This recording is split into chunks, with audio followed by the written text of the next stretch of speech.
smoking all night long.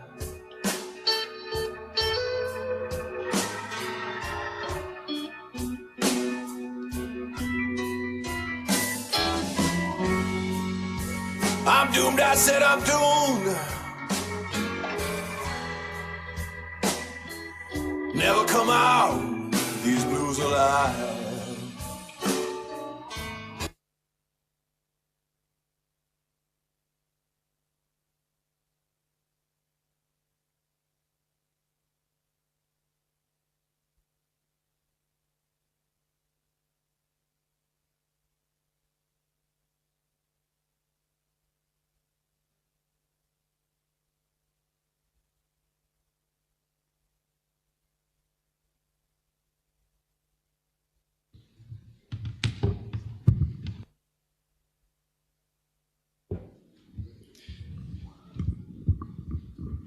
Dear members of AmCham, distinguished guests, as the Vice President of AmCham's Board of Directors, it is my honor to welcome you to the second AmCham Digitalization Conference. Allow me to extend a special welcome to Her Excellency Nicole Warnes, Deputy Chief of Mission of the United States Embassy in Skopje, and the Minister of Digital Transformation, Mr. Stefan Andonovski. Your presence today underscores the significance of the event and reflects our shared commitment to building a prosperous and secure digital future for North Macedonia. But before we delve any further, I'd like to start this conference by imagining a journey of someone born today. Imagine this newborn opening their eyes to a world where intelligent machines are already part of their everyday life. They have been connected to technology even before birth, through ultrasound images shared on social media, apps tracking their growth, and devices allowing parents to listen in to their heartbeat even kilometers away. This child will grow up in an era where technology doesn't just assist, it evolves alongside them. In their early years, they'll be surrounded by smart devices, from lullaby-playing lamps to AI-driven storybooks. Their interactions will begin immediately, captivated by the glowing phone in their parents' hand. By the time they enter school, their first encounter with AI may come in the form of an intelligent tutor, a digital companion, guiding them through math, science, and even life skills. This AI with a friendly avatar or voice will help them learn through personalized, interactive methods, blending physical and virtual experiences. As this child now becomes a teenager, they will likely step into a world where self-driving cars are the norm, not the exception. Their car's AI companion will be a friend on the road, alerting them to nearby friends, suggesting the best route to home, or even sharing a quiet moment on a long drive. And as they navigate their social life, their AI might even offer helpful prompts or advice, becoming a digital confidant. In adulthood, they may rely on AI assistants for dating, managing their home's intelligence systems, and even act as a virtual coworker, joining meetings on their behalf.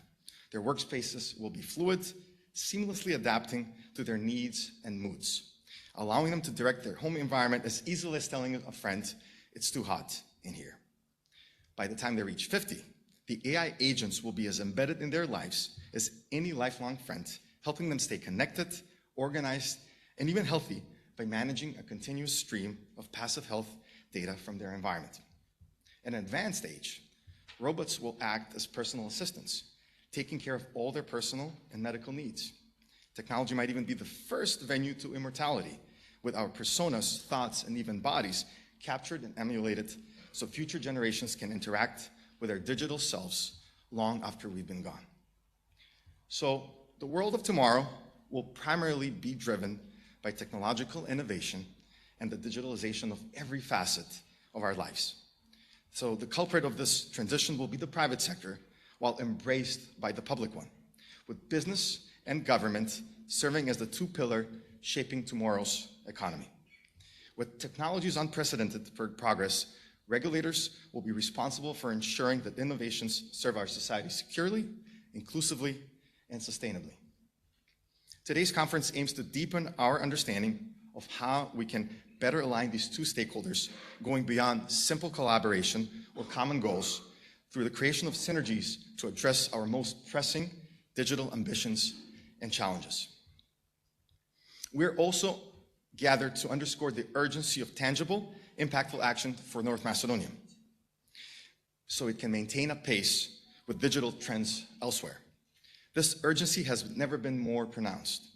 Despite numerous promising country initiatives, we have yet to see concrete progress that will be meaningfully elevating the country and our society, businesses, and institutions into the digital future. The recent reorganization of our government, particularly the establishment of a Ministry of Digital Transformation, has a potential to mark a turning point. This reorganization acknowledges the vital role digitalization plays in our society's progress and development. It provides a foundation upon which to build our digital future. However, a secure digital future does not come from policy alone. It is a collective responsibility that extends across the public and private sectors. Businesses must invest in digitalizing their processes, strengthening cybersecurity, adopting ethical data practices, and maintaining transparency to build public trust. At the same time, our government must work hand in hand with businesses to foster a secure, innovative, and inclusive digital landscape for all. Our digitalization journey will be challenging. We must move forward with a strategy that ensures the transition is as effective and seamless as possible, while maintaining redundancy in processes and data. Rather than following a traditional automation path, we must look forward to embracing modern technologies such as cloud computing, artificial intelligence, automation, and big data, while ensuring these advancements are secure, ethical, and very importantly, accessible to all. Discussions like these are the ones we'll have today and can help shape our future, impacting how we create and govern these technologies, and ultimately how we shape the lives of those living today, and even those that are yet to be born. So thank you to everyone present here today, and to those imparting their knowledge and experience in this vital discussion. I hope participants will find the conference engaging and stimulating. I now have the pleasure of introducing Nicole Varnes, the Deputy Chief of Mission of the U.S. Embassy in Skopje. Nicole is a career Foreign Service officer with extensive experience in crisis management across diverse global assignments, including Southeast and Central Asia. She has held key roles in Washington, D.C. and served abroad in cities such as New Delhi, Doha, and Warsaw. A former Peace Corps volunteer and Gonzaga University alumni, Nicole speaks Macedonian, Russian, and Latvian, is a proud mother of two military gentlemen. So, Nicole, the floor is yours. Thank you.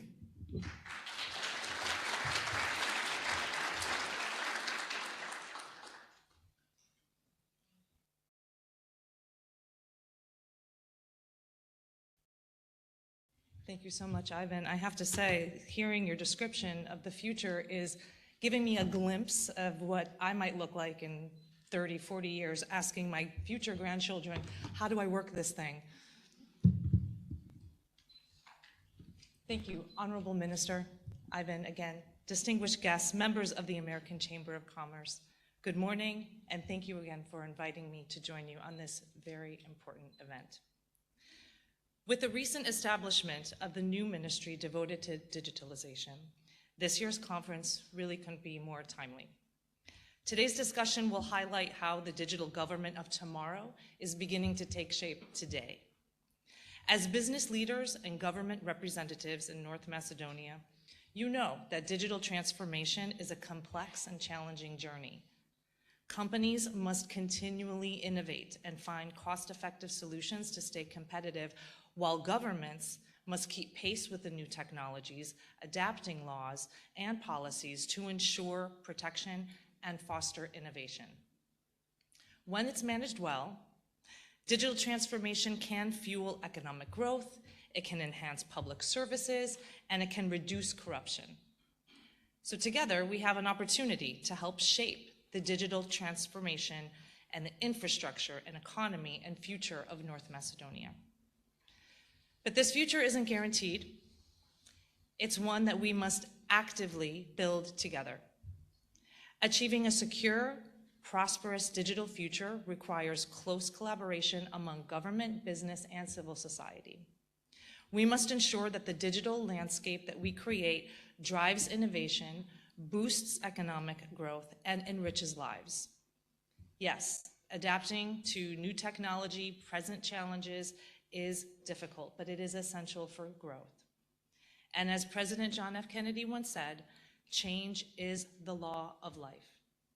I look forward to seeing how North Macedonia will take the leadership role on this and how we as partners can help build a more prosperous, digitally connected world that elevates all of the citizens.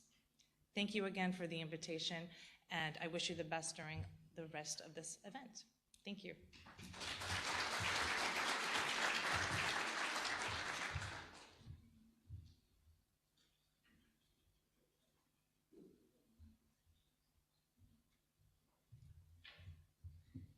Hello from me as well. Dear Deputy Chief of Mission, Nicole Varnes, thank you for sharing your insights on this vital topic, as good governance, transparency, and predictability are essential for the economic growth of the country and for moving closer to the EU single market. It is now my pleasure to announce our next speaker, Minister of Digitalization, Stefan Andonovski. He brings corporate experience to the public sector, along with his proactive can-do mindset, the very important thing. The importance of digitalization for us as AmCham is underscored by the very fact that our first engagement with the newly formed government was exactly with the Minister of Digital Transformation and his team. So, as a follow-up to our constructive meeting, we look forward to sharing a little bit later and post the conference some suggestions and findings on the specific e-services that the businesses are requiring from the Ministry of Digitalization.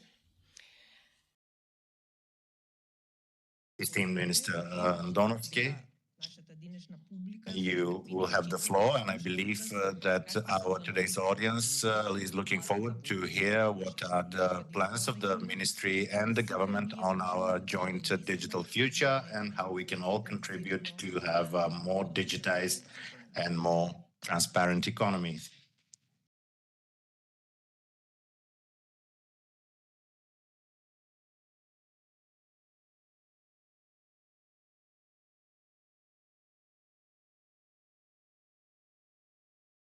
Dear Deputy Chief of Mission at the U.S. Embassy to North Macedonia, or here in Skopje, dear representatives of AmCham, dear colleagues and ladies and gentlemen, when I thought about how to conceptualize my today's address, I was guided by the idea that today's conference, business and government aligning for a secure digital future, should not be yet another event merely in my and your calendars, because the title is intriguing, seeing as it explores the role of both the government and the business sector. And one of the dilemmas here is how to profit, how for the government to profit from increasing the security, and how to prevent corruption to destroy the system, seeing as we cannot create a secure digital future from corruption and insecure digital environment. We have more than 150 representatives from all walks of society, the business community, NGOs, civil society, the IT community, academia, etc. And this gives me a chance to discuss openly the priorities that we have at our ministry and together with the business sector, and offers us a unique opportunity to discuss these issues and how to improve the regulatory framework and improve the access to e-services in a secure and efficient way. I'm especially thankful to AmCham, seeing as it is a community composed of more than 140 members, and took the initiative to organize such an event and helped us as a ministry to be more in the service of the citizens. You mentioned the first meeting, but we had two others where we agreed on specific things and we had feedback on what specifically needs to be done. And now we are expecting for the e-services for the business sector, seeing as they are our guiding thought on what we would need to do for the next year. And all of this is pending. AmCham enables networking and sharing experiences and knowledge to create a better business climate in the country. Only 17% of our companies have hired IT specialists. The same goes for those that ensure IT training for their staff. In the European average is at 20%. This points out to the excellent opportunities to us to do so. All companies have hired an accountant or a lawyer, and in a very short time, they would need to have an IT company or an IT specialist as part of their staff in much the same way. You think that it is only a privilege of the major companies, but digital transformation today is indeed necessary for even SMEs. 30 to 40% of major companies already have online services, and small companies are only at the level of 12.5%. And this is why we need to work together to bridge that gap. What can we do specifically? The initiative Smart Macedonia that the Prime Minister announced even before the elections means a full transformation in the way in which the government communicates with citizens and businesses, and it entails creating a social digital ecosystem in which we all participate, and which means that it is not only the work of one institution, but of all. We added 80 new services to our e-government portal, which exceeded our own initial expectations. Last week, we also noticed an encouraging growth by 150% in using these services on a monthly basis. Which means that our initiative has been recognized by the citizens, and it is approved that the citizens are prepared to accept the digital communication, but this is an obligation for us for the future as well. And this is why we will not stop here. And I will announce two new services, the redesign of eGov and a redesign, and the procedure for issuing e-documents. The citizens that are being issued an document right now need to print it out because it is the only shape that is accepted by the institutions, and we will try to improve that. Using digital services will be facilitated, seeing as the questions that receive is that we are moving toward digitization, and why do we need new offices? It is because I do not expect that all will have the digital tools in their homes, and our task as a government is for those that are not prepared to use e-services, for us to take e-services to them physically. This is why the opening of a new office in Aerodrome showcases 3 times more activity than all others. And we are working also on infrastructure projects and cybersecurity, seeing as in the digital world, security is not a luxury, but a prerequisite. And this is why I'd like to thank all for drafting the strategy for which we had an open debate too. We are working on a law on cybersecurity. It will be the first time that we will have a law on cybersecurity in our country.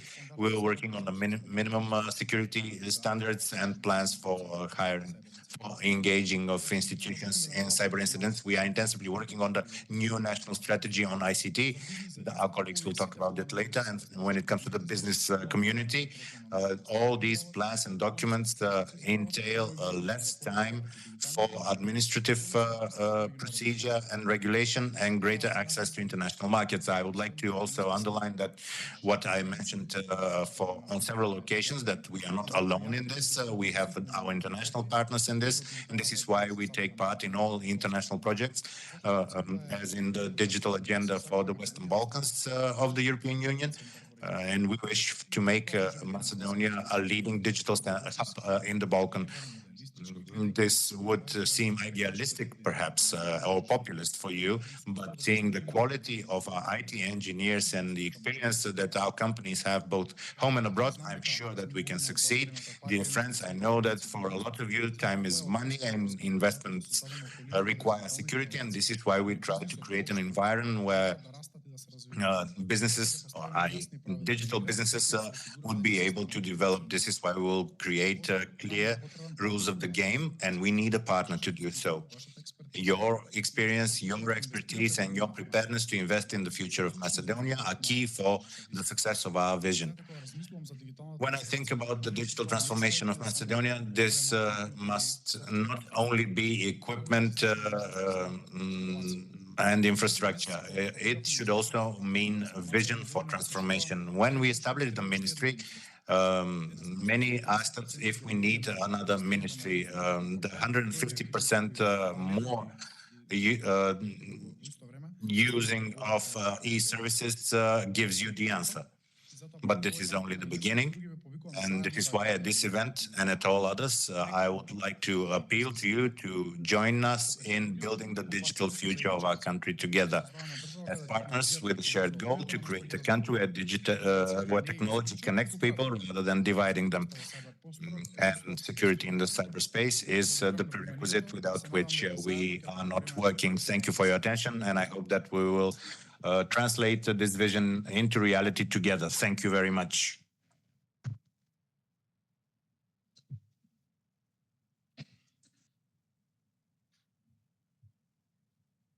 Министр Андуновски, ви благодарам за обраќањето и ви благодарам за убавите зборови кои што ги упативте до нашата комора. Реално, она што е најбитно, тука има многу стейкхолдери кои што се наши партнери, соработници, и сите ние заедно сме свесни дека треба да работиме и верувам дека сите што се тука се подготвени. And I believe that all of you who are here are prepared to invest all their resources so that we would arrive at what would mean not only having access to digitization, but knowing how to use it as well, seeing as there's a huge difference between use and quality of use when it comes to digitization. We'll say a lot more things today. Your team that will attend the event will be able to listen to everything, and we would like to wish you a successful day, seeing as you have a busy agenda for today. And now, allow me to introduce our keynote speaker, Troy Stoval from TEDCO, Maryland Technology Development Corporation. Mr. Stoval is a transformative leader and a true entrepreneur at heart, the kind we especially like. He is an award-winning executive in technology investment, higher education, and management consulting, with extensive experience across higher education, telecommunications, information and communication technology, nonprofit leadership, and healthcare. In other words, everything we value.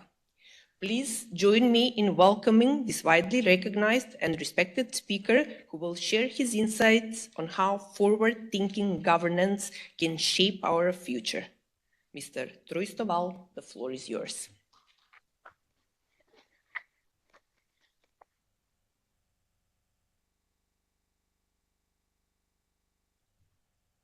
Super outro. Hope I got that right. Good morning. My name is Troy Lamel Stoval. I am honored to be here. Minister, honored to be here. The embassy. I've been here since Monday. They have definitely kept me busy while I've been here. Still got a few more places to speak to. let me say as I get into this, obviously, number one, I have a U.S. American Western perspective on things. But I've taken the liberty, probably very naively, of trying to have a North Macedonian point of view. Say what? Oh, it's not muted. Oh, they can't hear me. Wow, y'all can't hear me. Let's see if we can turn it on. Who loves technology? Technology doesn't work when you want it to work. Right? That's the whole point of it. Where'd it go? Oh, there it is. That better? That better? Ah, there we go. Got the technology working. I got to say all that again. So I'm going to take, I'm going to obviously have a U.S. perspective, but I've taken some liberties, and hope not too many liberties, of providing what I think is a North Macedonia, kind of the infrastructure, kind of what you just talked about, Minister, my thoughts on where I think things are. So with that, let me first introduce myself. So thank you for that introduction. So these logos represent everywhere that I've actually been to school, where I've worked. I age myself. I'm aging myself. When I was in high school, this is a true story. I grew up in Texas. The Johnson Space Center is outside of Houston, Texas. Johnson is where all the manned space flights are managed for NASA. And I wrote a little bit of code for the space shuttle when they were literally dropping it off the top of 747. So I'm definitely aging myself. I have worked in a bunch of different places, but the most important two pictures up here are the little doggy up there. That's Hamilton. And that's the picture of my family. And I think that the embassy knows my wife, Sonia's birthday was Tuesday. I've been here with y'all while my wife was celebrating her birthday. So the ambassador, and thank her very much, sang a very nice happy birthday that we sent to her. So y'all got to keep singing happy birthday so I can, so I can go back home to something. So let me start off with some things. So again, this is a U.S. kind of centric view. So you used it with this whole concept about transformation. And transformations have to be about going from somewhere to somewhere. And so I think I first want to define where we're coming from. And I fundamentally believe that COVID was a transformational event for the globe. But first we have to define where we're starting from. And where we started from was, for most of us, again, it's a U.S.-centric view, is we woke up in the morning, we had breakfast, we took the kids to school, we went to work, and then in the afternoon, we reversed that. We went home, maybe took them to soccer practice. Our kids had swim practice. Our kids were swimmers, and then went home. The other truth, and COVID said, maybe not. The other truth is we've tried to put as many people as possible in as small a space as possible. And COVID also told us, maybe not so much. And so what we've got to figure out is governments, I think the point of this is, and I'm going to get to governments in a minute, I promise I'll get to governments. We first have to understand what's happening in society to then define what we want governments to do for us. And governments have to keep up with where society is. And this is a fundamental truth. And so I'm an engineer, computer scientist by training, but I love the history of words. I love understanding how words came into being. And the word transformation is an interesting word because it talks about this notion of moving from one thing to another. And so I think in order to move to something, again, you got to understand where you're coming from and understanding how, again, they actually use the word supernatural. And so I want to spend a few moments talking about how COVID, how generations and how technology are transforming us, and then make a premise of how then governments need to do something. And my fundamental thesis is going to be around that entrepreneurship, Mr. Minister, is the means to do that transformation. So with that, first of all, let's talk about what is done in the workplace. One of the challenges, again, I don't know a lot about that's happening here in North Macedonia, but in the United States, there's this whole thing that's going on where people are working remotely or hybrid, in a hybrid fashion. I think that's a challenge for a variety of reasons. Now, I'm not in the camp that we're going to go back 5 days of work week in the office, but I do think there are challenges with this. I think a couple of challenges. One is I think we've lost what I call spontaneous innovation. I have a great idea. I want to go down the hallway and talk to you about it, and I can't do that because you're not in the office. I got to wait 3 weeks to get on your Zoom calendar. By that, the spontaneity is gone.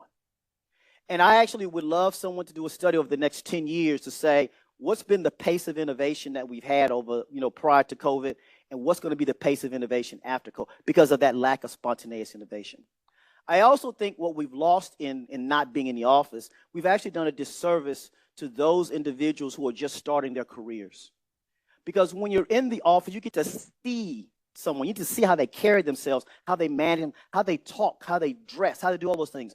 You can't do that over Zoom. That's just not impossible. That's impossible over Zoom. So I think we've not allowed ourselves to manage and begin to do career development for those individuals. I also think we actually become overproductive because here's what's happened. Where's your commute now? The commute wasn't what I just said. The commute now is going from your bedroom downstairs to your office or to your office. There's no longer, and so the 9 to 5 is no longer just 9 to 5. We're actually becoming, I think, overproductive because we don't have a break. We've not allowed ourselves to debrief. I think there's a sense of kind of decompressing ourselves from work as we transition back to home. That's no longer happening for a lot of people. And I think we're actually becoming overproductive. And we're over-relying on technology in order to get some things done. And so and also the last point is from a real estate point of view is, do we act like we just went through this at TEDCO. We moved from a much bigger office to a smaller office and a different type of office. We no longer have offices that are assigned to anyone. I don't have my own office. I share my office with a number of folks. And so do we need to rethink how we actually have offices and how we use offices in this, because that is a transformation. The other transformation is happening, I think, because of generations. So as I think about, again, my generation, we're used to a model where you go and work, stay at a job for 30, 40, 50 years, get the gold watch, and retire. I would argue to you that's not going to happen with our current generation, say, take 30 and 40-year-olds. That's just not going to happen. And here's why. Like my kids are both in college, they're in their 20s, and they both grew up in the video game generation. And if you think about what a video game is, a video game says you move up in that levels and you acquire skills. And as you acquire skills, you get rewarded for acquiring those skills. And what happens, you either get bored or you go to another game. And if you think about our organizational structures that we have, all due respect to my friends here from the big corporates, we're structured in a way where our compensation systems are structured in a way that you have to move up. You have to manage more people in order to get paid more and to move more. But that may not necessarily be acquiring skills. You just are moving up responsibility, but not necessarily skills. And I argue that's going to be a challenge as we begin to move forward with this generation that we now have. They need a video game-like model organization. So we got to find a way to marry those two things. We also have to find a way to understand that they're coming at this in a very different way in terms of how they see their progression in life. And so we've got to rethink, if we're going to, again, continue to have them be a part of our workforce, how we engage them in that workforce. And I actually argue that, I was having this conversation last night, there's a little bit of a civil war happening in our workplace where this younger generation is coming in and trying to redefine what work means, and we're still holding on to, I want to hold on to what this is. And I actually think there is going to be an interesting detente that's going to happen as we figure out how to there's a redefinition of work around technology that needs to happen and should happen. And I think that's going to be this new way and old way that's got to happen. And so this is just a phrase that I love, that, and I think many of you probably heard it, that youth is wasted on the young and wisdom is wasted on the old. Very much true. And I think I sit in the middle between those two things of where I'm being wasted. But that's the part of the point. So now I'm going to talk about, now that I've set up that there's this transformation happening because of COVID and the workforce and because of generations, what about governments? What do governments need to do? I think one of the first ones is that our metrics of how we define what we define have not kept up with what is or what is coming. And part of that is what I call the circle problem. And a circle is defined as a city, a county, a country. And we've allowed those metrics to only be defined by that, when all of a sudden we now know, because of what I said previously, that impact doesn't have to happen within the circle. Impact can happen outside of the circle. So again, a US-centric point of view is, if someone in California has a job and they hire somebody in Maryland to do that job, and they stay in Maryland to do that job, that's the scenario one. In scenario two, someone in Maryland hires somebody in California to do the job while they stay in California. The question I used to ask, I've asked the governors, I've asked legislators there in Maryland is, what's the traditional definition of job growth for the state of Maryland in those scenario one and scenario two? By the way, it's a trick question, The answer is neither and both because of the way taxes work. And the challenge is we're used to someone being in a circle, whether that's a city, a county, or state, because we assume that, my first point, right, they woke up in the morning, they went to work because they went to work in a place that was in that circle, so we measured them in that circle. But what happens when that work that impacts the circle, that person is no longer in the circle? What if they're in North Macedonia doing the circle? Is that job growth for the state of Maryland? Is that impact the state of Maryland? Even though if they're doing work, living in North Macedonia, but doing the work. And so the metrics, Mr. Minister, haven't kept up because we need to think more globally and more holistically about what we're measuring and how we're measuring and where the impact.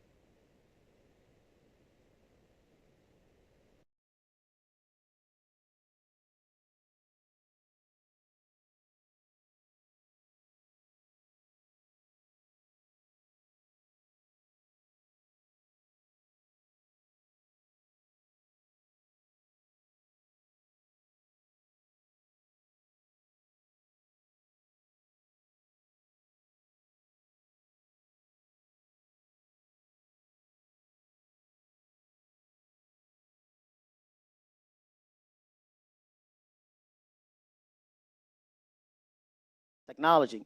I would argue in a country like North Macedonia that as opposed to thinking about this seriously, Mr. Minister, where you are trying to kind of go along the pathways that others have gone, you can leapfrog.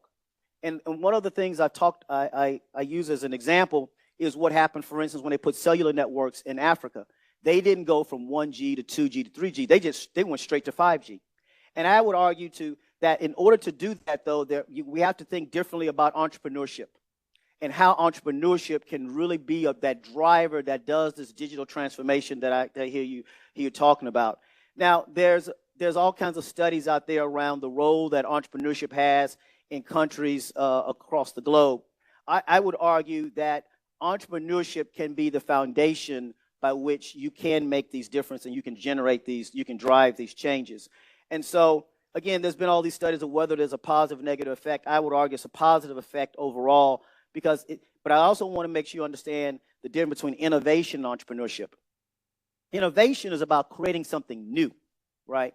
Something cool and new. Bringing it to market, taking on that risk is entrepreneurship. And so what you do in these labs, what you do in our universities, which we do a lot of work of, that's innovation. But unless you bring it to market, unless you take it on the risk, that becomes entrepreneurship. As I said at the beginning, I took some liberties. This is a framework that's used by the Global Entrepreneurship Monitor. And these are the 9 elements they think have to be in place in order to have a really strong entrepreneurial environment or entrepreneurial culture. The green and the red and the yellows are Troy's assessment of what I've learned from the information that the embassy has sent me about the infrastructure here. And I probably took maybe some too many liberties, but my point, given what I've learned in my week here and what I've learned, I think there are some fundamental structural elements that have not been taken advantage of. You talked about the fact that you've got a very strong English speaking, the fact that you've got a high literacy around IT, the fact you actually do have a tech like it that's actually been providing some infrastructure, the fact that you actually are thinking about entrepreneurship. A lot of people aren't even thinking about this entrepreneurial piece. So I think there's elements there. But this is what I would challenge you to think about, is so many countries or states tend to think about what sectors they're going to go after, what sectors they want to go after. I would actually tell you to think about it differently. I would tell you it's at the intersection of sectors that you really can make a difference. And as I study what you're doing, when I look at what you've got around agriculture and cyber, and I had this conversation last night, I actually think one of the things that is not being talked enough about is cyber ag. That intersection of cybersecurity and agriculture. How many of you think about when you wake up in the morning where your food comes from, where the water you drink comes from? The supply chains that manage that food is incredible, and they're not connected in any kind of way. So what if, Mr. Minister, that North Macedonia became the hub for the region for cybersecurity, for cyber ag? That you really understood how those supply chains work, how you ensured, and there's a ton of entrepreneurial opportunities just in thinking about that intersection of cyber and agriculture. And so, but I also want to help you understand how we've done it in Maryland.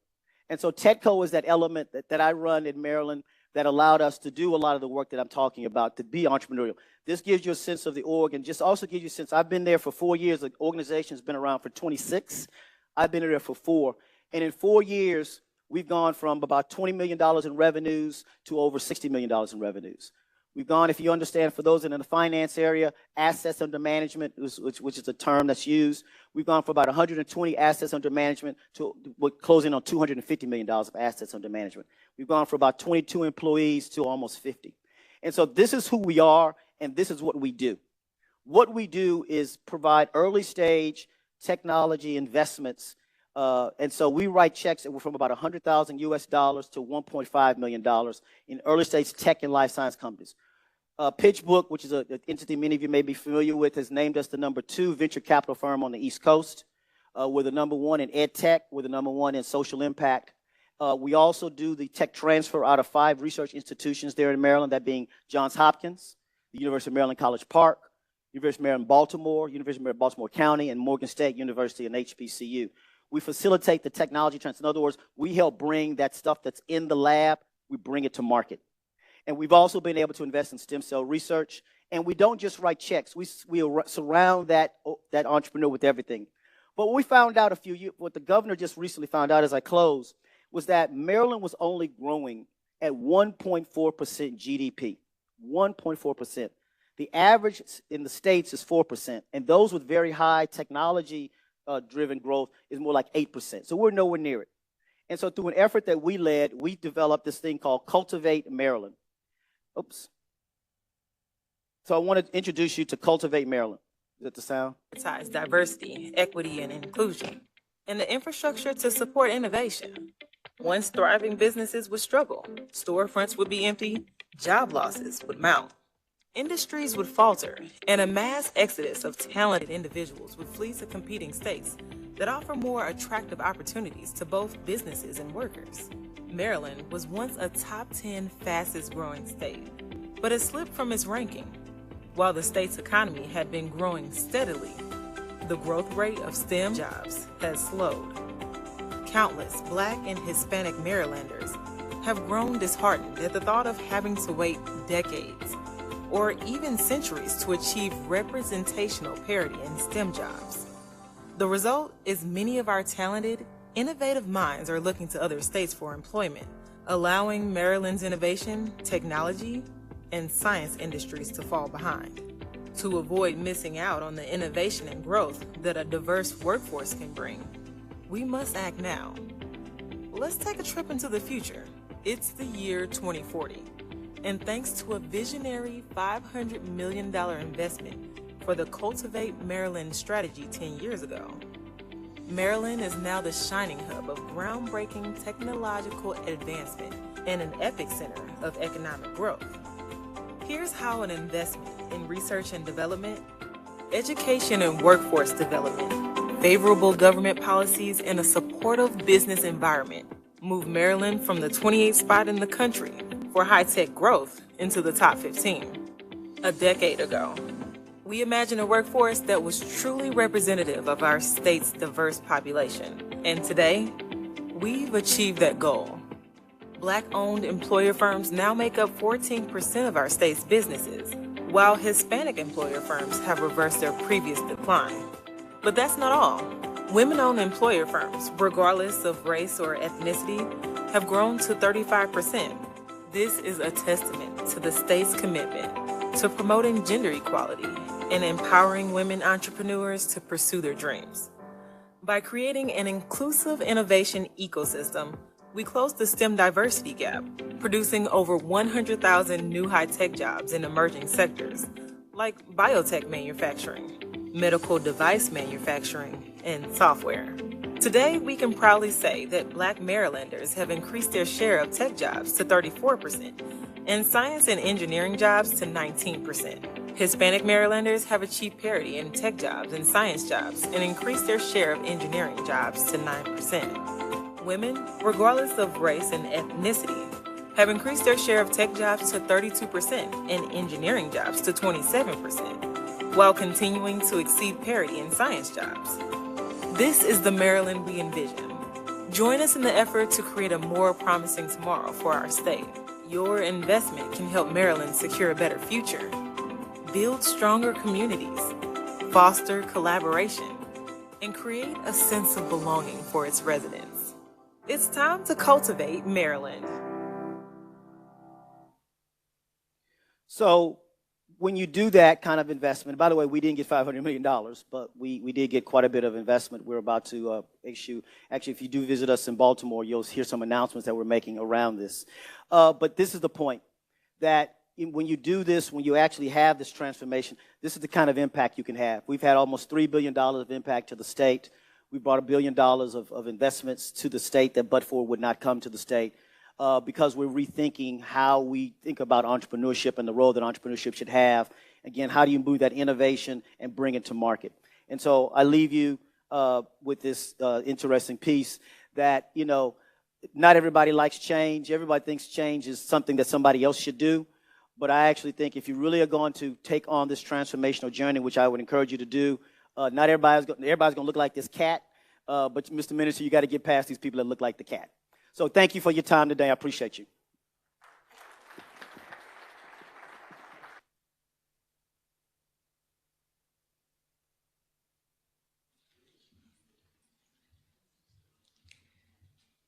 I did not say we appreciate him for nothing, so I hope that you agree with me. Troy, thank you very much for sharing your experiences with us today, and sincere gratitude to the U.S. Embassy in Skopje and their speaker program for making this visit possible. We'll conclude the first part of the conference with a discussion involving senior representatives from several AmCham member companies, focusing on the question, what should the government's mid-term priorities be in the digital transformation process from a business perspective? But before we proceed, I'd like to invite my colleague, Ms. Mary Kuchera-Ilievska, who is the chair of our Digital Transformation Committee and a business development manager at Oracle. Mary will moderate the insights from leaders across different industry and set the stage for discussion by recapping what we concluded and discussed at the last conference. So repetition is aids learning. So let's start with that. Mary.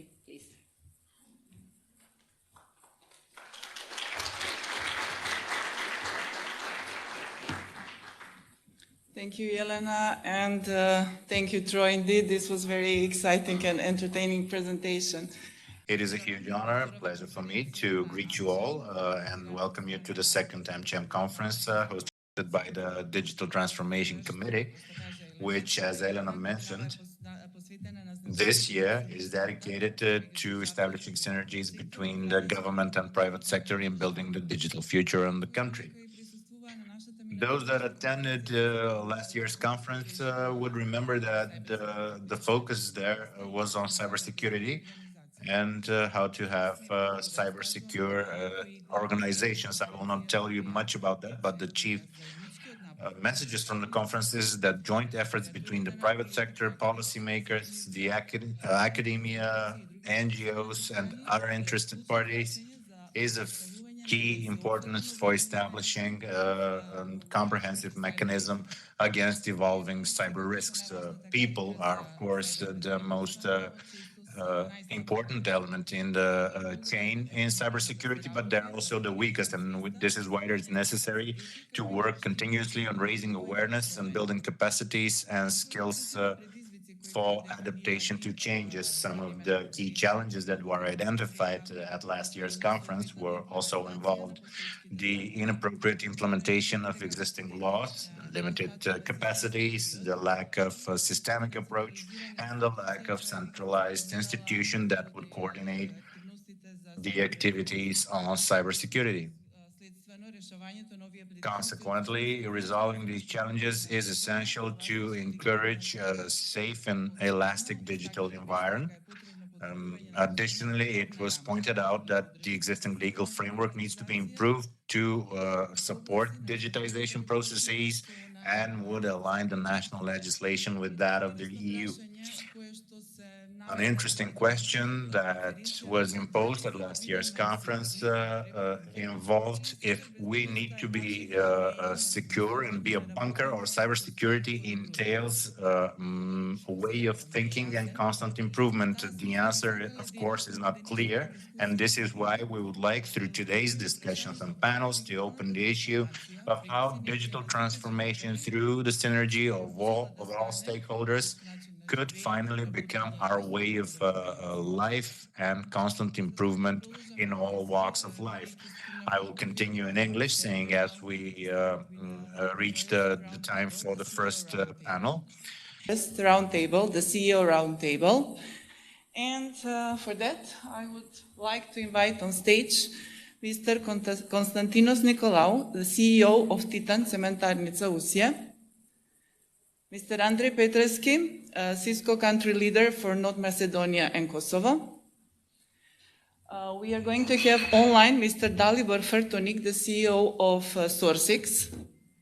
And here in the room, Magda Gianu, Southeastern Europe District Manager of Palo Alto Networks.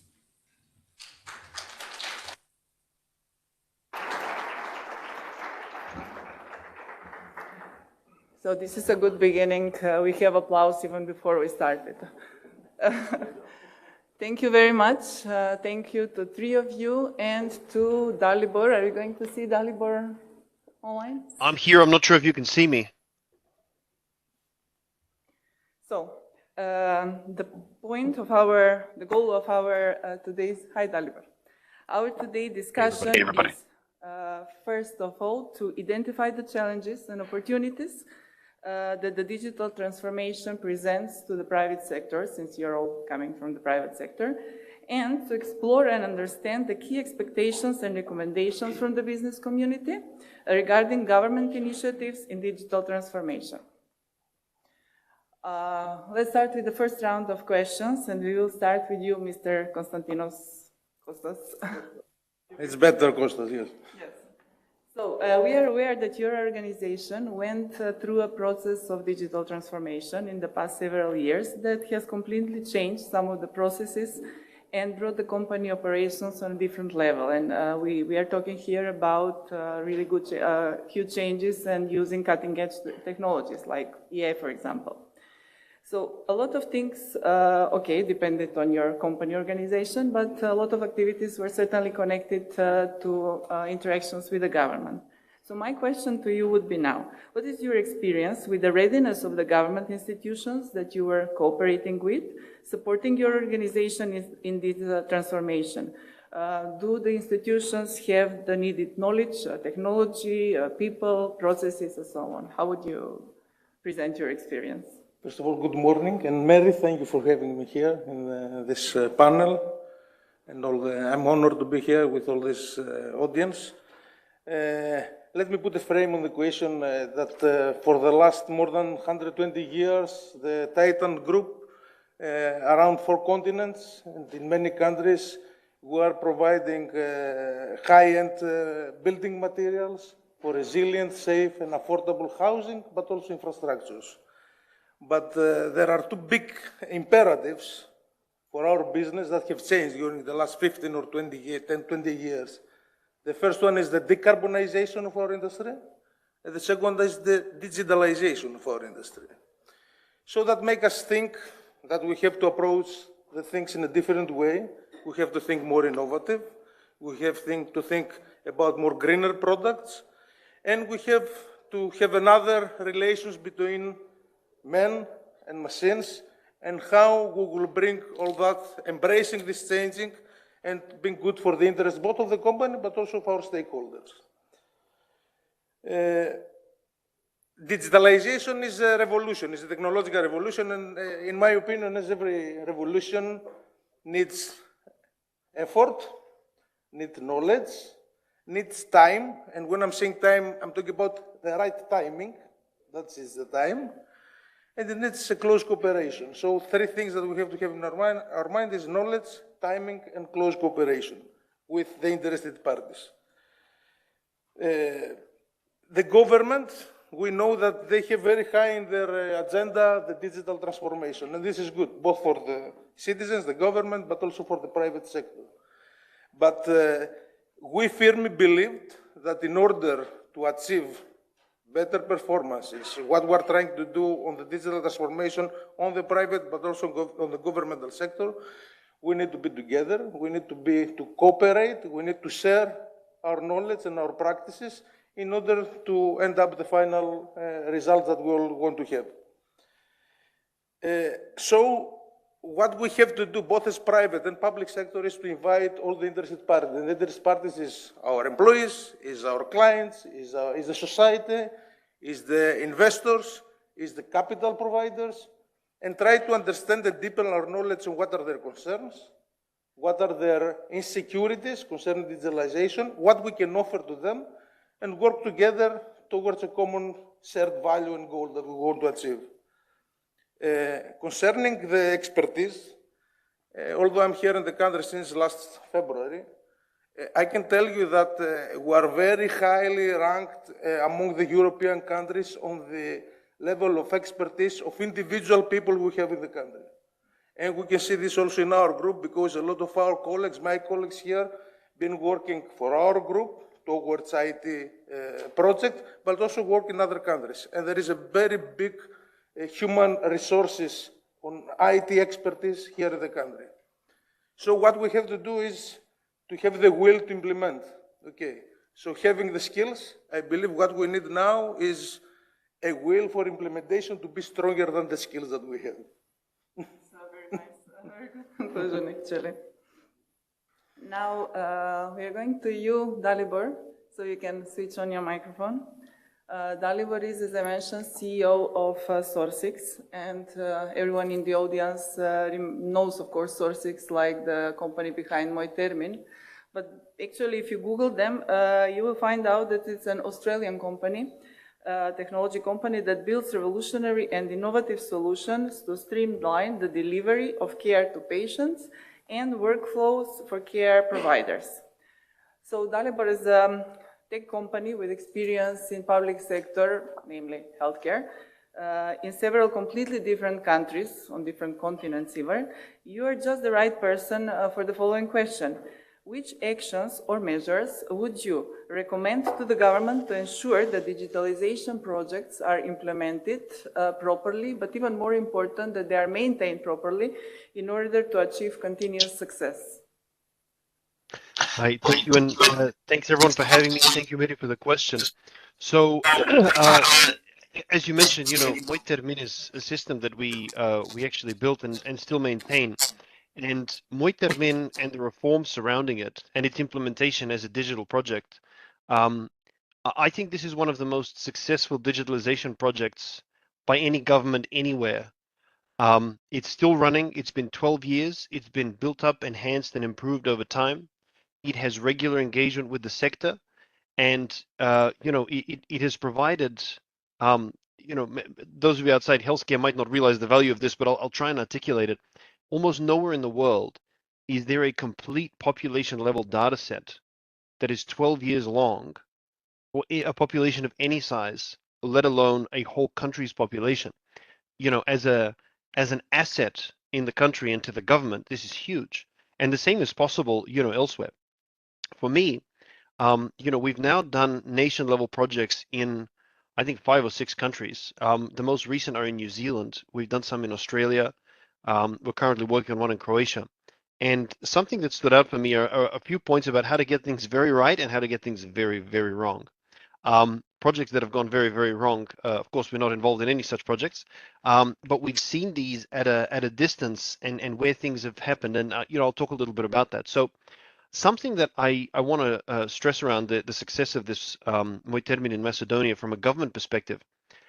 The government built it up together with us, and you can't always do that. Sometimes you've got to buy something that's already partly done or wholly done. Sometimes nothing exists, and you've got to co-engineer it or build it. But regardless of this, something that I think is a critical ingredient to a successful implementation and ongoing maintenance is to have an internal owner that is accountable. In Macedonia for health, this is the eHealth Directorate. So they own the system, if you like, internally. And they provide a continuity of process and to a degree of personnel. So this enables ongoing long-term support for a vision. And that's the other ingredient that is essential. You know, buying off buzzwords doesn't do anything. And I'm pleased to see that that doesn't seem to be, the case with the government's announcements. I think the present administration is has a terrific vision, and I'm really impressed with what we've heard. So, you know, the other thing that's key here is you've got this accountable internal owner, you've got a vision, and you have to assume a perpetual cycle.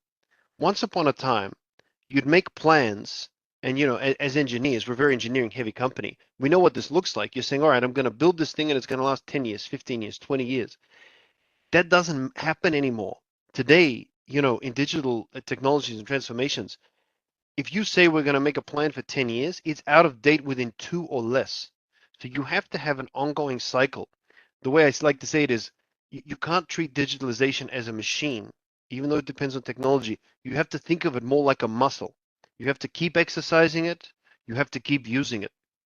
So that means that that vision is very important. And actually, it makes the vision more powerful because your vision isn't something like, let's build a railway that will last 30 years. And then you don't know what's happening with this railway after. The vision is we're going to solve a concrete problem. Moitermin solves the problem of integrating data and process across a health system, and it's spectacularly successful at this. So these ingredients all come together to deliver something that can exist perpetually. And we have seen this go wrong in various places. There were some projects here in Australia actually where they bought cutting edge technology and they basically bought it like a box. We're going to put this thing in and magic will happen. There's no magic without a wizard. It just didn't work. So, it's very important to have, if you like, a live vision. The ultimate vision should not change very much. You should have a specific goal, but the way that's delivered and the way that modern digital solutions empower it will change. AI is a great example, right? No one was ready for how far these LLMs have gone in the last couple of years. And before that, Bitcoin was a buzzword, but there were some very viable solutions that utilize blockchain technology in digital contracts, factoring, export and tracking. The importance here is the vision. What value is intended for society or for a sector of society, and then a team that owns the ongoing delivery of something related to that vision and its continuous update and maintenance. To the question, actually, what are the important ingredients? Thank you, Dalibor, for the time being. Stay tuned. We are now having our first question to Mr. Andrei Petrescu. It feels very strange to talk to you in English, but we are going to do it. Everyone is aware that digital transformation and cybersecurity are tightly linked. Ultimately, a successful digital transformation must integrate cybersecurity as a foundation element to mitigate the risk and safeguard the long-term business sustainability. Now, having in mind, Andrei, that your experience and the fact that you are involved in almost every cybersecurity initiative in the country, I'm sure you would be able to give us a few sentences, like a summary of where is our country when it comes to cybersecurity in the regional picture, and which are the main challenges that our government should address when it comes to it. Thanks, Mary, and thank you, team, for inviting me and being part of the conference. Yeah, you've put me a bit on the spot with me being active in a couple of activities, so I cannot really criticize too much. Yeah, but it is interesting indeed, yeah. I must say, in terms of activities and in terms of all the initiatives that are going on, we have been quite active over the past few years, although not always successful in bringing something into law or bringing some new policy into place. Like, for example, the National Cybersecurity Strategy.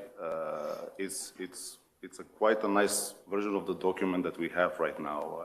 I think many of the people I see here have been actively involved in this in many different groups, and I think the version where we are right now is quite a good one, and I think 90-something% of the people are happy with it.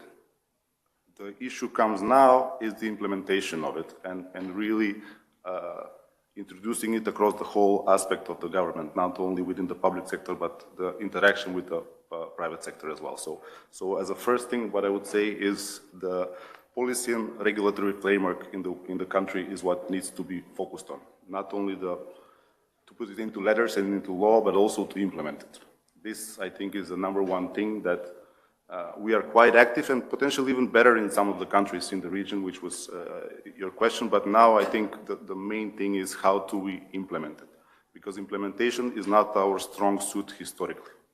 Some countries have been more decisive, whether because of external pressure within the neighboring EU countries or with NATO. I think we need to utilize the NATO factor and us joining NATO, which brings us a lot of not only guidance, but sometimes even funding for projects, which I don't think, again, as a country, we are utilizing that much.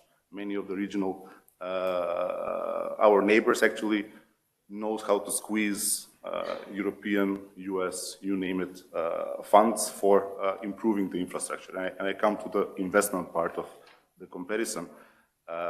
In terms of investment, especially in cybersecurity, I think we are investing the least in the region.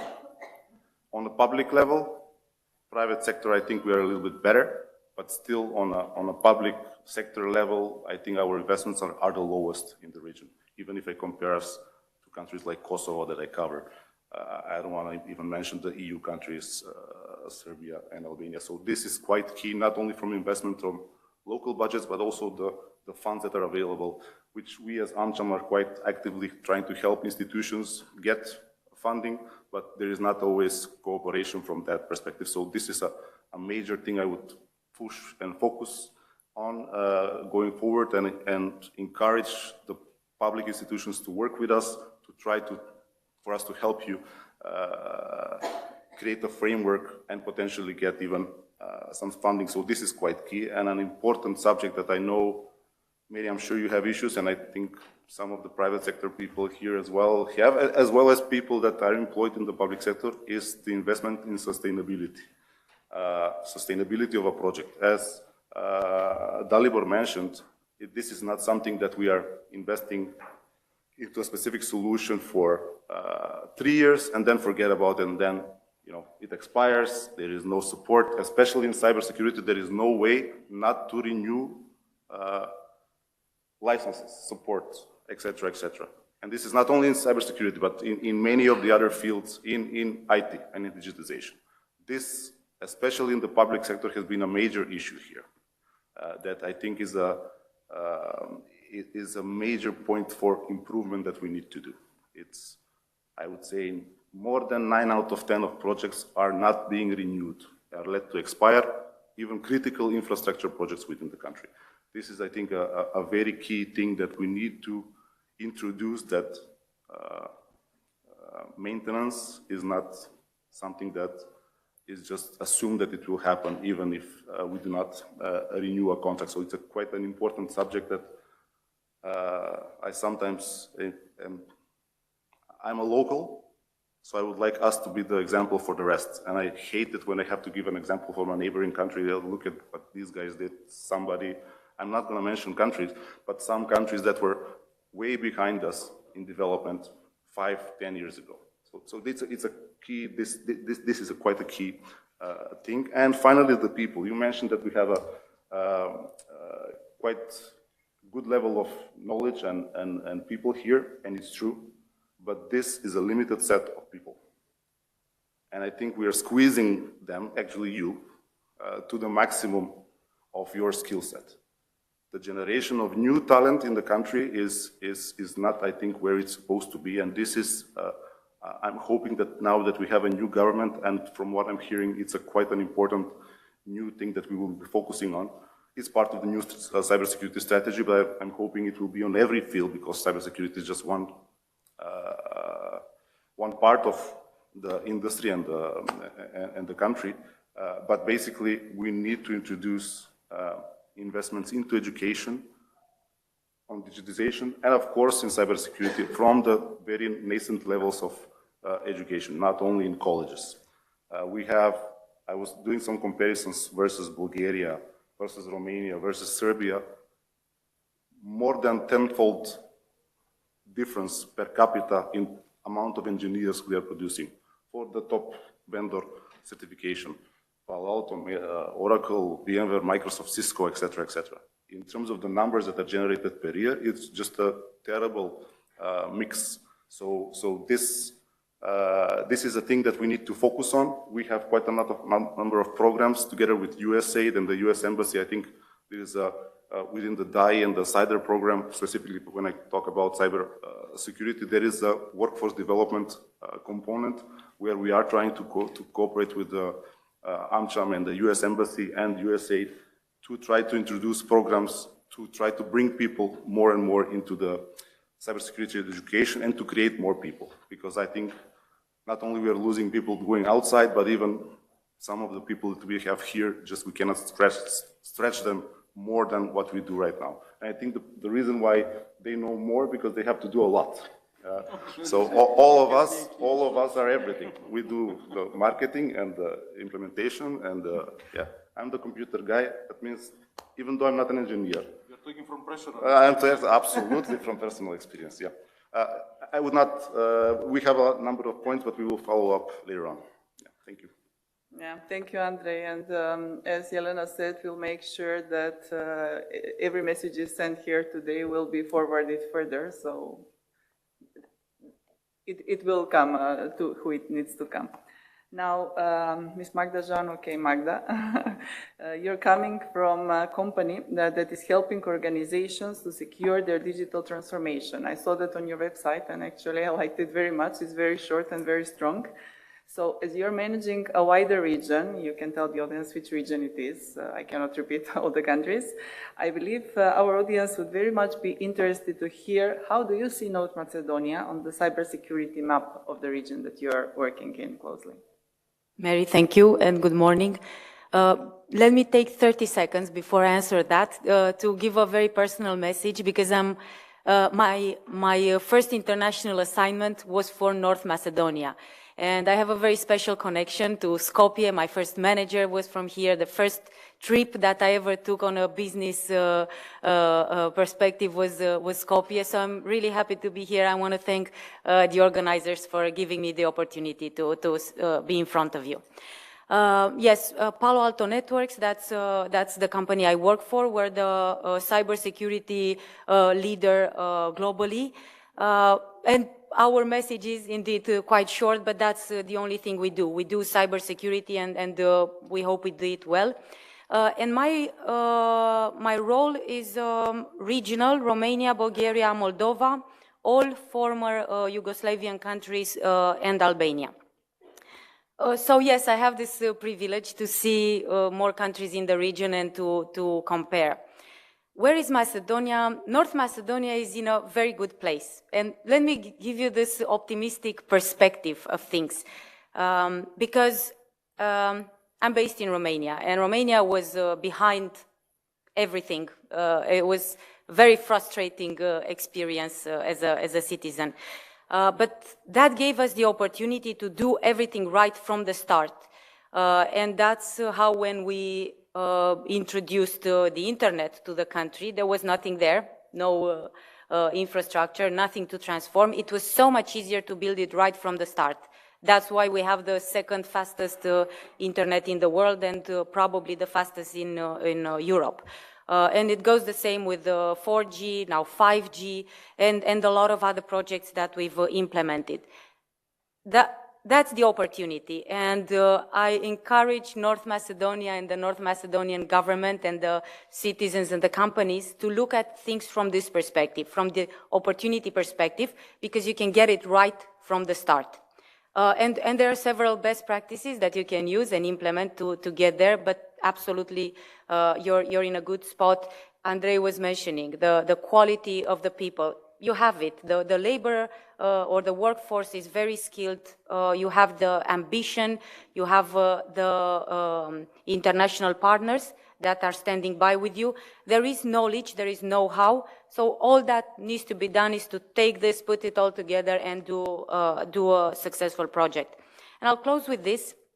My other frustration as an Eastern European this time was that we were always behind things. There's a wave happening in the US, and then it comes over the West, and then by the time it's already dying there, something else is new, then it's a hype in Eastern Europe. And that was, again, we were late adopters with everything. And that's no longer the case. We have a Polish colleague here who can talk about the Polish success. They're at the forefront of innovation in a lot of areas. Czech Republic, having a lot of research and development centers for top global companies. Romania, I'm proud to say that we do the same, and we've launched our unicorns, and we do high quality software development and cybersecurity R&D in Bucharest. So we're no longer the followers. Our ambition is finally kicking on, and we're finally trendsetters in many areas. And I believe North Macedonia is not far from that. It's exactly in the same place, and we can use this momentum to get things going in the right way and secure the digital transformation. Having said that, we'll continue with you with the next question. How do you see the government role in fostering the digital transformation and the cybersecurity that goes together with the digital transformation? It's a threefold role. The government has the duty to put cybersecurity on top of their priorities. Cybersecurity is national security, no question about it. The same way they have to, and they are protecting the borders, the same way they are building capacity for the kinetic war, they have to build capacity for in cybersecurity to protect the digital transformation. So that's their number one role. Again, bad example from Romania, there was one of the institutions that did not take any steps, although we were very adamant about their role, until the ID of our prime minister was posted online. And then guess what? They realized it's important, and every other citizen has the same right to have their data and their information private, because this is the role of the government. So protection is their paramount obligation. The second role is a regulator, and I encourage the government to look at the role of regulators not as a punitive act and not as a punitive measure, but as guidance. They need to create awareness, first of all, and this is what a set of laws and legislations and initiatives must be, just creating awareness for the private and the rest of the public sector, and to create clarity, because sometimes there's, again, so much noise. Everybody has an opinion on where should the cybersecurity start and what should be the technologies that should be in there. The government needs to give clarity through this, through the legislation, and to create a vision. I think NIS2 is a very good example of such an initiative. Yes, there is a punitive side of it, but moreover, if you take some time to go over it, you will see it has very clear instructions on what a secure company needs to do. Have incident response plan, have a network security capability, protect their endpoints, and so on and so forth. So this gives, first and foremost, clarity on what the steps to securing the digital transformation should be. And the third role is education. You've already touched on that, and by the way, we are partners in the project that I'm about to mention. Country of similar size, similar GDP, similar ambitions, but with unfortunately higher risk. This is a Republic of Moldova. And Republic of Moldova has an exodus of labor. They are cornered. They don't find the skilled workforce anymore, and this is what they asked us to do, to invest together with USAID, together with Cisco and a few other private partners, and they built a cybersecurity national academy. And last week, I was in a similar panel with the director of the cybersecurity. They gave us, they told us how they are utilizing. It's open 24/7.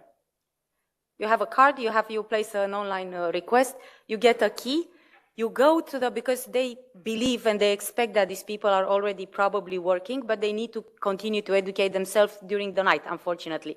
So this is available, the lab with fully equipped with a full stack of technologies is open 24/7, and they can go there and they can work on their own education, as well as, of course, trained and trainer-led courses. And this is a tool and, again, an obligation for the government. Private sector is there to support with funding, with expertise, with technology, but it needs to be probably pushed by everybody here in the room, but led by the government. Indeed. Now, Costa, we mentioned earlier when we discussed that you have been working in many countries and your company is present in many countries also. So you're just the right person to give us some view on the necessary, how is the necessary legal framework in place to support the digitalization effort? How does our regulation compare to frameworks in other countries, and how much is it flexible enough to adapt to the evolving needs? To what extent it is aligned, and especially important, I believe, with the international regulations that you must comply with, obviously?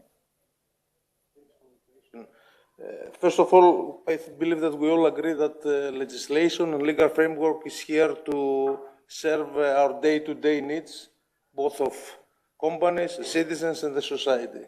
So this must be something that will be adaptable and adjustable according to the needs that they're generating. Talking on the digitalization process now, it's our subject today, is something that is dynamic, it's fast forward moving, and that means that create a lot of needs of adaptation on the legal framework and the legislation. Who is forming the legislation and the framework? Is the government and the institutions. Okay, we all know this. So we need institutions to be knowledgeable, as we said before. Okay, they have to know, they have to anticipate, they have to see in front, and always to be up to date. Something that we need to work on this. But also we need the people, because the people are the drivers of the changes, okay?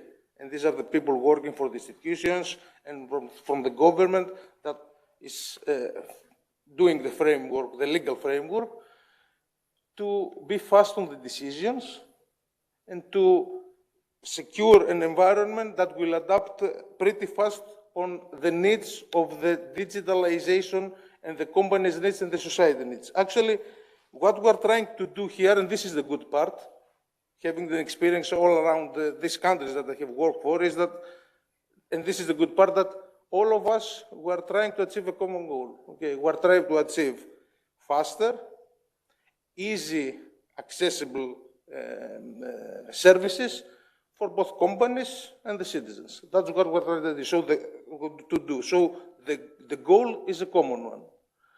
That means that we can all work towards this direction, and that means that there already been a lot of good practices implemented elsewhere, both on the technical side, let's say, okay, and we have companies here that can bring know-how, but also on the legislation side.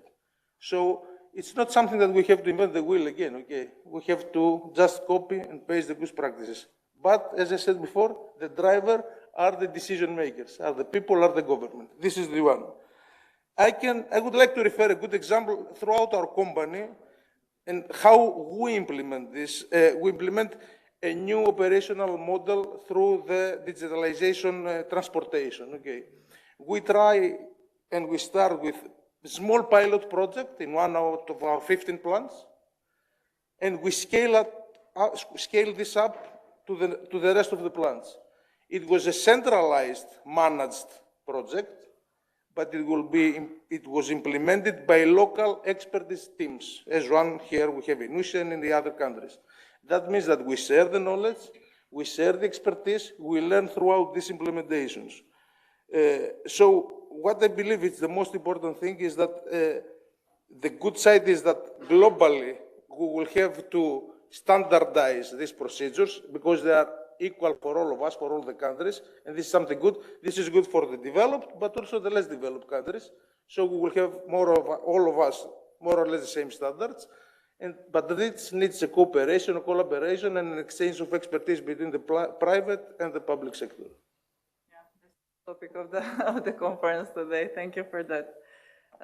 Andre, now question for you. We touched already the national strategy for cybersecurity. We mentioned it. So what would you say? What would be the 3 actions that the government should address in this strategy and in general in order to solve the cybersecurity challenges? Thank you. As I mentioned earlier, I think the strategy is quite nicely done and quite rounded up.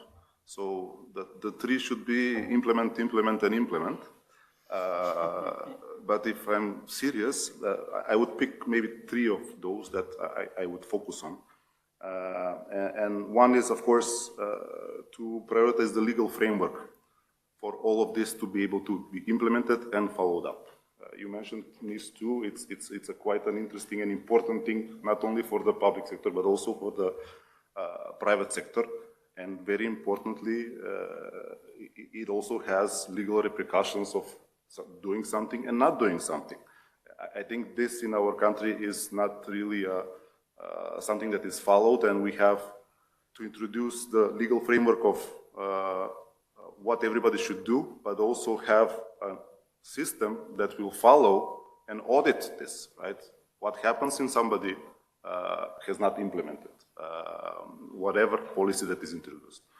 What is the penalty? And of course, in specific incidents, if not all procedures are followed. I think this is a very important thing, especially the communication afterwards between the private sector, I don't know if it's the echo or not, and the public sector. When there is an incident, communication between the different institutions. We have currently the national cert at AEC, but I think the government also, it's within the strategy, that there is a national also cert that will be done, a governmental one. So that's point number 2. This to be done. It will be very tricky, I think, to find the people for it. On top of the investment in technologies that need to be implemented, I think it's quite key. Potentially this will be done via funding, but a very important subject is the establishment of this national governmental cert, the introduction of key technologies from multiple vendors that will be able to populate it with the proper tools, and then to have the people working there paid properly. It's quite an important subject because this will be the trickiest thing. How do we get the right people in this potentially the most important institution within the government on cybersecurity level? So it's a very, that's why implement, because if the plan is nice, we just need to make sure it happens. Because at the beginning it will be tricky. Less pay, but high stress. This is the biggest issue with cybersecurity in general. It's a high-stress field. But I think once this is developed into a proper setup, people will want to go there. This is the example I have heard from colleagues in bigger countries, because this will be the most serious institution in the country, and smart young people or older people, whatever, we want to go there and have the experience to play with all these tools that they would not even in the largest telecoms find. So that's the dream. But this we need to implement, right? And of course is to work in general on the capacity building within the country in the other institutions. One is this national thing, but also what happens within the smaller institutions. Still, they can rely on the national cert, for example, but still they have to have some policies that they need to follow within their institutions. And for this, I can see a lot of friendly faces here, and I know that you have not been supported with funding. This I would again bring. We need to invest in all institutions on improving the cybersecurity infrastructure, and then on the skills of the people. Very often there are implementations of products, but no training for the people. It's another thing that we not only need to work on the education of the younger people, but the people that we have currently in the institutions. And the example you gave from Moldova, I'm guessing the people that come at night are the people that work during the day, and there is no other time for them to study but at night, which is fine. We need something like this, absolutely, because there is no time when you are the one person that handles the computers in the institution, or two, and handle the printers and the cybersecurity and everything in between, to then also learn whatever is the new policy. So this investment, not only in the young people, but also within the people that are already within the institutions, is quite key. So these are the three things I would pick from the strategy, which includes all of these things. We just need to implement them. Yeah. Okay. We have a question for Dalibor now, so if you can have him, and in the meantime, I hope he's listening. Oh, I'm here. You're listening, okay.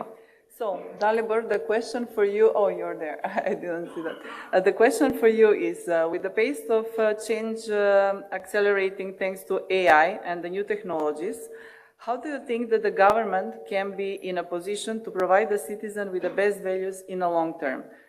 Which do you believe should be the focus of the government, having in mind where we are, where the government is, where we are at the moment? It's a good question. Thank you. So, look, for me, there's two very important principles here when it comes to getting best value, and especially long-term value. The first one is to understand that, and I think the president government absolutely does understand this, which is good. Not all tech is fungible. You know, buying something with the same name from 2 or 3 different places, might get a very different outcome. You've got to, you've got to treat, and this is the second principle, you've got to treat technology and digitalization as an investment, not a cost. We've seen a very wrong approach to this in Australia, where there's crazy overpayment for something that doesn't work and critical underpayment that then leads to a failed project in other aspects of procurement. So, when it comes to best value, this idea that you're making an investment and you need to engage with that investment kind of ties back a little bit to what I was saying before. The idea is to set up a structure that is perpetual. You can't buy a box. There may be some boxes you have to buy, servers, kit, things like this, but it's very important to understand that you mentioned that the sector is fast changing and change accelerating. That's why you have to have a vision that is value-based and not tech-based or, specific to a particular thing. Cybersecurity and, absolutely great points from Andre and Magda here. Cybersecurity is an ongoing, perpetual thing. 30 years ago, nobody thought about it and it didn't exist. And it will just keep getting more complicated. It is inevitable. It is perpetual. It has to have a continuous and ongoing focus. I love that idea of the Night Academy or the 24/7 Academy. I mean, that's something we need here. So, and actually, to a point Andre made, you've got to invest in the right talent, and that too has to be treated as an investment. I think Macedonia's been behind economically for a long time. I think that is changing, but you've got to pay people. It's not just about the money, it's also about the incentive and the career track and the ongoing professional development that goes through. That has to be a part of the strategy, right? It might seem unusual to be talking about people when you're focusing on digitalization. It's people that deliver this, and it's people that own it and maintain it. Another thing that I want to mention on this, regarding best value, and actually goes back to a point that was made by Troy earlier. You can go big, you can skip a bunch of steps. When we explain Moitermin in other countries, the first reaction is one of abject disbelief. They look at you like, really? That's like 35 different projects. No, it was one big reform. Yes, it's been enhanced over time, but the creation of a single health backbone is something that we have seen done atrociously poorly in other places, where they've tried to build it up in little layers and do little bits. It does not work. It's actually easier to do the whole thing at once than to do it in little pieces. And you see dynamics like this all over the sector. It's not always, this requires good analysis. Sometimes you do have to build in stages or pilot and then expand. That's not necessarily a bad strategy, but you know, with the pace of change accelerating, you can skip a bunch of steps, and more importantly, you can assume that something will be better in the future.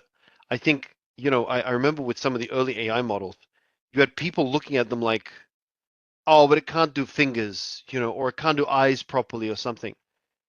If it can do this today, just imagine what it can do next year. That's the planning you have to think of with some of these technologies. Just like with cybersecurity, the planning has to be whatever threats we face today, they'll be even more complicated in 12 months or 18 months. That's what you got to plan for. And you can only solve that with good people, because good people and good engineers don't care what technology they're using. They use it the best way they can to solve a problem that is independent of the technology. Um, And the last thing I'll just say, when you mentioned what should be the focus of the government, I would focus actually, and it might seem contrary to what I said before about, going big, but the as a society, everything works better when it works efficiently, when there's less waste. Everything that reduces the friction of people living and engaging with society and the friction of businesses doing business in that society, for me, is a prime target. And this is already on the roadmap, I think, for the government, which is terrific, to hear that the idea of making ever more about administration, bureaucracy, digital and efficient and fast. We see a lot of good reforms in that space here in Australia, also some bad ones. But some things have been very successfully digitized, which has been good. Some things have not been integrated after being digitized, which is bad. But you win some, you lose some. So I think this ultimately benefits the entirety of society. You're still here, Dalibor. A last question from you. We are starting with the third round of questions. Where do you see the highest returns from digital transformation? I hope so. I've got 24 hours to answer this, right? Because I've got a lot to say on this topic. I'm sorry, I'm only joking. I promise everybody in the audience I'll be succinct. So look, every aspect of society is or can be touched by digital transformation. And there's an old saying, the grass is greener on the other side, implying that it looks greener, but it's not. And the grass is actually greener where you water it. And we heard this great story from Troy earlier. That's an amazing achievement in and for Maryland. Very inspiring. And we saw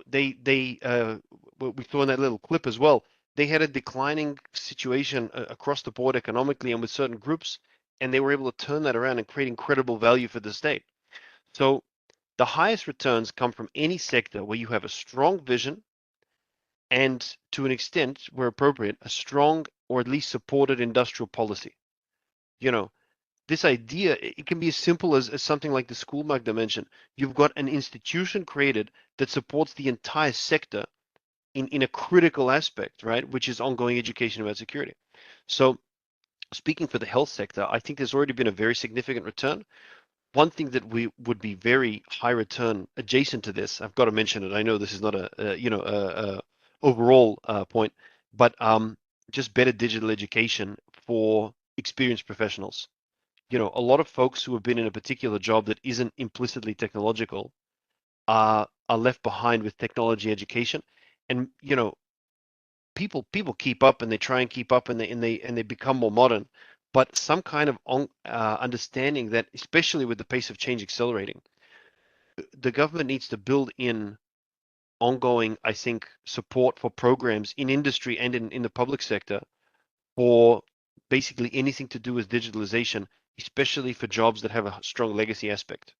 And just to focus on this, I mean, I would see education generally, that's a specific example, but education generally is an incredibly high return sector, because no matter how powerful the technology, people have to implement it and people have to maintain it. And people can't do any of that without good education. I think a strong digital strategy in education is guaranteed to pay dividends to society and across the board, in both the private and public sectors. And it's interesting, actually, something that I've been saying for years is, Macedonia still has I think, outsized in strengths agricultural sector, and there's a possibility of dramatic return from digital transformation in agriculture and in industries related to agriculture, like secondary processing. I was delighted to hear Troy say the same thing before. Macedonia has the possibility to create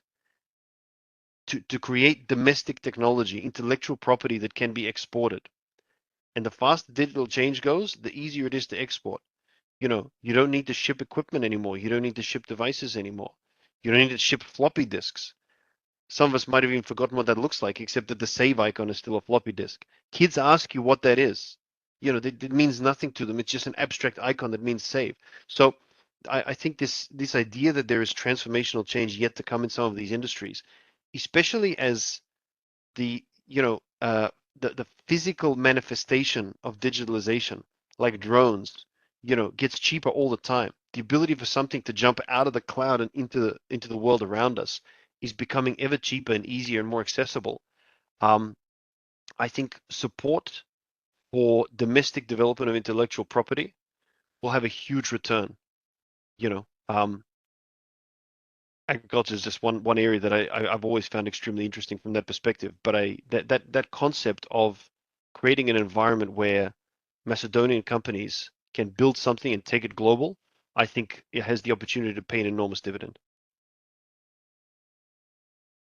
Actually, thank you, Dalibor. We are now going to go with the third round of questions. Let's call it wrap up. We'll start with you, Costa. The question is same to everyone, and it is what would be your 3 points message or advice to the policymaker in the government? Straightforward.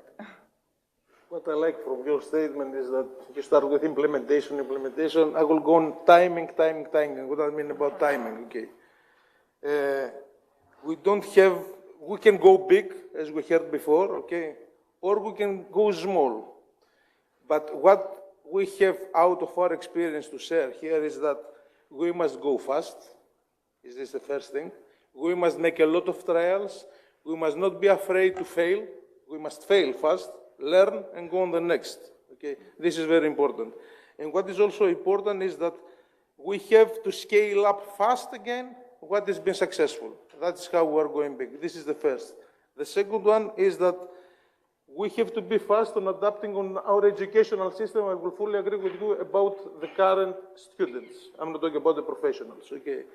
We have to teach them and learn them what is coming next. We have to prepare them for the future.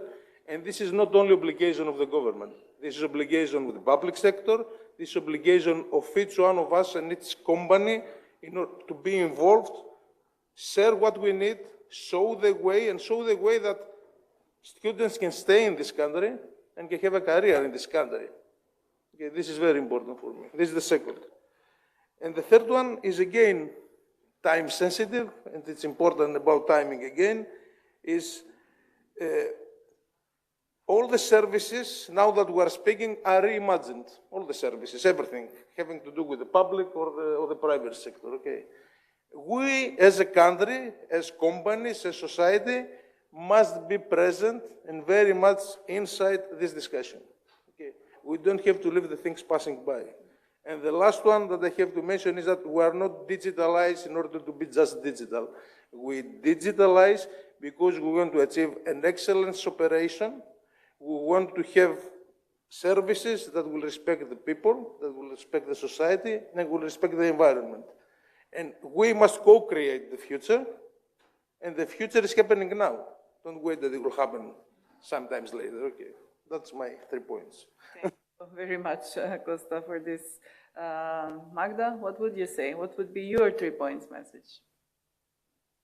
I'm not in a position to give advice to policymakers, but what we can do is to share experience, and I think that's also very valuable, and then they can learn from other mistakes, because one of the reasons that Macedonia is in a really good spot is because they can learn from other countries' mistakes and do it again right from the start.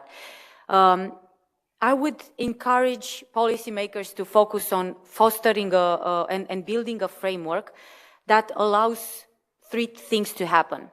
One of them is, and it's been mentioned over and over and over again, people. The shortage of people is here to stay. That's the reality. What can compensate for this? It's automation. And to some extent AI and automation. We don't believe that they will replace people, but they will definitely compensate for the lack of skill and lack of volumes. So do that. Whatever your strategy will be, whatever the policy will look like, make sure it includes and it accommodates automation as part of the digital transformation, because there's no other way. And this, by the way, also helps retain people that otherwise will get stressed, as you mentioned, bored, and then they will leave abroad. The second thing is don't spend. Invest, and every dollar you invest is 10 times more valuable than a dollar you spend. We've seen this again around the region. Countries who have been spending a lot of money on buying different security technologies and different security products. At some point they had 70, and they were so proud that they had 70 technologies that they were using to secure.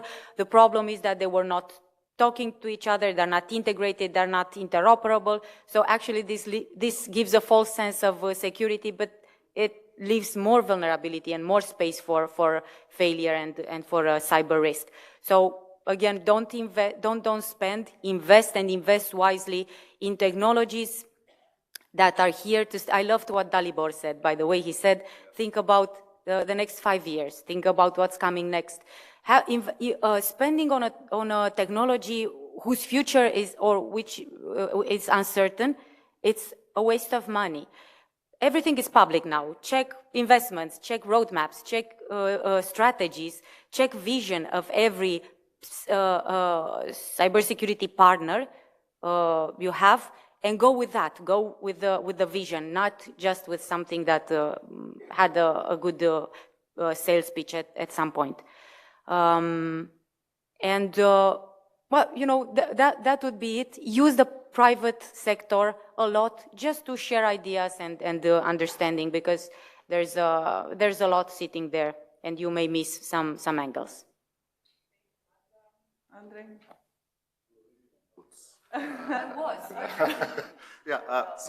I will just reiterate. I think everybody mentioned the key things. I think it's quite important. I loved, and I wrote it down, this: the grass is greener where you water it. Is gonna stay with me. But in other words, this means invest, and not what was your spend. Not spend. Yeah. In digitization and in cybersecurity, of course, increasing digitizations means increasing productivity. As Magda mentioned, the issue with the number of people, and we will never have enough people. So either it's AI or it's digitization that will need to increase productivity of the people that we have via automation, via digital tools, via whatever. But this cannot happen without investment. So it's a number one thing, I think. Invest, whether it's in solutions, but also invest in the people skills to utilize this. It's I think the most important thing that we need to take away from this is to invest in the people and to invest in the proper infrastructure to be able to utilize, because it's obvious the trend. People are living here to somewhere because also there are no people, right? It's unfortunate that this fact will remain, and we need to just somehow try to increase productivity without people going nuts from doing too many things, right? So yeah, this is I think maybe one point I would talk about. It's invest. I think we have a nice vision. I think we have a nice group of smart people here, and I see the vision of the government looks positive. I would like to end on a positive note that I see a positive future. I mean, I have 2 kids. I would like them to stay here and stay with me when I'm old, and not just see them via WebEx, not Zoom. Zoom is bad. Yeah, but that's the reality. We need the kids to stay here. I would like to stay here. I stayed here, and Mary stayed here, and all of us stayed here. We need to stay, and we need to invest in our own infrastructure, our own government, our own companies, and our own kids and people. That's it. Yeah, so I'm hopeful. This is my message. That's the right tone to finish this panel. I want to thank you very much. I must say that I really enjoyed our conversation. I hope our audience enjoyed it too. Сега ќе ве поканам на кафе. Време е за кафе пауза.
We are about to start. Yeah, we are about to start. If you can sit on your place, thank you.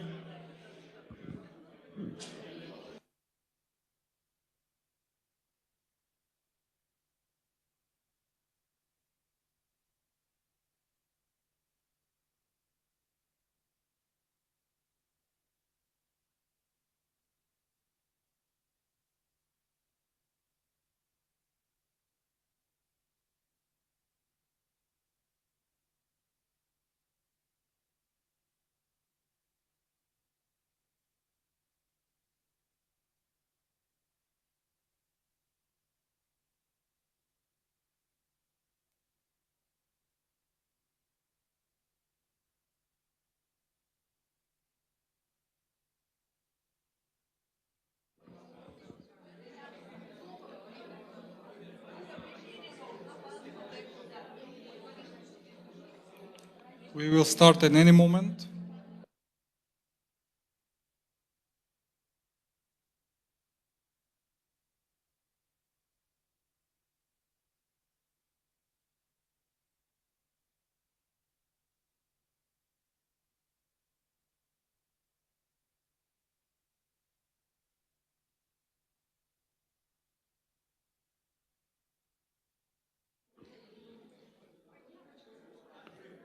So we are continuing with our program.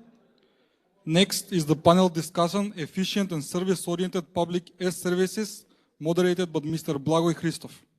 Blagoy, please.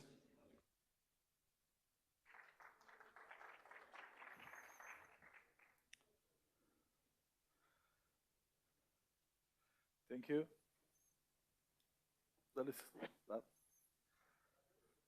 Thank you very much. It's my honor to be the moderator for this panel. And I think that this is a logical follow-up from the previous discussion. We are planning to discuss about efficient and service-oriented public services.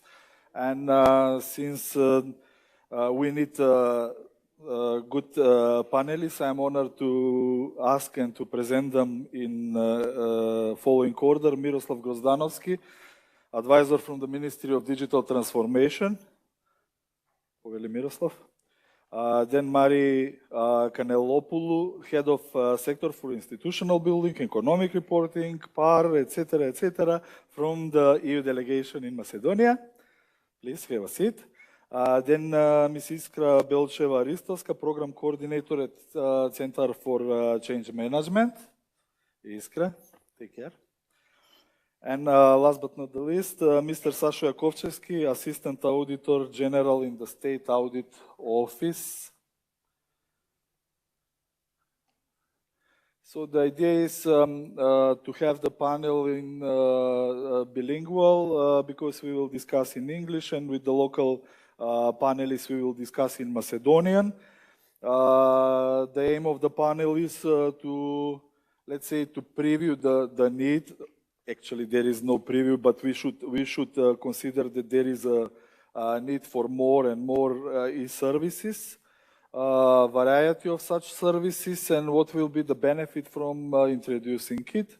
We will have more or less 3 rounds. First round of the discussion will tackle the current situation with the digitalization of public services. After we find out what is the current status, we will discuss what are the challenges, why we are on this current status, and at the end we will find a way, or we will propose some potential activities that will increase the presence of e-services, and you are free to discuss openly, even though we have some pre-discussed questions.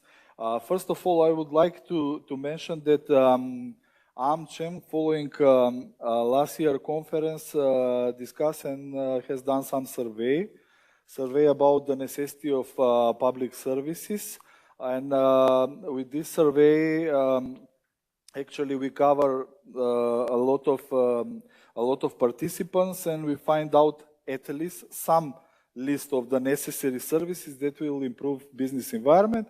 There will be scrolled through the presentation So you could see this is not exhaustive list, but this is only the beginning that we are aiming to propose to Ministry for Digital Transformation as a good starter and follow-up of this set that is already implemented. So I will start first with Lady Marie. Please tell us a bit, we are striving to the EU. And we are looking for your wise consideration and advices in order to reach this destination as soon as possible. Why are public e-services important in the context of successful integration into the of the national economy into the single European market that we are striving in? What is the idea how EU is supporting Macedonia in this journey? Please feel free to share with us. No need to press anything. Okay. No? So good morning from me as well. Very happy to be here today. In fact, I'm glad I'm well enough to be here today because the last couple of days I had a bit of a cold, so apologies if my voice is not up to scratch. We were delighted to be here today because the EU is by far the biggest donor in this sector.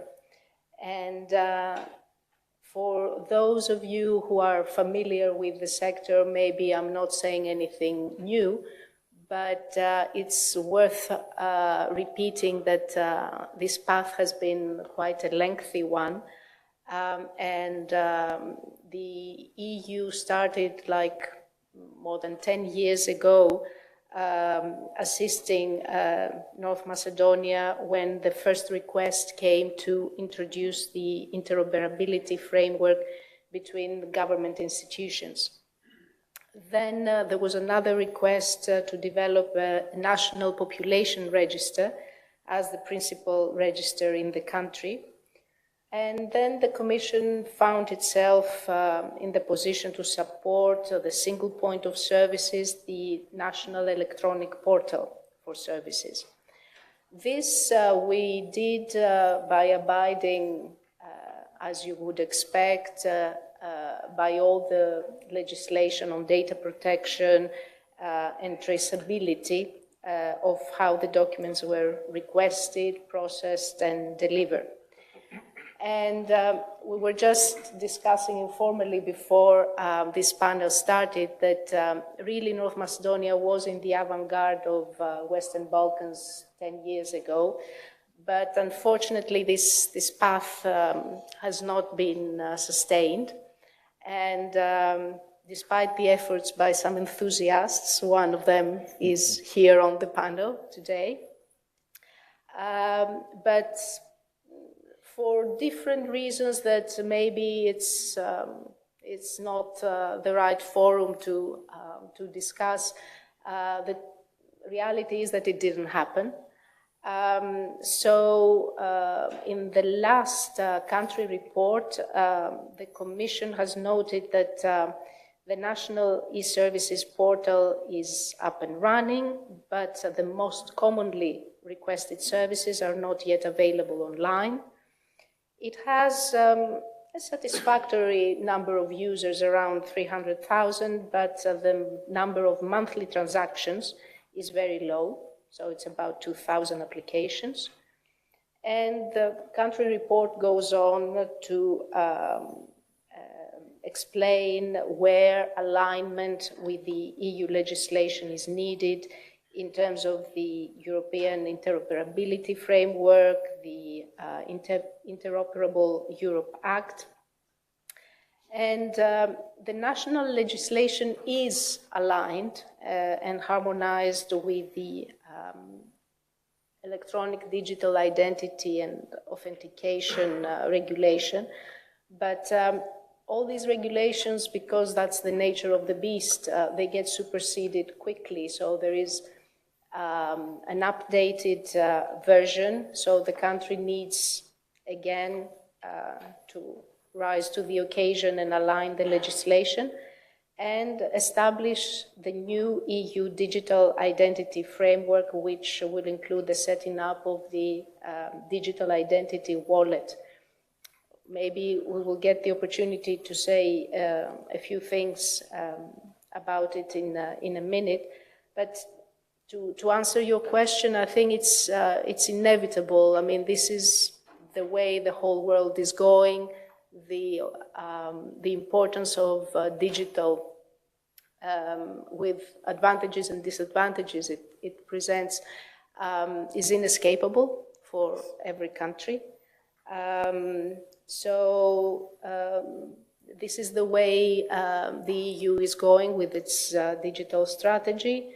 There is a myriad of regulations and legislation that's been updated, and that concerns the interoperable government systems, electronic services across the border, with all the security tags that have to come with it, payments, ID cards.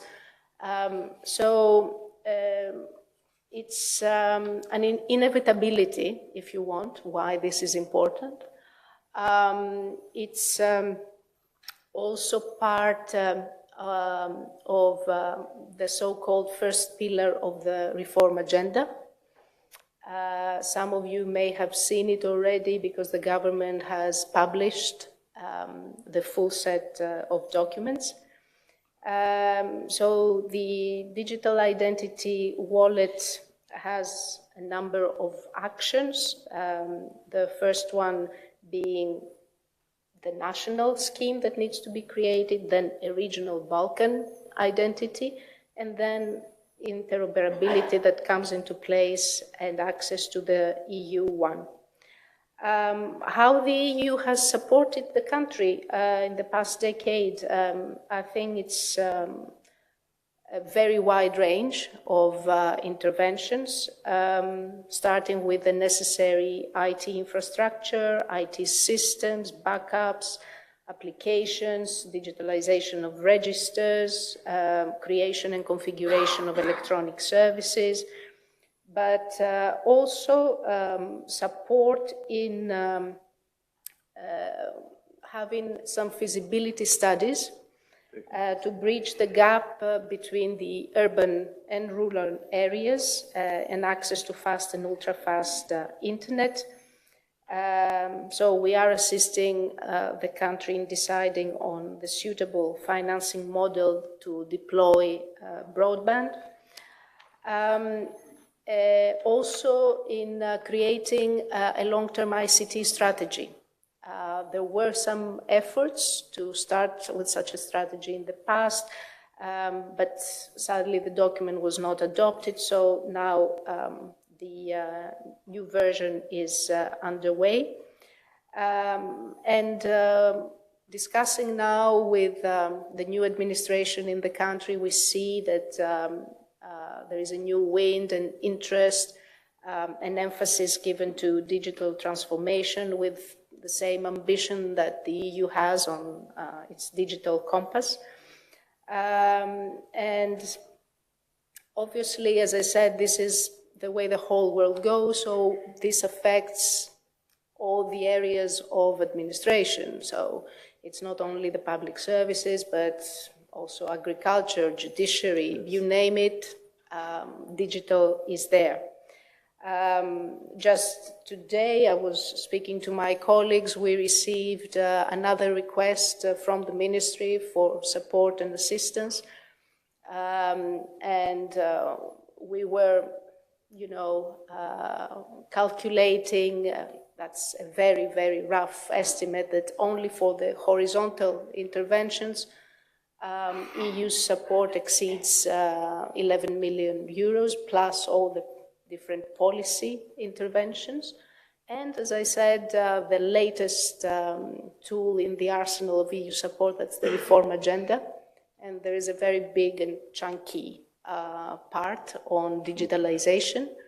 And in fact, this is the part where there is a sort of cohesive approach for all Western Balkan countries, also in view of everyone's preparation eventually to join single market and the EU?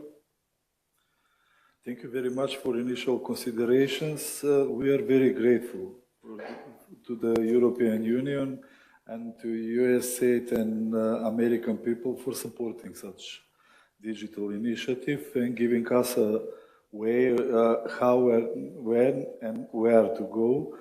This is inevitable, for sure. This is not an option.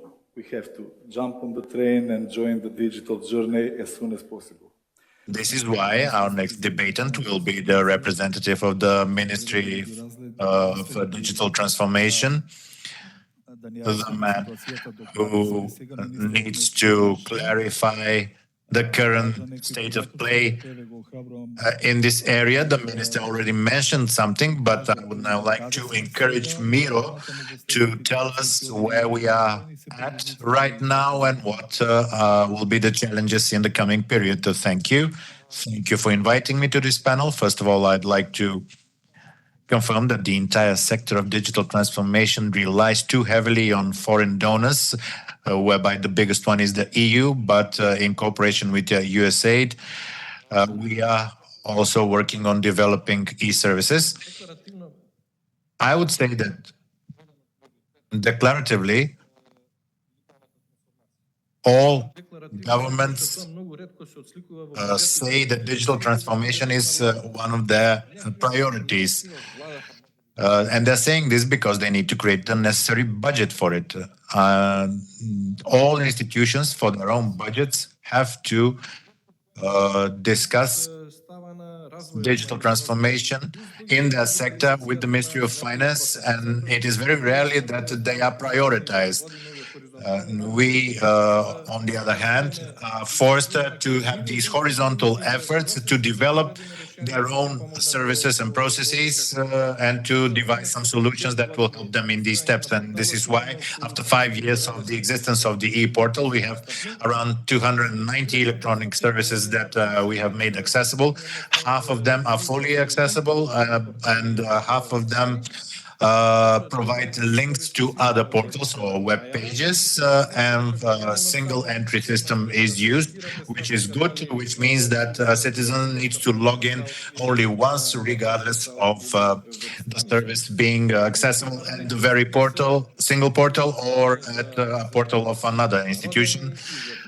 Most common applications are for birth certificates, marriage certificates, M1 and M2 forms. We also have the first 52 services aimed for the business sector have been made accessible lately, and they relate to the Regulatory Energy Committee and the Food and Veterinary Agency. Some of the services are fully electronically accessible, i.e. the applications can be filed electronically and the document can be received electronically.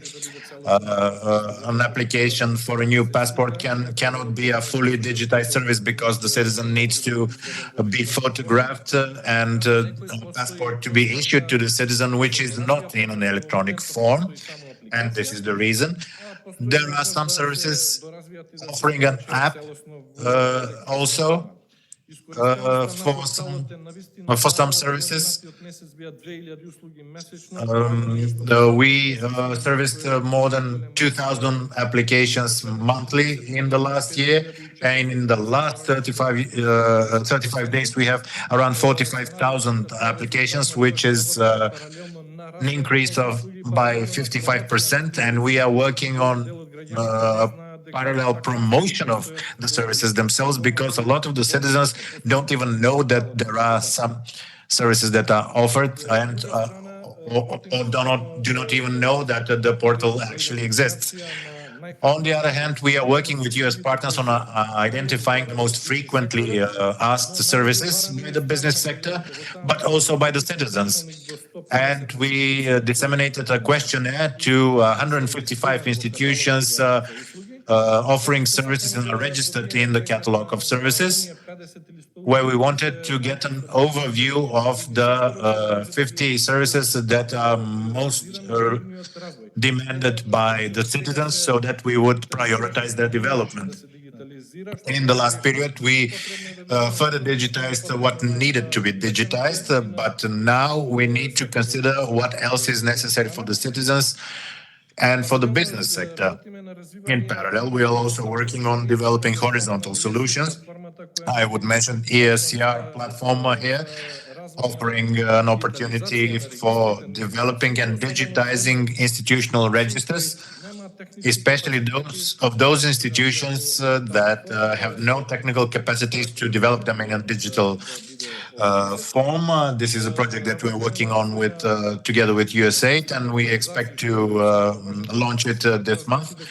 We are working on digitization of businesses as well, which would mean that at this moment in time, only owners have access to those 55 services that I mentioned. But with these new interventions, any member of staff would be able to access these services too.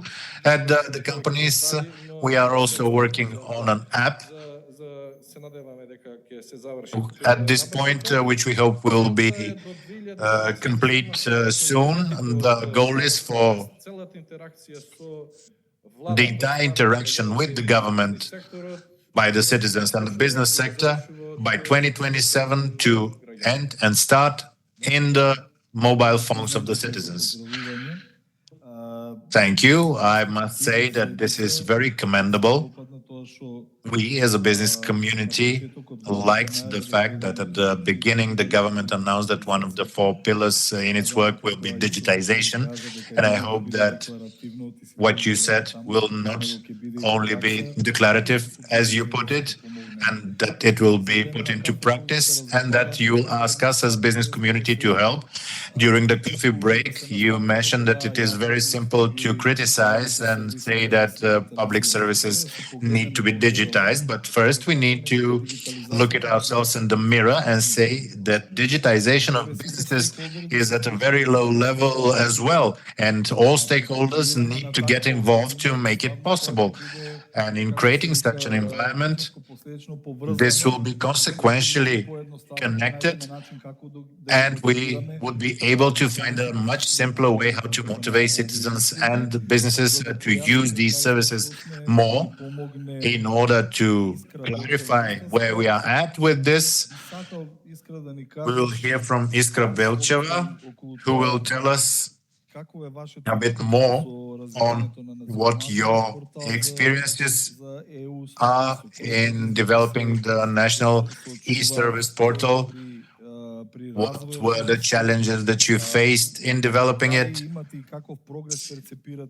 Do you have, and what type of progress you had vis-a-vis what Miroslav mentioned in terms of numbers? And what would be potentially the initial benefit that the citizens and businesses would feel? So, all in all, a status report on this entire matter. Hello from me as well. Thank you very much for your invitation. And our Center for Change Management is a think tank organization that exists more than 15 years, and we cooperate with institutions mostly in the good governance field, but also within the field of digital modernization of our public administration.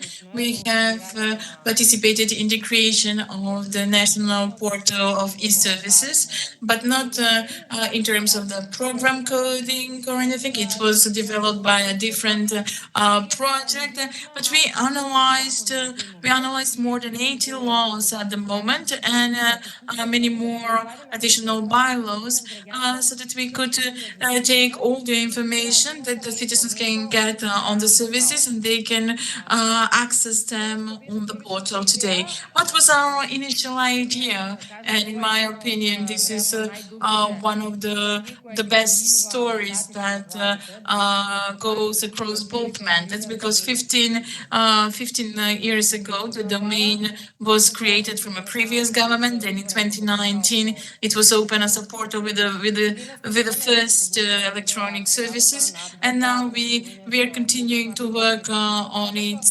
upgrade the mobile applications and similar. So this is a long-term investment, and literally you cannot do it overnight. We cannot see the benefits of overnight, but we can now say that we're seeing some results. And what is really important is that it is being continued. It's a good policy of all government. The initial idea in 2018 and 2019, when we were working on these services, when they were being identified in the catalog of these services, all the services the citizen can see today on the portal, the focus was that the point was to have a single point where everyone can access all services, and then not to go on the desks and to go further to different desks. That was the first reason. And further on, we wanted to see what the business processes described in the legal acts can be changed so that we can digitalize the services. At the moment when the portal was open in December 2019, I think that we had 129 electronic services that were available. Then we tested, and the number in 2022 increased to 216 services. At the beginning of this year, their number was 247, and today is the number that is on the portal, but it's not all in absolute numbers. Well, because we are following these very closely, a big number of these services are not really services. Like, for example, there are more than 20 services that are expired. You cannot expire, for example, that's like for support for projects in the culture. So it's not all in the absolute numbers that they are presented here, but generally speaking, the portal is a really big successful story. The citizens still deserve much better, because the users of the services are well aware where the world is going at the moment. We are still in Europe, and we are always on our phones. And I think as citizens, we demand and we deserve much faster digitalization from the countries. And this is good with the new Ministry for Digital Transformation. It is good to see that there is a focus that is being placed in this field, in particular because these are really expensive investments, and it's actually the citizens that are paying this investment. It's not the budget of some government. I'm here to speak as a citizen of the country. What is excellent for us is that there is a great number of services, and certain parts of the services that we identified as much needed for the citizens are available. But what is the biggest problem is that many citizens do not know that those services exist. For example, if someone applies for a job, and even though we test those services frequently, they can take their confirmation for non-conviction, M1 and 2 forms, but they don't know that they can get those information from the portal. I think that a greater campaign should be implemented, raising the awareness for the citizens. It is really discouraging for me, following the development of the portal, is that the services are not being updated. Somewhere we have updated the acts, but not the services. So, for example, we were seeing like the application for student housings, and it's written that you should apply to certain portal or something, but it's not explained the correct way. And additionally, while testing, we confirmed that a great number of the institutions do not implement their internal procedures completely internally. So, for example, when we are registering the children in the schools, it can be done electronically, but when they come for the testing, they request the documents in paper. Nevertheless, I mean, I can say this depends on the fact that people are not being informed, but also the discretionary rights of the employees in the administration should be decreased. Yes, we need more digitalization and to decrease the discretionary rights in order to prevent corruption. And this is what we want to see in reality. I also have several things that I can mention, but maybe I will do that later during the discussion. Here it is an excellent moment to move forward to our next panelist speaker. That's Sasha Yakovtovsky, the Assistant Auditor General of the State Audit Office. It is really interesting because everyone is using the findings of the State Audit Office. They recently did the audit of the use of the national portal, and I would like to hear about your overview, your insight insights about the findings, and then we will try to identify certain challenges and how we can improve the portal. Because up until now, like for example, the audit report will be created, and the audit report is put somewhere aside, no next steps, no follow-up. Thank you very much for the invitation to be able to participate in this conference and to be able to present part of the results of our hard work. I would like to express my pleasure that we are discussing the digital services now, and I do sincerely hope that these services will speed up the process of digital transformation, and they will contribute to the digitalization of the institution, the business sector, and the society in general. We, as a state audit office, in 2023, we have planned and we did an audit of the national e-services portal. And during this audit, and the topic was the efficiency of the national e-service portal. During the audit, we focused on how the portal is functioning, on how the portal is being accepted by the institutions and the citizens, and what are the challenges the state institutions are facing during the implementation phases of the e-services. After the completion of the audit and the methodology implemented, the findings we can conclude that the government and the Ministry for Informatic Society and Administration, they are partly committed to the activities for digital transformation and enabling electronic services for all citizens. The process of digitalization is a slow process. It affects on the quality and the availability of the services, and the percentage of the national portals is really low based on what it is offering. And we have published the report, and it's available on our website. When it comes to the findings that we came to, I can start with some numbers. As the previous participants mentioned, it was established in 2019 until the auditing period. There were 112,659 users, and that's a number of 8% of registered users of the national portal, which is really a serious challenge, how to attract the users and the citizens and make them start using the e-services portal. Additional findings were linked to the legal frameworks. There was a set of digitalizations, and there were certain deadlines in those legal frameworks which the institutions should be able to accommodate, to align their own laws with the laws on digitalization. But up until the review, those laws were not aligned, and it makes the entire implementation and the realization of the potential for the development of e-services is being affected.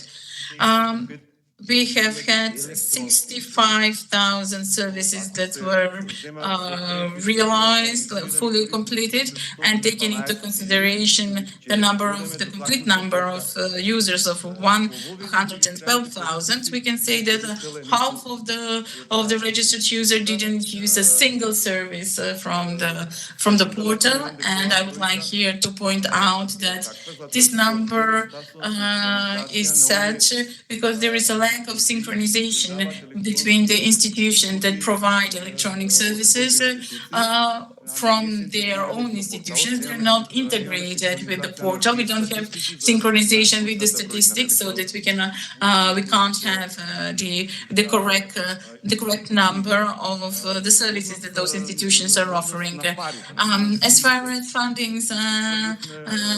funds are concerned, we analyzed public procurement procurement processes that were linked to the digitalization process, and the investment from the budget were 438 million donors. And then we have additional 7 million euros from the IPA funds. If we take the number of 65,000 of services, we come to a calculated price of $12,815 per service. I think that with the numbers we are okay. We have good information for beginning, but I would like to ask you to allow me a short overview, short summary after the initial round of question. Mary said the historical truth that the digital transformation is not an option, but it is an obligation. You will either follow the path or you will be left on the margins. And then afterwards we saw that there is certain basis that was created by the previous ministry that is being updated by the Ministry of Digital Transformation. And I must mention here that in the strategy that is being created now, the services will have an important role. It is really important that we started with the different indexes and the measurement, and we start. It's like a stop and go process, but we need to know where we are. The mirror is the greatest truth. It tells us the benchmarks that will be presented later. They are important, but we should be critical towards ourselves, and we should aim and strive to improve ourselves. And that's why the findings that Iskra and Sasha presented are really crucial for us to gain a better understanding. And having the surface where we are at the moment, we could move forward to the next set of questions and the next discussions that aligns with this is where we are and what are the challenges. We should continue with the next chapter, actually, with the question and discussion upon challenges. So, Ms. Mary, please. EU has variety of experiences. Can you share with us, according to your best knowledge, what are the main challenges that we are facing now as a country? How can we effectively address those challenges? Do you have some recommendation regarding the challenges? Because for sure you know regarding benchmarks from the other countries, whether they face the same challenges at that time of development. So please, what is yours? Thank you. I think Sasha Iskra mentioned a bit the challenges that we have faced also in along the support that has been provided in the country. There is this is something that I have faced because when I first arrived a couple of years ago here, one of the most difficult projects that we had in our section was the one on digitalization. We really hope that it's going to come to a happy end. But I'm a poor lawyer myself, so I had to struggle a bit with the intricacies of the field. But for someone maybe who is an outsider, and I think most citizens are the outsiders, and they just want something to work. They want something to be functional, easily accessible, free, and get the job done. They are not particularly interested in how you do it, they just want it done. So in our line of work, I had to, with the support of my colleagues, and one of them is here today, I had to go a bit deeper and understand how this is done. So the first, one of the first challenges that I saw was that for some reason there is a sense of territoriality with institutions, and each institution seems to think that they are special, quote unquote, they are not part of the same administration serving ultimately the citizen in the country. Then come the technicians, the IT. The IT are a strange animal in itself. So they also thought that in each institution, they were the absolute masters, and nobody could intervene in this IT system unless, they gave the green light. Then you have all the side issues linked to the costs for the maintenance that sometimes were even superior to the costs for development any given software. Also, sadly, in this area, the equipment becomes outdated pretty fast. It's superseded by developments, and therefore supply of equipment was often in demand, but that wasn't necessarily the best use of the EU taxpayers' money. Also, the question of licensed products versus open source solutions. That's another big question. Not to mention the proliferation of legislation in the field, starting with the macro, the law, but then the bylaws, the government decisions, etc., etc. As I mentioned, the citizen really wants a solution that's workable and for free, but it's not necessarily the case. So you had payment among institutions that had to be solved, or citizens that needed to make a payment. And I can tell you that from the country that I know best, we were really lagging behind for many, many years in the EU. Mm-hmm.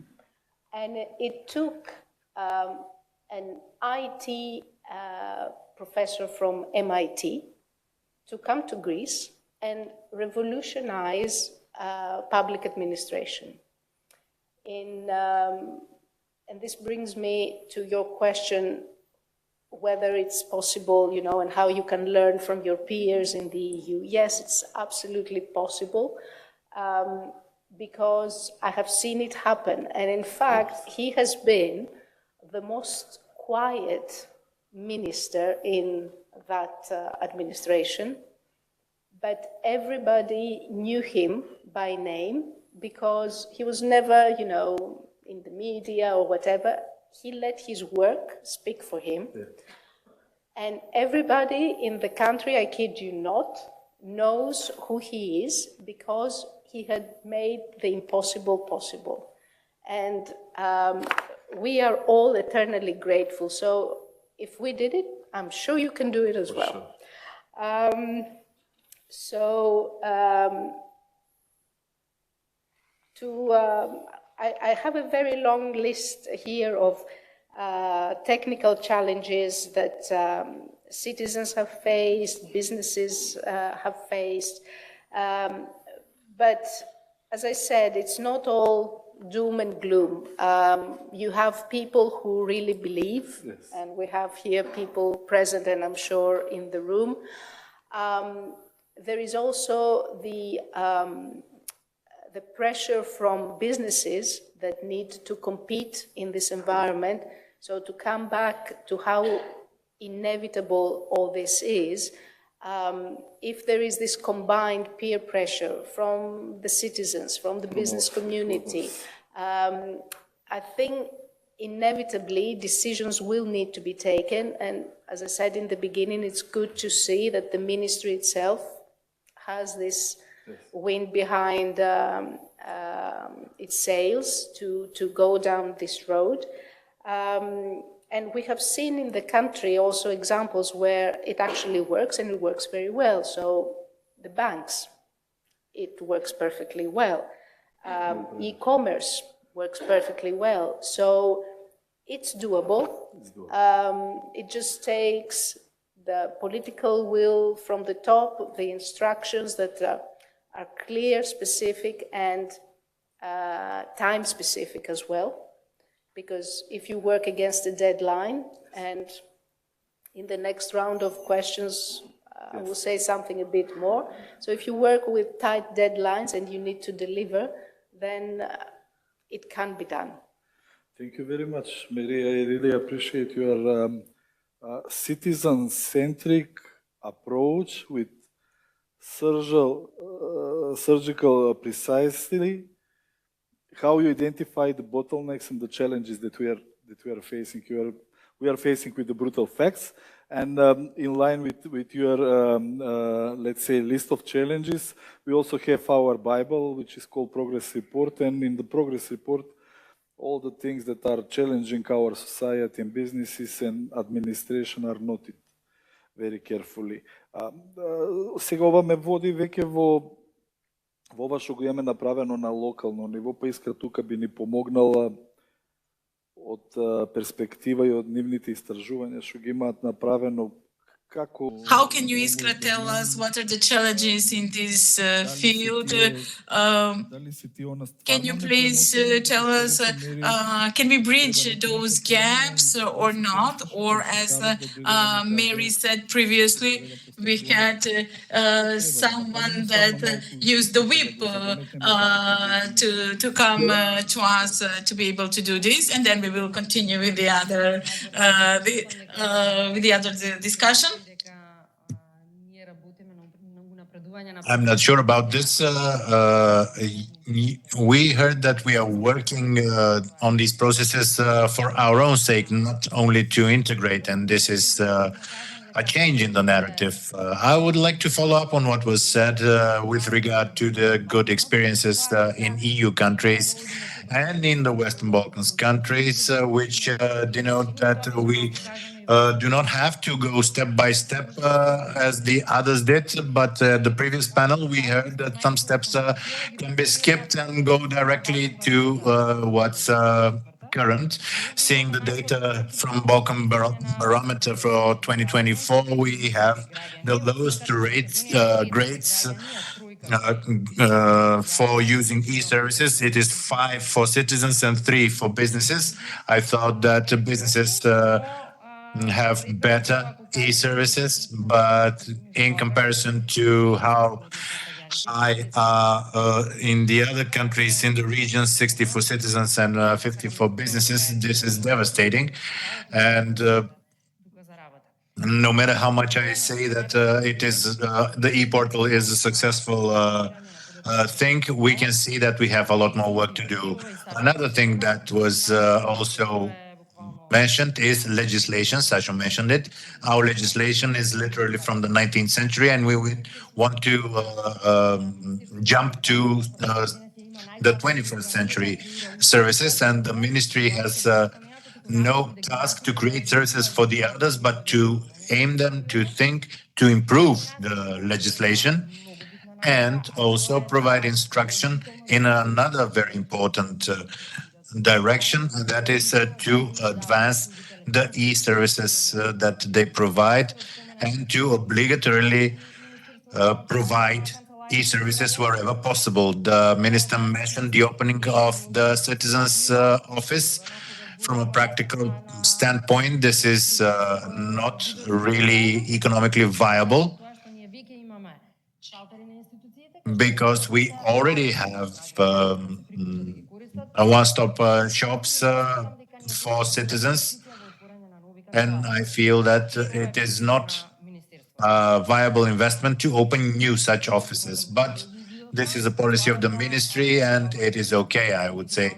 Another problem that we identified is the poor digital literacy among the general population. And to mention some numbers, as per Eurostat, for 2021, unfortunately, there's no data for 2023, although there is such data for 2023. 52% of the overall population, it says there, in the EU having basic or above basic level of digital skills is, as I said, 52%. and for our countries, 34.6%. So the digital literacy of the population has to be a prioritized area that we need to work on. It was mentioned in the government portfolio, but we heard today from the minister that they will be working systematically on increasing digital skills among the population and within the public administration, among those that would need to provide those e-services to the population. Our study shows that the electronic birth certificate in 2020, when we had the COVID crisis, and when we were forced to use the portal, was issued in several minutes, whereby in 2022, in our testing, we were informed by the UVMAK that a signature from a registry officer has to be waited for, which is ridiculous. We had better services in 2020 than in 2022. Another thing is that the level of using e-services by the citizens is at a low level, and I think the ministry will indeed be working on it, and is one of the priorities in the ICT strategy at national level.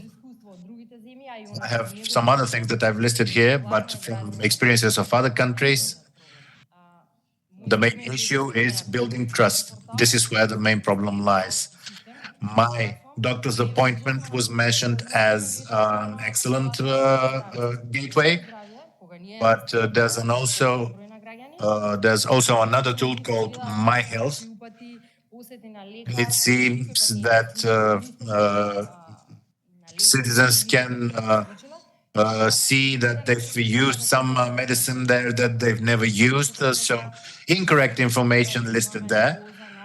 And this shows us that we need to have still reserves when it comes to our trust in the institutions and how they provide services to us. And the cyber attack on the healthcare fund and what happened to our personal health data, especially the sensitive ones, as a result of that attack. And this is why I feel that the determination of this government to work on the promotion of these e-services among the general population, this would be one of the key elements for increasing the usage of services. Thank you. You were really straight to the point. When one thinks about it, we would see that we actually still in the Stone Age. And when it comes to the directorate that you mentioned, there can be no hackers attacks there, but there's more risk of floods happening. When it comes to the Eurostat data, they were discussed yesterday in the pillar digital skills, digital literacy and inclusiveness, and the numbers are those that you reported. But these are the numbers drawn from researchers and per research, per study. But when we consider the situation with our own eyes, it turns out that we survived COVID in a very successful way. Everything was functioning then.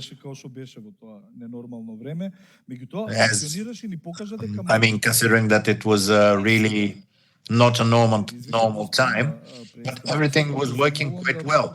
So Miroslav mentioned this challenge, but I'd like to follow this up with something else, seeing as the perception from this discussion is that it is only the ministry, together with other ministries, can do a lot, as opposed to the ministry doing everything by itself. How that digital mindset can be overcome, and for it to be transferred to the budgets of other ministries and the Ministry of Finance to approve those budgets, as we talked about during the coffee break.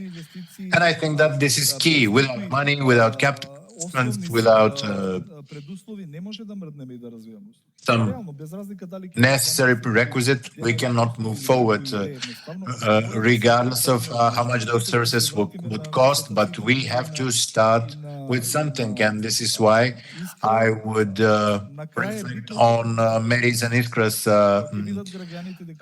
conclusions.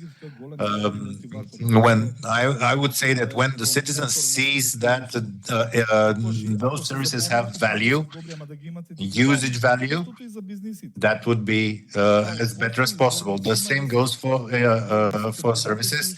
The portal is there. We all data is not still there, and we are knocking on the door of a one-stop shop, and you are the one-stop shop now.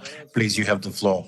The eco centers that are being opened right now are opened with joint resources by the government and the local authorities. They're mostly opened by the municipalities themselves, and the staff there are individuals that were hired in the project Computer for Every Child 15 years ago, which mainly supported schools, but they were not actually being hired by the ministry, and we have no additional costs in opening these offices. But when it comes to the digitization of services, there's a lot of challenges, and there are such that concern everyone and such that concern only particular institutions. I would specify ICT infrastructure as the main problem here. Some institutions do not have adequate ICT infrastructure so that they would be able to digitize. Digitized skills are crucial, not only from the aspect of having staff working on those systems, but also those that would be able to develop projects and to state their needs in terms of technology, and if this will lead to successful completion of their projects, seeing as we've had a lot of discrepancies in this area. And the third aspect is the lack of an adequate system, document management system as one of the crucial ones, and the lack of an e-archive, e-records. Yes, those on the counters ask you to present them with paper documents. Why? Because they have no way of storing electronic documents.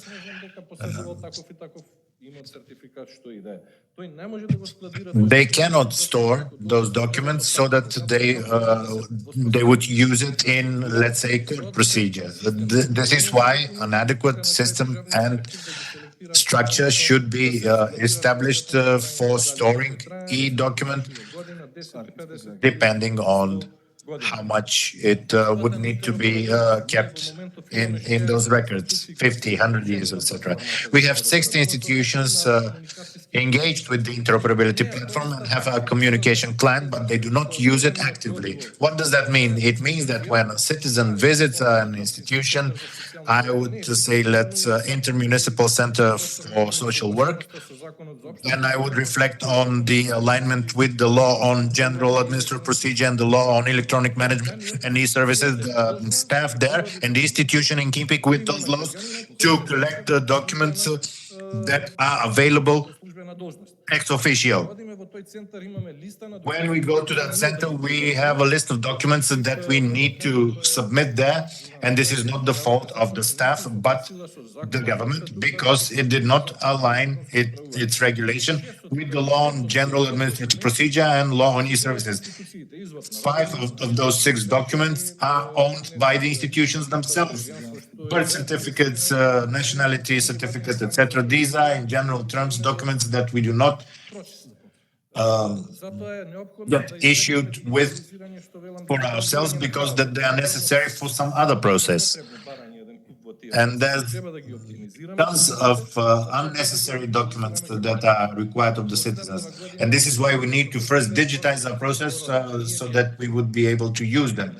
Next year, we will try for new bonds to optimize the entire process to reduce the potentials for petty corruption, as they're called, by digitizing the entire process. Yes, we wish to digitize the birth certificate for newly born, but we also want to digitize the recording in the health fund of those newborns. And this should not stop only with the birth certificates. The health certificate is also issued at the health at the social center, and then we need to take it to some other place. We have cases where owners of companies are registered in one address and the company is actually at another one. Why? Because the street changed its name, and in the process of receiving other services, we have problems whereby owners of companies are not on the same address, and in practice it is actually the same one. We have also problems with digital environment. If our goal is for the entire process to start and end within the very cell phones of the citizens, to have an entire digital environment, we have an issue of inconsistent or incomplete data. Some civil registries made an error. We try to connect that data with a certain electronic service, and citizens report of them not being recognized by the system, by the newly established system, etc. So we have a lot of challenges. When it comes to the civil registry, when we first started, and I wished to digitize their data, there was this simple challenge of a lack of as large as necessary scanner, so that they would be able to enter data in digital form, the data that they scan. Only one staff member could work on one ledger. So we bought 2 scanners that enabled the entry into digital registers. And when we try to, at the end, connect that data into within an interoperability network, it turns out once again that they are of no use when it comes to interoperability. Yes, we touched upon a lot of things. It is good to hear that you are aiming at full digitization of processes. I would discuss with Sasha now what's the way forward, how urgency, what's the hierarchy of needs. I mean, in your view, and if you could shortly reflect on the discrepancies between what's been complete and what needs to start to be implemented. Well, first of all, the civil registry was mentioned on several occasions. We are doing an IT audit of the civil registry and expect to produce a report next year on it. This is an information that I wanted to share. Iskra also mentioned that that the delivery of service depends on the staff itself, and we cannot.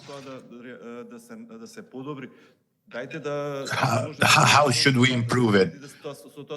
If this can be done electronically, this would minimize administrative procedures, right?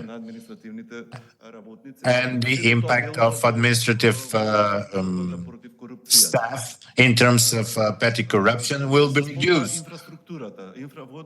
Infrastructure was mentioned. When it comes to infrastructure, I would give you the following example. Coming from our audits, we have situations whereby someone is providing an e-service, I mean institution, but its infrastructure is not well constructed. What does that mean? The application is received electronically, it is processed, and depending on the organizational unit within that institution, the movement of that document within that institution is not being done by electronic way. Why? Because maybe some unit does not have the necessary ICT equipment to establish electronic communication with the other units. Again, we have to draft the adequate legislation. The minister mentioned this. He pointed out to the absurd of needing to present the electronic documents and for them to not be obligatorily used. Another issue is promotion. The promotion of the e-portal is insufficient. The education of the population is also insufficient. The poor use of possibilities for public promotion, the public broadcasting service, of course, qualified IT staff within public administration is also a huge issue.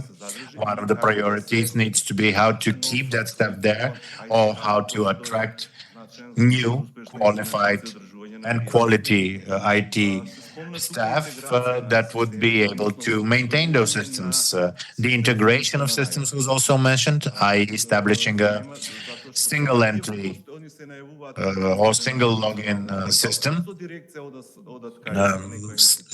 They now use citizens use all sorts of portals where they need to log in and register individually, consequently, one by one. This is a technological issue that needs to be overcome. Yes, you're right. Security is also an issue. If you lose the trust of the user once in protecting his or her data, then you've been a failure for the long term. And we need to establish equal access of everyone and to implement the rule books on accessing web content. So allowing access to persons with disabilities. We have signed and ratified all those conventions of the international organizations, and we need to implement them. In the EC Progress report, it was also mentioned the single e-service entry point. We have 5 such centers across the country. 1 is in Skopje and 4 others in 4 other towns. And we got some numbers that are quite disappointing. Why? Because if we see the overall number of requests answered in ETU centers, it turns out that 1 ETU center completes 10 applications on a monthly basis only. In the previous discussion, we heard that new such centers are being opened using the same staff as before. And the intention there is for those citizens that have no ICT conditions to exercise services to some services be delivered for them there. I would also like to mention monitoring. What does it entail? We need to establish systems of regularly monitoring the level of satisfaction among the citizens, i.e. what needs to change and what needs to be prioritized. And of course, the updating of all data within the system is an issue that needs to be prioritized. I would go a step further in approximating priorities and the ways forward. Please, Ms. Mary, your reflection, because we are transposing directives, regulation, etc., can we somehow copy-paste, replicate the digitalization or principles or some services as you have experience within the EU footprint? This seems for me as a quickest way. Lessons learned, just copy-paste it, do it, process end-to-end, and then what is your opinion? Yes, absolutely. I mean, I think Iskra mentioned it briefly. There's no need to reinvent the wheel here. Others have done it, so you just do economies of scale and you follow their example. And this is the idea also behind the different assistance tools that the EU has at its disposal by twinning, for example. Then you get the teams from administrations from other EU member states that they can come in, they can support, they can, the teams from North Macedonia can do a study trip, they can learn hands-on how it's done in other countries, learn by other people's examples. So absolutely, this is standard practice, if you want, in this case. But the support in the future is going to continue, also in terms of the pre-accession assistance, but also, as I mentioned earlier, in the context of the reform agenda that has a specific amount of money allocated to digitalization. And the interesting part is that in the case of the reform agenda, the funds that are given to North Macedonia are not earmarked. So basically what the EU is saying is, here is this amount of money, and these are the reforms that you need to do.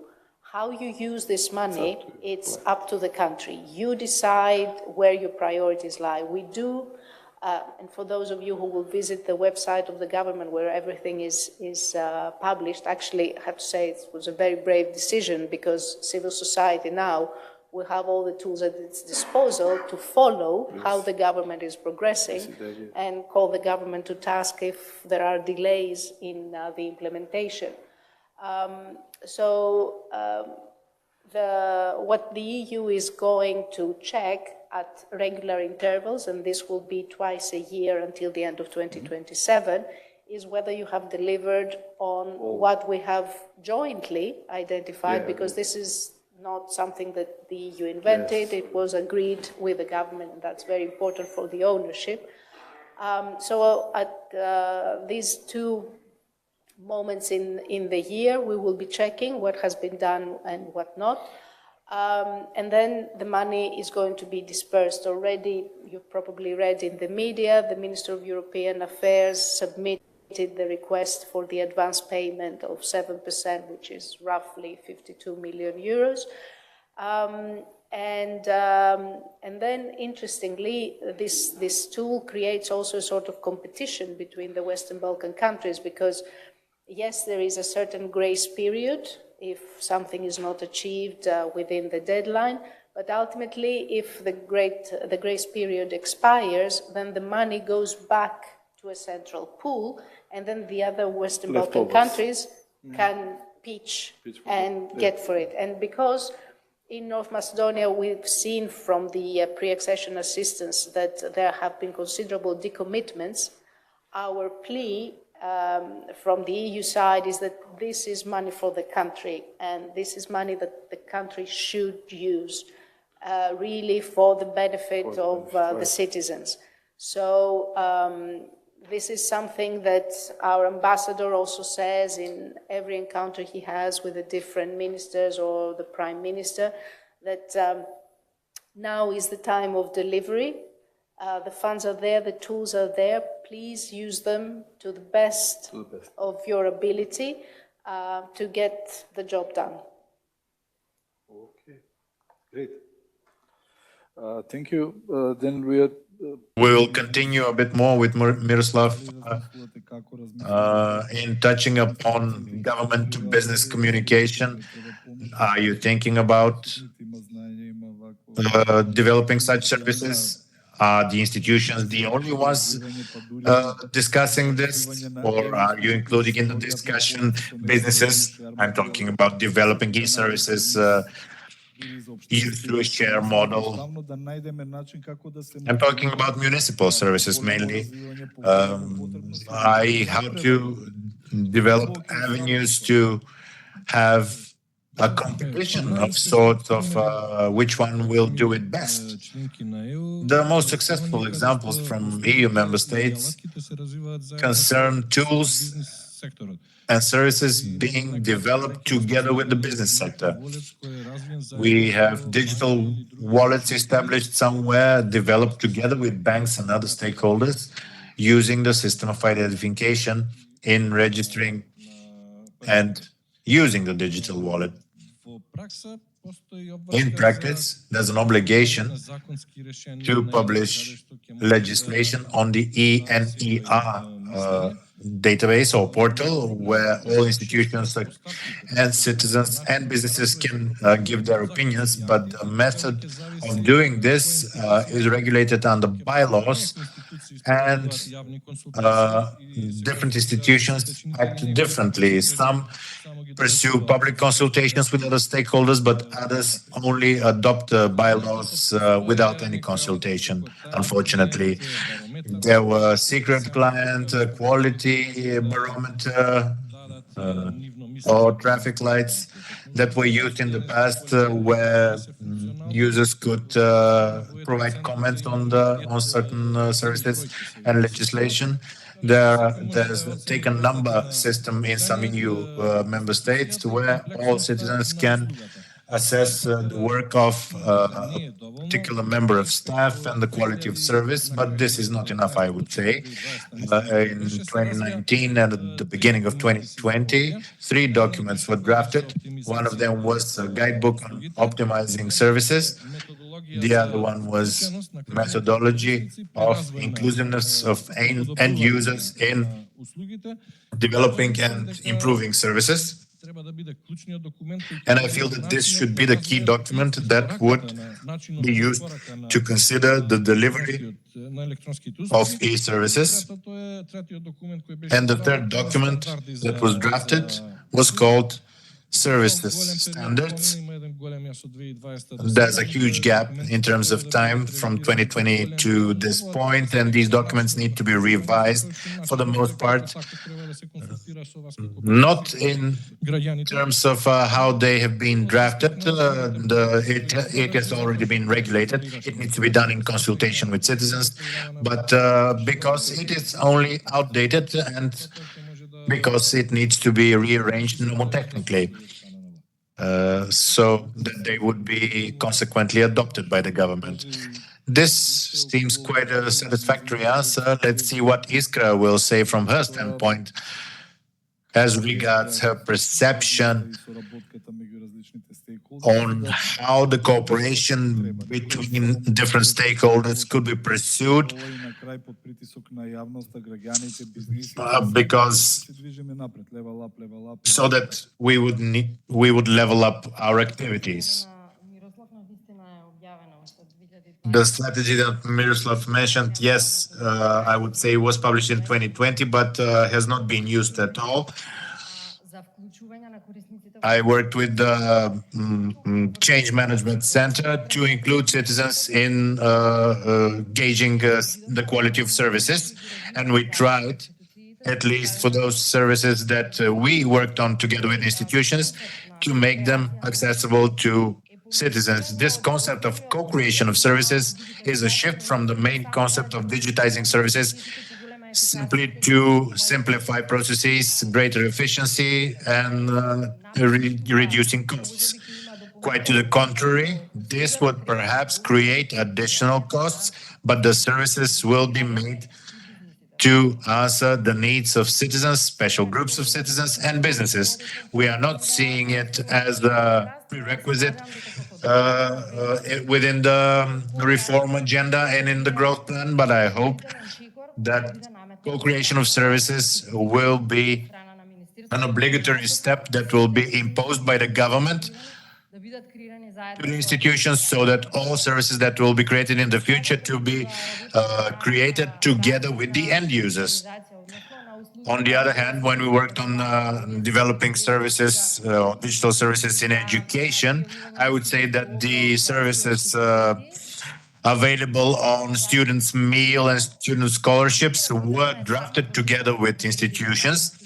And we did not take into consideration only the needs of the institutions themselves, but also those of groups of students and also focus groups working within institutions, so that they would be able to tell us as well how we can help them and to simplify their work. I did not mention the enrollment service of in high schools. We worked on it together with institutions based on the committees ranking these pupils.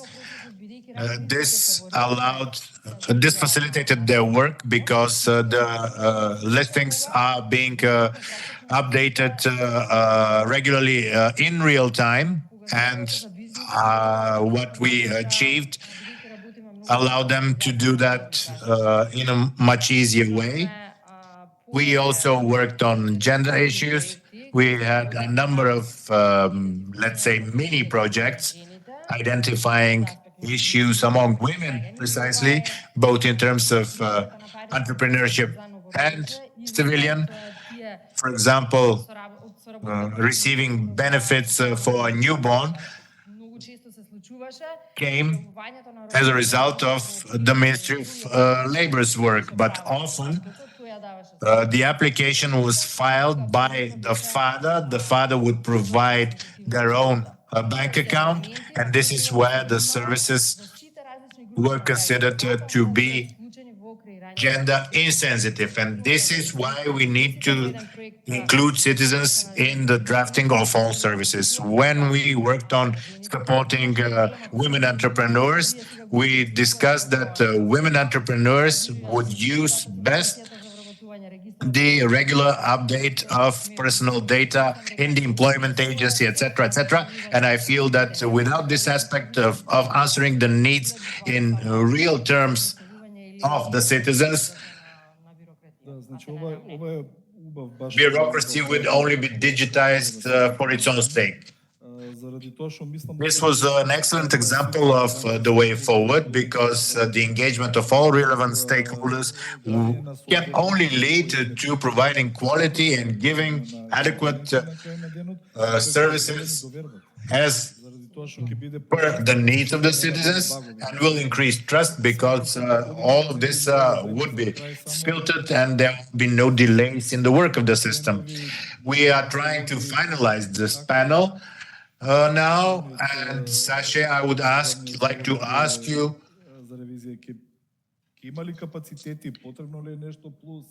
what would be the capacities in the future of the National Auditing Service in terms of new technologies that it would adopt in the future? Of course, I would like to say that the State Auditing Office is the topmost institution authorized to pursue audits in the Republic of North Macedonia, and it does so in keeping with methodologies in line with the legislation on conducting audits. We have regularity, auditing of regularity in the work. These are types of audits that we do. Audits of success, i.e. economic efficiency and of policies. And we also have audits of development. But in developing technology, what impacted us was the issue that standards themselves change, and new types of audits were required. So when it comes to auditing ICT systems, we can actually conduct success audits and alignment audits in that area. In the last few years, we enter such audits in our annual programs and do such audits twice or thrice a year. Additionally, aside from impacting our everyday work, technology is used by our clients as well. And those clients are basically the public sector institutions, and we need to adapt to those changes. And I would say that we we would have to invest in technology and drafting new tools helping us in the auditing process, especially in data analysis.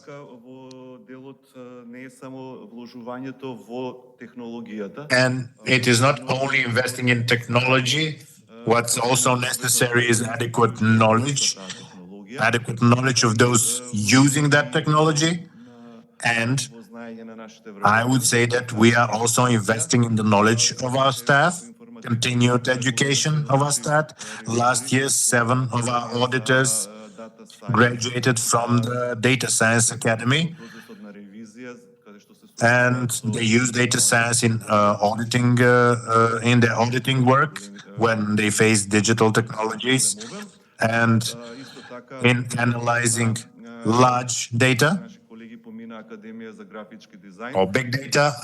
3 of our colleagues graduated from an academy on graphic design, and we as National Auditing Office are promoting and add value to reporting. When it comes to reporting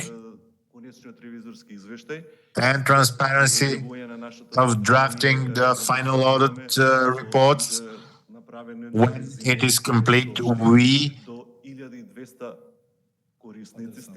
we send out a press release to 1,200 of our users and publish it on our website. So presenting the auditing reports in videos is done by those that graduated from that graphic design academy. And we also in parallel work on adopting new templates aligned with those used in the world. And we are also working on our 3 main goals, and that is how to make the National Auditing Office constitutional category. And I hope that the new law will be adopted soon, thus opening an opportunity to improve the cooperation between the National Auditing Office and the and Parliament, whereby the final auditing reports could be considered by the working bodies of Parliament, and this would impact works done in implementing reforms contained in the EC progress reports and in the reform agenda. Thank you. Things seem to be going on a bit more spontaneously than we planned, but as a short wrap-up of this panel, I would say that what I heard today is very positive and will send a very good message. We started from how the EU has done these things, how it is doing these things, and how it recommends for us to do them. We heard how the Ministry of Digital Transformation, as newly established in success of the previous ministry, thinks about the dynamics in this area in the future. The civil society always criticized us, told us that it will remain vigilant to work better on the challenges that we face and improve the quality of the services that are being offered. And of course, it is good to know that we have always above us, as a watchdog, the National Auditing Office, which will ensure that what we do is understood in a more serious way by all institutions. And as a follow-up to this panel at the level of the Committee of Digital Transformation, our wrap-up will be shared as a non-paper in the shape of conclusions in terms of where the discussion needs to be headed in the coming period in this area. I think that we provided a good input to that discussion today, and I thank you all for it.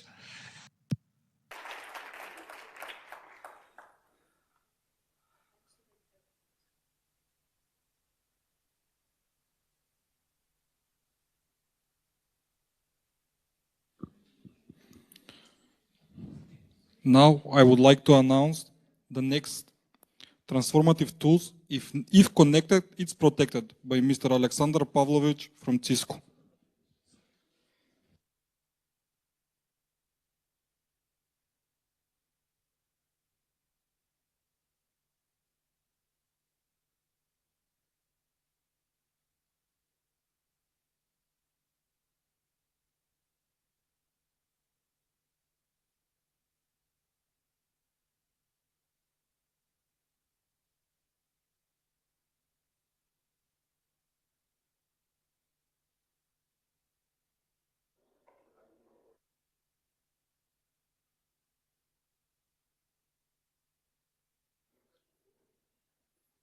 Ili ima i pointer ili?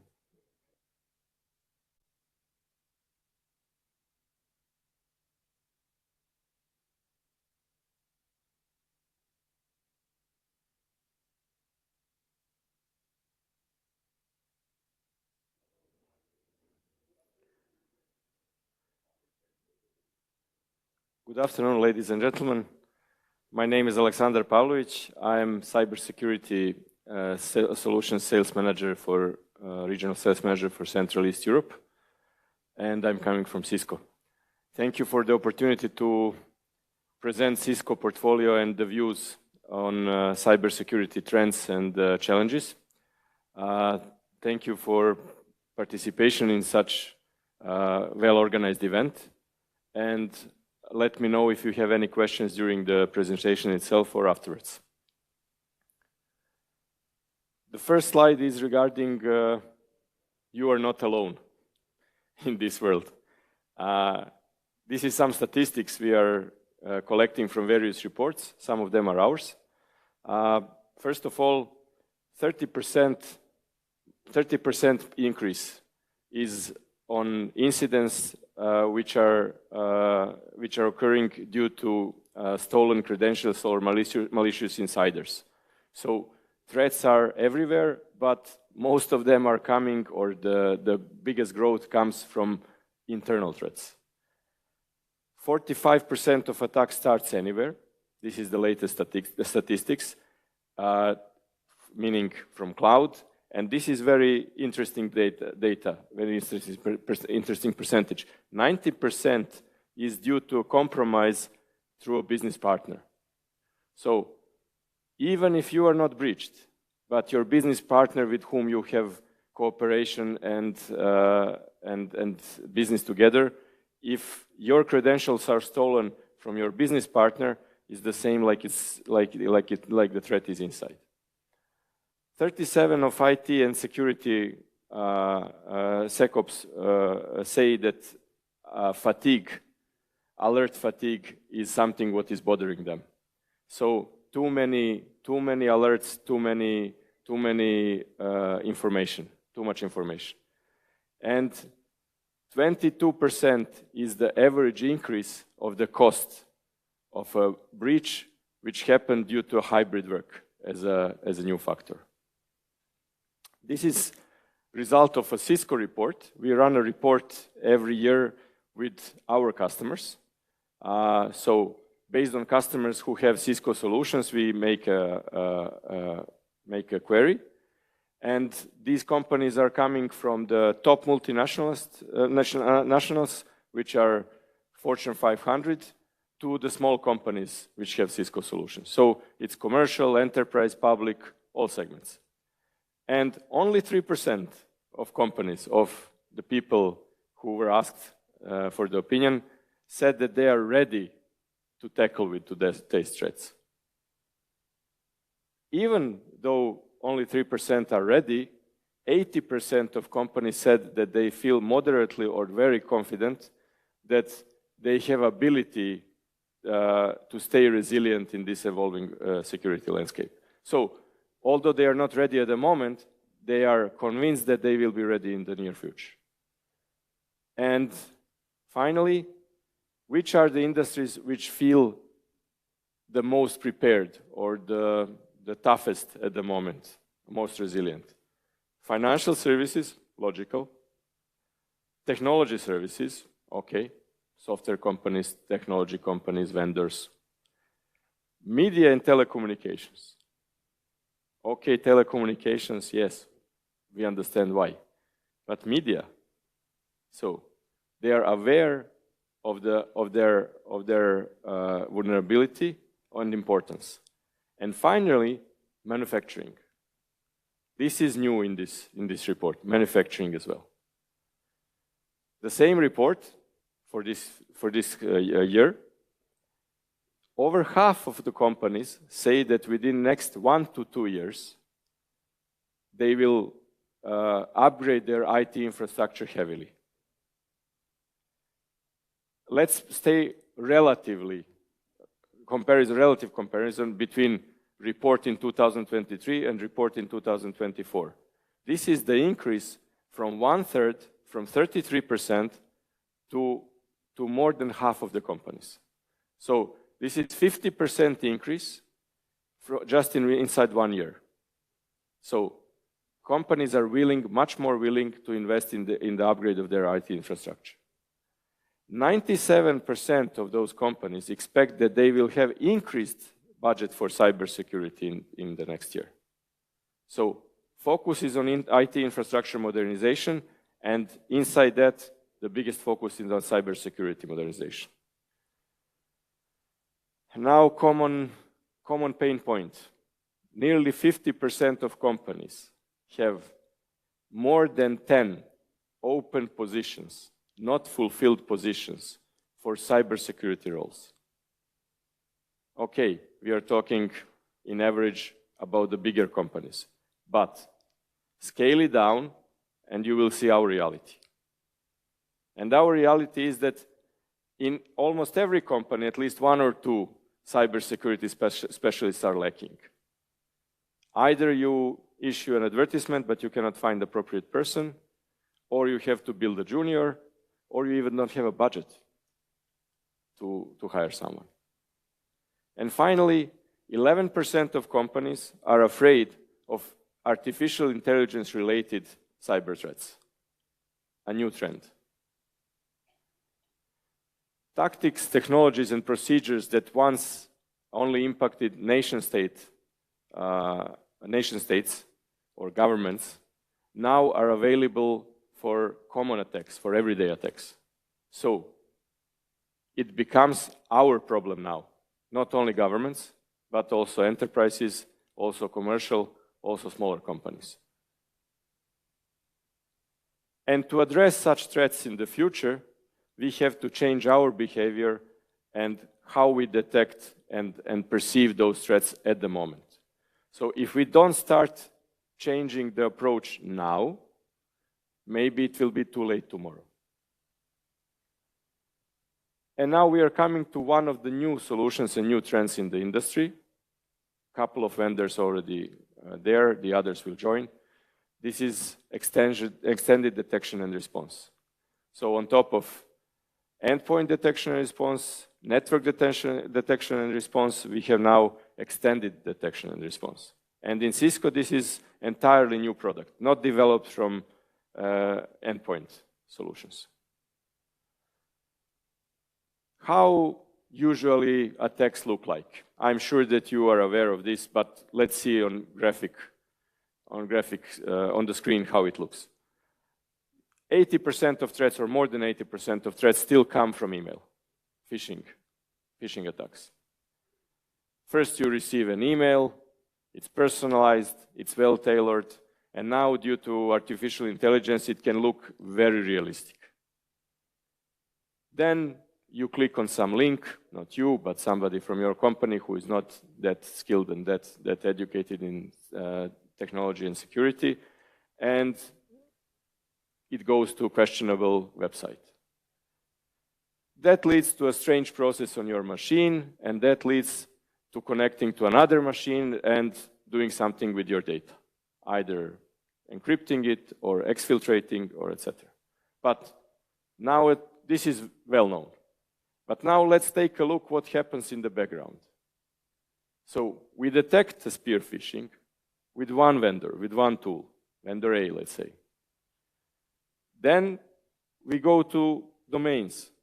So connecting to the strange domain, drive by compromise. That's another vendor who detects, or another solution in your network. Then we have process injection, then we have connection to another machine, then we involve another vendor or another solution which you have in your posture, and then we go to another vendor because of lateral movement, so let's say network detection and response. And finally, how many vendors we have? Usually, at least 3 to 4 vendors and 3 to 4 solutions are involved in this process, and how they correlate between themselves. This is the point why extended detection and response was necessary to be introduced. This is the gap or the niche perceived by vendors and by users that makes sense to invest in.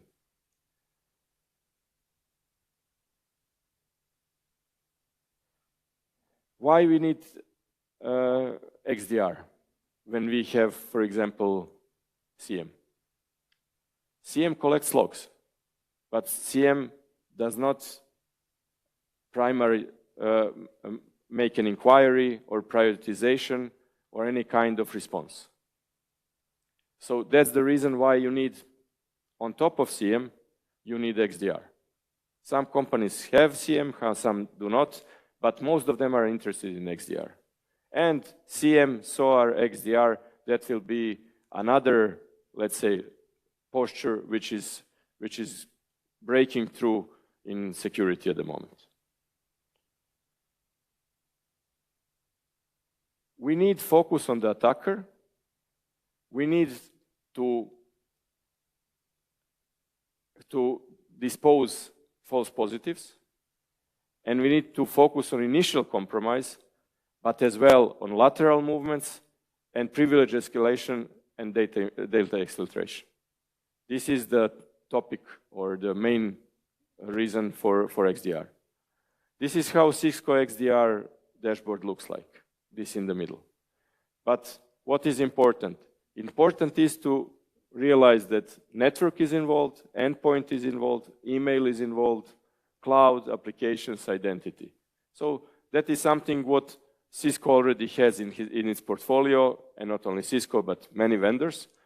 And also your infrastructure, third-party tools, intelligence, other security vendors, and CM and SOAR, as we mentioned.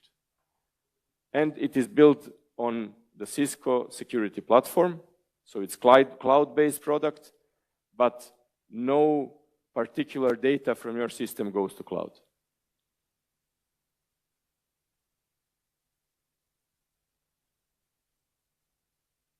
What are we focusing on with XDR? When I say we, I don't mean only Cisco, but most of the vendors who have XDR as a product.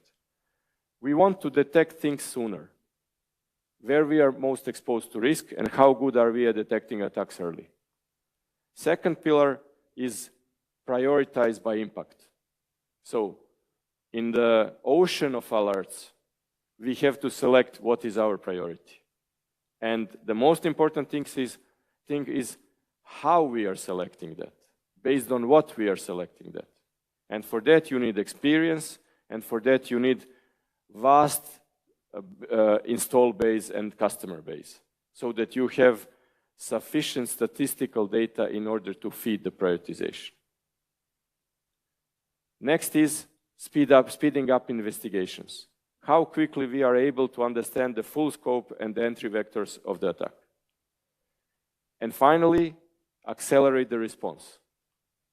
And this is not only task of SOAR, this is also task of XDR.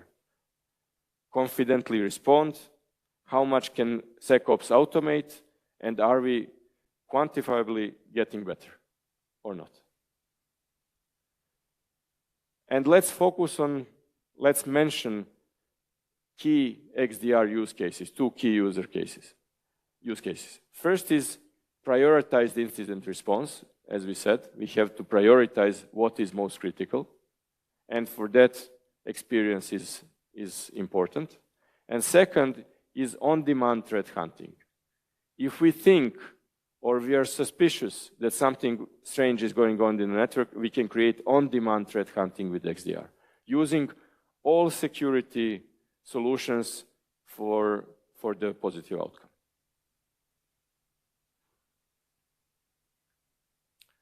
XDR is tailored in the way that current multi-vendor platform and stages where you are can adopt and follow you on your growth to the next level security in the company. So we have, as we said, network detection and response, user and endpoint detection and response, cloud solutions and cloud access, and applications and identity. But thing that is a glue for all this is the threat intelligence. In Cisco, it is named Talos, and it is a special group of more than 500 researchers, threat researchers, who are taking care and looking at not only at our solutions, but at all vendor solutions, the whole market, what is going on and what are new threats. If you don't have reliable feeds, and we suggest even multiple feeds, not only Cisco. So whatever you can integrate all feeds. But for that, you will need a tool and AI to chew the data and to give you the best outcome, the best result. These are examples of current integrations, third-party product integrations with Cisco XDR. All vendors, all major vendors have similar level of integration, so all leaders in certain segments are there, like for cloud, AWS, Google, and Azure. But you can see also next-gen firewall integrations, endpoint telemetry integration, and applications and email telemetry. Now, let me say how Cisco perceives and which packages we have for XDR. Usually you have entrance package or basic package with certain number of features. Then you have mid-size package with a little bit more features, and then you have a premium package with all features included. And price is based on that. For XDR, there is another approach, at least in Cisco. So the product is fully featured in all packages. So you get all the features in all packages. So entrance package, essentials we call it, is sufficient for every customer. And you are getting full scope, no doubt. Everything is inside. But what is difference? Difference is it related solely to Cisco solutions? And that is essentials. Is it enabled for integrations with third parties? So you're getting out-of-box integrations with third parties and other products, security products with an advantage package. And premium package, is the one with not only has third-party integrations, but also Cisco Secure Managed Detection and Response, Talos, of course, and managed variant, managed XDR. So it's suitable also for SOC companies or system integrators who offer security operations center services to the third parties, to the customers. We would like to detect more, act faster, elevate productivity, and build resilience. This is how we want to do it.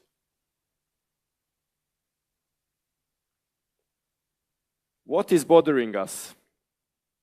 Why we are stressed today with security?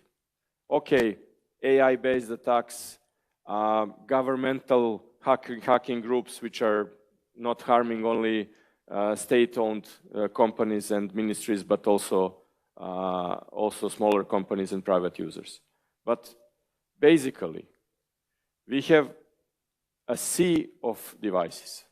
Bring your own device, several devices per person, everything is included.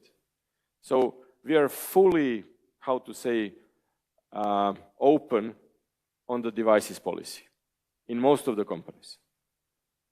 So we are not controlling easily that part. Distributed workforce. COVID brought hybrid work faster to the full scale. Now we want to access applications from anywhere, all applications. And for that, cloud is the best solution. So now we have exponential growth of cloud applications. And digital transformation as a hype in all companies, as a necessity. That's business evolution. On security pressures, from the IT operations view, we have too less visibility. If you ask security specialists, not enough. We have too few experts. We discussed about that. Lack of security people. Even when you ask young guys now what they want to be, will anybody say security specialist?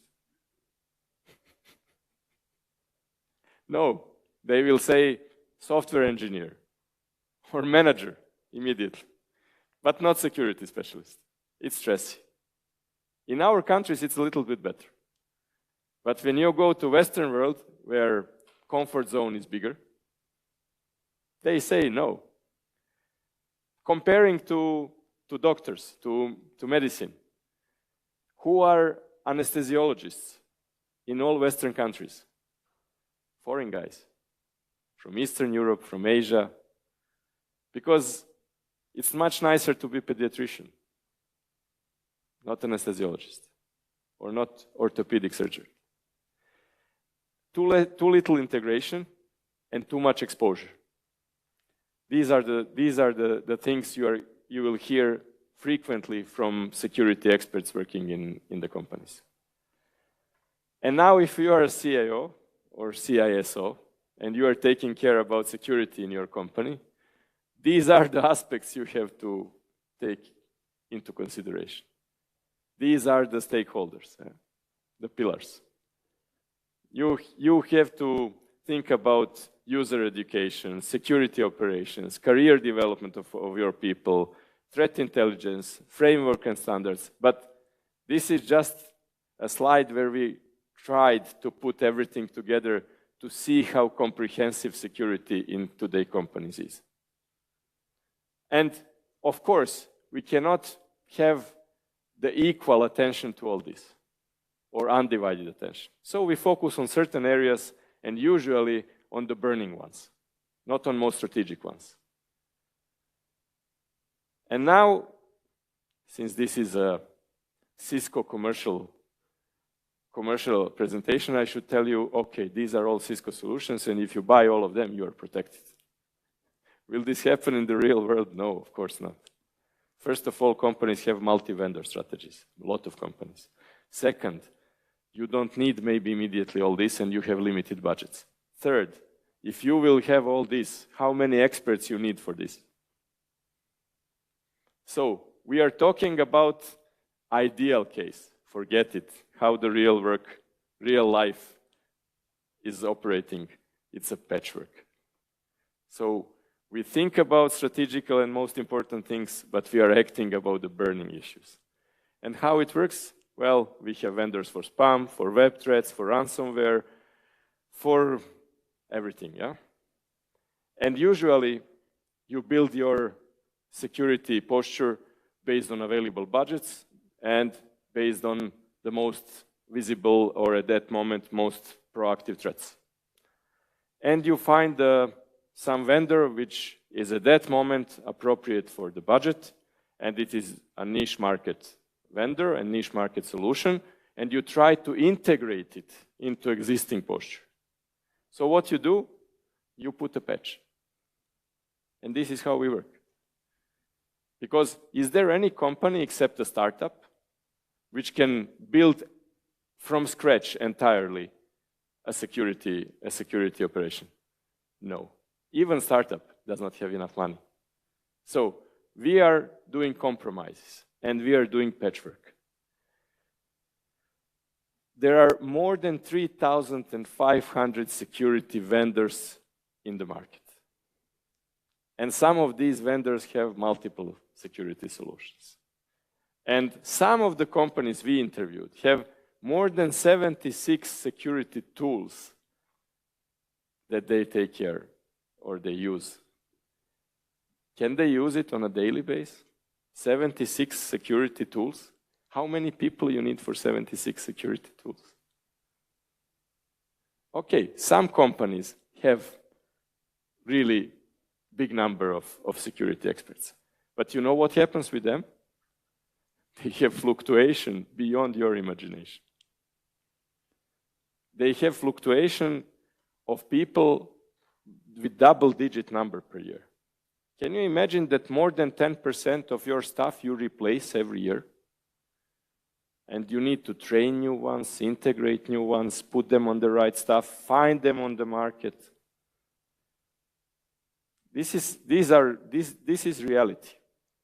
And in that reality, let me focus on another security solution, which is now in trend, and we will see why.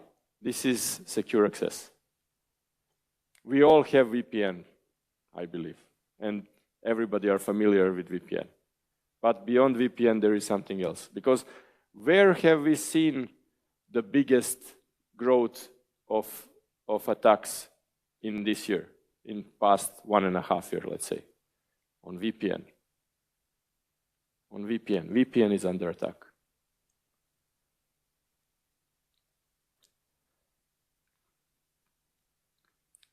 Again, multiple vendors and multiple attacks. Exfiltration, ransomware, you have to take care about lateral movement, web threats, stolen credentials, as we said, spam, etc. 76 tools. You remember that. 78 organizations report that high number of security tools is driving cybersecurity complexity. Actually, operational guys say that it drives them crazy. So you have too many tools and you have too many alerts. This is what we call fatigue. Alert fatigue and tools fatigue. So you cannot be expert for all this, and you cannot know in advance in the ocean of alerts which one is real, which one is false positive, which one is not urgent, etc. So for that, we will definitely need different organization and also involvement of artificial intelligence. This is why we need it. And when somebody talks about AI-driven security, it's not that AI is doing job instead of us, but helping us to focus on something what is really burning. Yeah? The priorities, customer priorities are the same. So for the companies, boost productivity, optimize cost, minimize risk. That's the same. But how to come to that? Hybrid work creates a nightmare for IT experts, but we are somehow coping with that at the moment. What will happen in the future? Again, according to our customers, 85% of companies say that their employees access company platforms from unmanaged devices. This is what bring your own device brought. 43% of those spend 20% of their time logged onto company networks from unmanaged devices. So 20% of that time airtime comes from such devices. And 29% reported their employees hop between at least 6 networks throughout the week. So we are using, in average, 6 different networks in 1 week to connect from or through.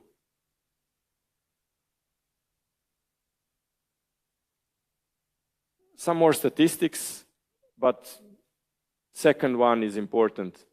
Average cost of the breach of the cybersecurity incident, 300,000. Again, scale down for our countries, divide by 10, and it will be 30,000.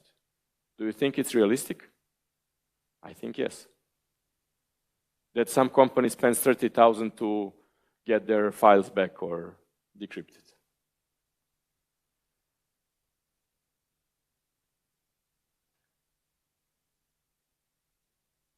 User access from anywhere brings another problem, that there is no perimeter anymore. There is no fixed perimeter anymore. So I would like to draw your attention to this slide. that 65% of the companies plan on adopting secure service edge in next 2 years. 65%. And what is SSE or SASE? SSE is subset of security features, and SASE is a combination of edge network, like SD-WAN, and security access, SSE. This combines all together SASE, and SASE is combination of network and security features for future access.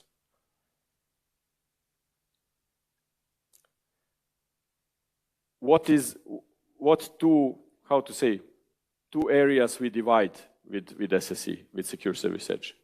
Internet access, something what we well know, and secure private access.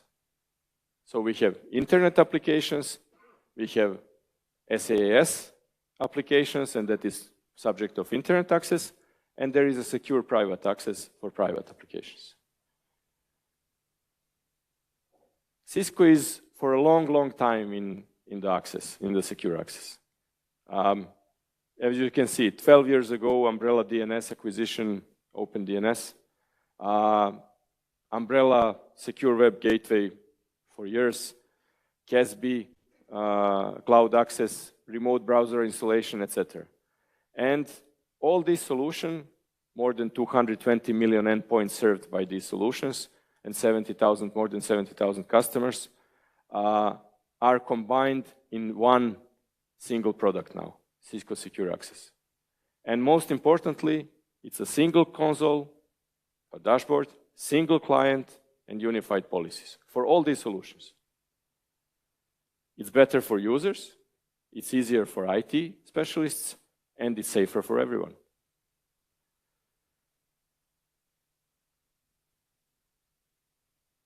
The purpose of secure access is that our users can access, but with certain rules, from anywhere, securely connected and approved, allowed to anything.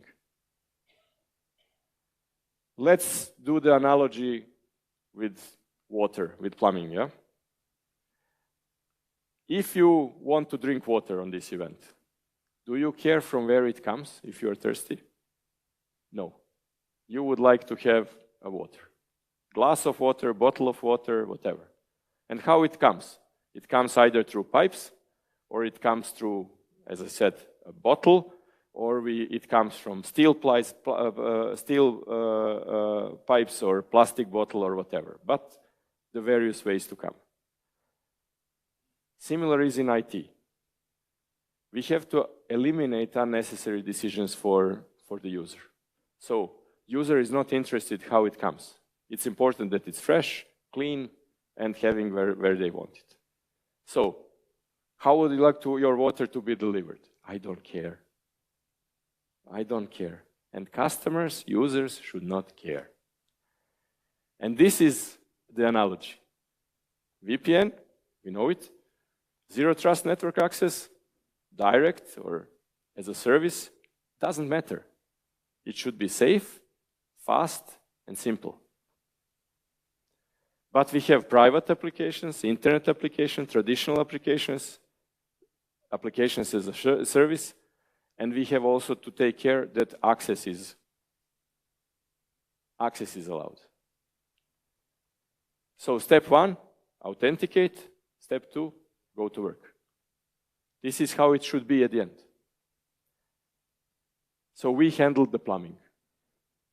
And I would not go further. I will stop here due to a time limit. But this is how Cisco Secure Client looks. Usually you had this screen only for VPN, but now it's network detection, ICE, posture or identity, secure endpoint or EDR, and umbrella, DNS security. Everything is in one client, very simple, and even if you connect, you're going through a certain access or VPN. If you are not connected through VPN, at least you are covered with umbrella and you have DNS security, irrelevant if you're going through the corporate network or open public network. And this allows you step-by-step easy migration to zero trust access. What is the problem with zero trust access? Some companies have hundreds, some even thousands of applications for their employees or customers. Can you migrate and apply rules simultaneously? No, you don't have enough people, you don't have enough time, so you have to do it step by step. This model allows you to start with VPN as a service and get rid of the hardware and move certain subset of applications towards ZTNA. This is the idea in the background. So traditional VPN, VPN as a service, and then ZTNA in the final stage. That will allow your users to have smooth transition and absolutely no interference in their daily work. Thank you very much. If you have any questions, I'm here. And I really thank you for your attention and the occasion or the possibility to present Cisco vision to this audience. Thank you.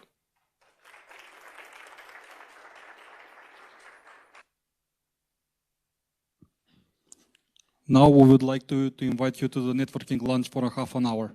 Thank you.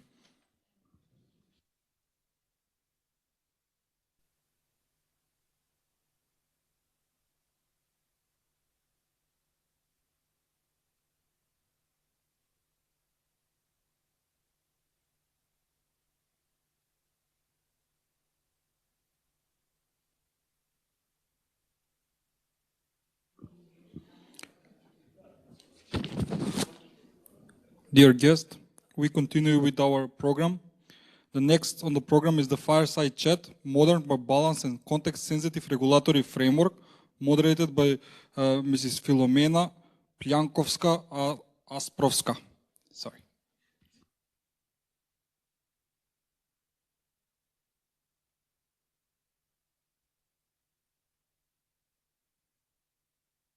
Good day to everyone. I'd like to offer a huge appreciation to AmCham for inviting me to take part in this conference as moderator of an exceptionally interesting and very topical subject. And I'd like to congratulate them on the successful conference, seeing as I'm hearing from the journalists that it is indeed a topic which is interesting, very much talked about, and it concerns many challenges that lie ahead of us, as well as many stakeholders that are involved, but taking into account the timing that we have for today's conference, I would say that we would need to have ever more frequent such conferences in the coming period. I will switch to English now, because on the next, on this fireside chat or discussion, I will have a guest from Slovenia, Mr. Boris Koprivnikar, inspirational leader with 25 years of management experience in public sector, from institution to association and government, passionate about understanding and changing complex systems. As a Minister for Public Administration and Chief Digital Officer in the Slovenian government from 2014 to 2018, Mr. Koprivnikar coordinated digital development at the national level and was thoroughly familiar with state informatics and the development of information society, cybersecurity, transparency and legislative processes, the system of connecting administrative units, local communities and civil society. A lot of experience. I think that we will stick everything maybe in 30 minutes, everything that Mr. Koprivnikar will want to say here. Please.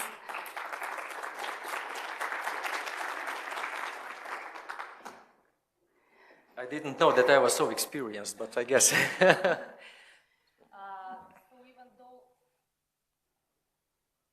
Even though we should discuss about the legislation and regulation, but I think that maybe we should start from, let's say, Mr. Koprivnikar's experience and maybe one of the, let's say, the biggest or the most significant project that he led during his, let's say, ministry in the Slovenian government.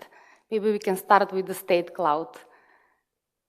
Yeah, we've been talking before and listening the whole morning, the problems and solutions that we are seeking. One of the key one is that in the digitalization, there is no democracy after the decision is made. It has to be hierarchic, so centralized. If you fragment the digital systems, then you have huge problems with communicating, sharing the data, interoperability, and everything else.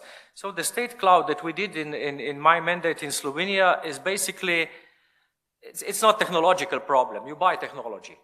But it was huge organizational problems because we, in about 2.5, 3 years, managed to bring 40 different ministries and the key governmental institutions in one infrastructure, on one state cloud.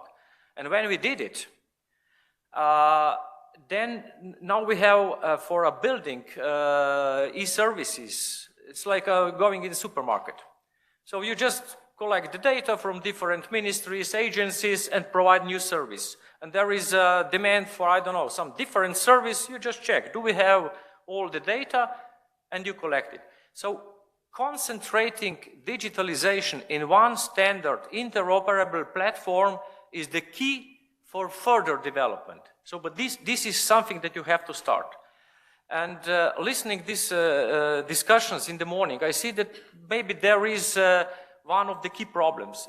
This ministry developed this e-service, this ministry developed the other service. What we did it in building state cloud, maybe just as a principle, that was, I do believe, the hardest 3 years of my life, negotiating with all the ministers, chief of essential agencies, and everyone is very special and very different, but basically we are all one government. So what we did is we promise to provide the service, and the relation from the Ministry of Public Administration, in my case, or Ministry for Digital Transformation, in your case, was service level agreement. So we said, we promise to you, to, I don't know, Ministry of Agriculture, Finance, and whatever, that we will deliver service to you, us, providing the equipment, providing the software, taking care of data, backups, and everything else. That was, it's not, we said it is how to be. No, we will support you and we will deliver the service. That was the first altitude. Second was very important. My deal with the Prime Minister was, support me with this, because I know there will be problems, and if you will not support me, then I cannot do my job. Because when some other minister will say, I will stay on my side, then there is no centralization, there's no digitalization. So this support was very important and crucial to do it. And third thing, really important is, when we took one ministry or agency and brought their solutions to the cloud, we didn't only provide the service, but we took people, money, and all the equipment. So we burned the bridges. So you go in the cloud and there's no way back. There was, of course, interesting that before we did this, there was, I don't know how many informatic experts in the government. When we said that all the experts will go to run the state cloud, over the night, I guess 1/2 of the IT expert disappeared because no one wanted to give it to the central, but we managed. But this is the way how to build a central solution, and when you have it, then it's playful. Then you can do whatever you like, because it's very easy, it's there, it's the same standard, data is there, then you can build services overnight, and that's very important. If I want to start a company, let's say as a business, or if I'm a citizen and I want to go and find some document, apply for a document, I go somewhere, do it online. How to do it? What does it mean for the businesses? What does it mean for the population? You mean this thing about the data, when we were talking about, you said that once you give the data to the institution, other institutions are not allowed, they must not ask for the same data that you already give to the central system. That was also brought up before, and if we are talking about the legal frame, one of the, for example, building the state cloud was the governmental decision. And that's legal, it's obligatory for the government. When we come to the question of asking the data that government already have it, we have a law that none of the governmental bodies is entitled to ask for the data that's already in the governmental databases. That's by the law. You cannot ask, bring me birth certificate. The government has the old birth certificates for all citizens, so it's there. You can only ask for the data which does not already exist in the governmental databases. But again, databases have to be concentrated. And the last thing on this topic is that we always talking about how many e-services we have in this country, how many in that country. If you ask me how many we have it in Slovenia, I don't know. Really, I don't know. But what's important is how many people are really using those services, not what's the number of services, but are people really use it? And does these services cover one area? I will tell the example. I established my company in 2018, and I'm running it since then. And I'm serious about this. Not even once I go anywhere. I did it all from home. Established the company, changed the content of work, paying taxes, employ people. I do it completely and totally online, without one paper. Only thing that I need, and the only thing that I had to go before is to get my e-signature, e-certificate. If I have e-ID, I exist in digital world. If I don't have e-ID, I don't exist in digital world. And that's very important. Everything starts with the e-ID. And this is on the end, the only thing that you need. This, I suppose, regulated with the law, with the legislation, because we will now move to the next topic about the importance of the legislation and regulation in order to, let's say, to start the process of digitalization, digital transformation efficiently, but not only to start, to guide the process, to implement, finish, and then to monitor and to improve, to, let's say, reiterate. So why the legislation is so important in this process? And let's say, what is the list? What are the laws? Everything we should regulate? Regulation is necessary because if there is regulation, then that means we are using the same rules. If you do business, if you do whatever, if you marry someone, there are some things that you agree on. So it's for the digitalization. First, it's important that you regulate e-ID.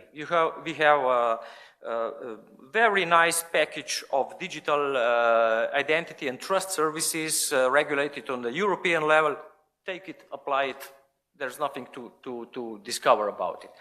Second thing is extremely important is trust to the system, and to have trust to the system, they have to be secure. So cyber security, there was a lot of talk about it. If I don't trust to something, there is no force in the world that they will force me to use it. If I don't trust it, I don't use it. So trust, it's not the reason that I will use it, but it's obligatory even to consider that I will use it. So that's trust. And then, of course, there is a digital market, e-payments, everything that already exists in the EU directives that basically you can copy, paste it, adapt it a little bit, but you have to know what are the trade rules. If I order something online, who is responsible to deliver it, who will pay it, who will take the processes, and so on.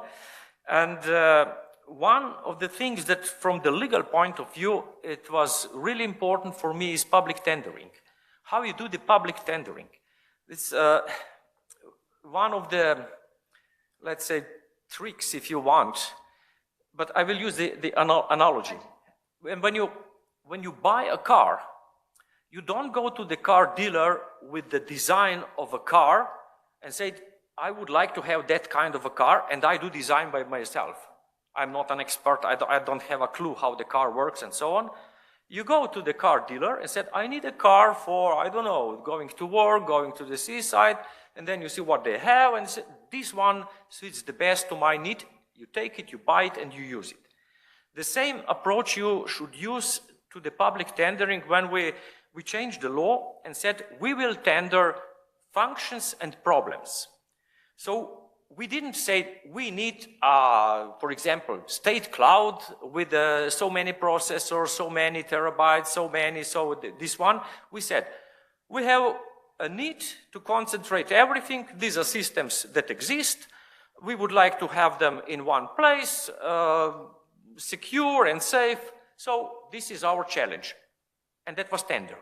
And then the IT companies came with very different solutions, but they solved, as an experts, our problem. I know what is my problem, and public tender is not design of a solution. Public tender is design of a challenge. Describe the challenge. And then I was always surprised when something completely different pop up as being the best solution that I don't even think about it. I will give a short example from other area. We were intent, because the public administration ministry was also the central buyer for the governmental needs. So we need to buy, I don't know, around 300, 350 cars for public employees. So we said, again, according to that different law, we said we are not buying so many small cars, so many big cars with that wheels, and we said we have that structure of the employees that need mobility. So many are using mostly in the capital, so many are using widely. So basically, that's a nature of our need for mobility. So you tell us which cars the best suit our need to mobility. Do you know how the tender ends? We signed the contract with the car, no, not leasing, the car for hire company, general tender. We didn't buy one car. We just put the contract that every public servant that needs a car, there is a company, car is standing behind every corner. You just take your phone, open the car, use it, and on the end of the month, they send the bill for transfers. No services, no garage. We earn a lot of money with empty garages of the government because we didn't need them. No services, no maintenance, nothing. So that was far the best solutions.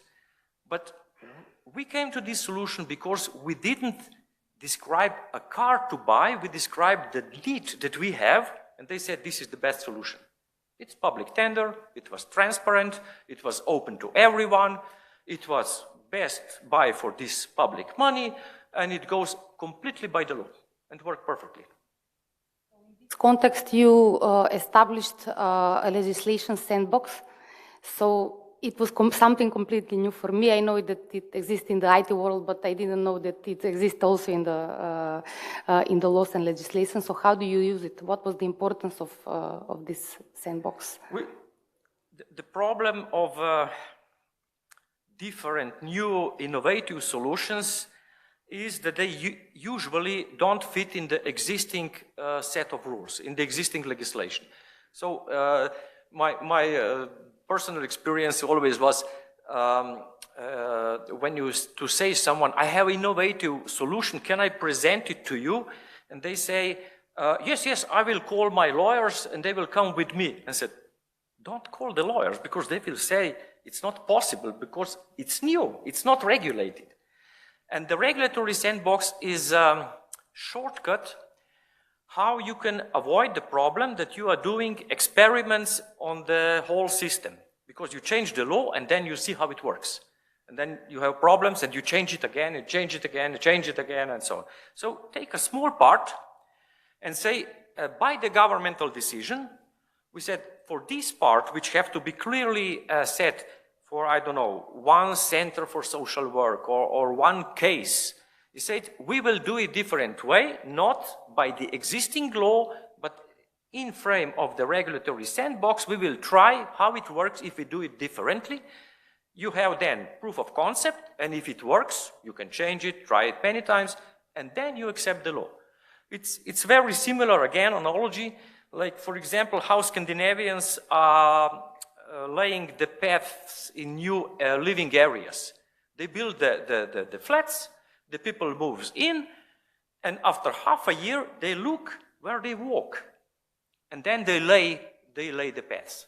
So they are following the natural example, what works, and then they regulate it in that way. If something works, then regulate, but don't regulate if you're not sure.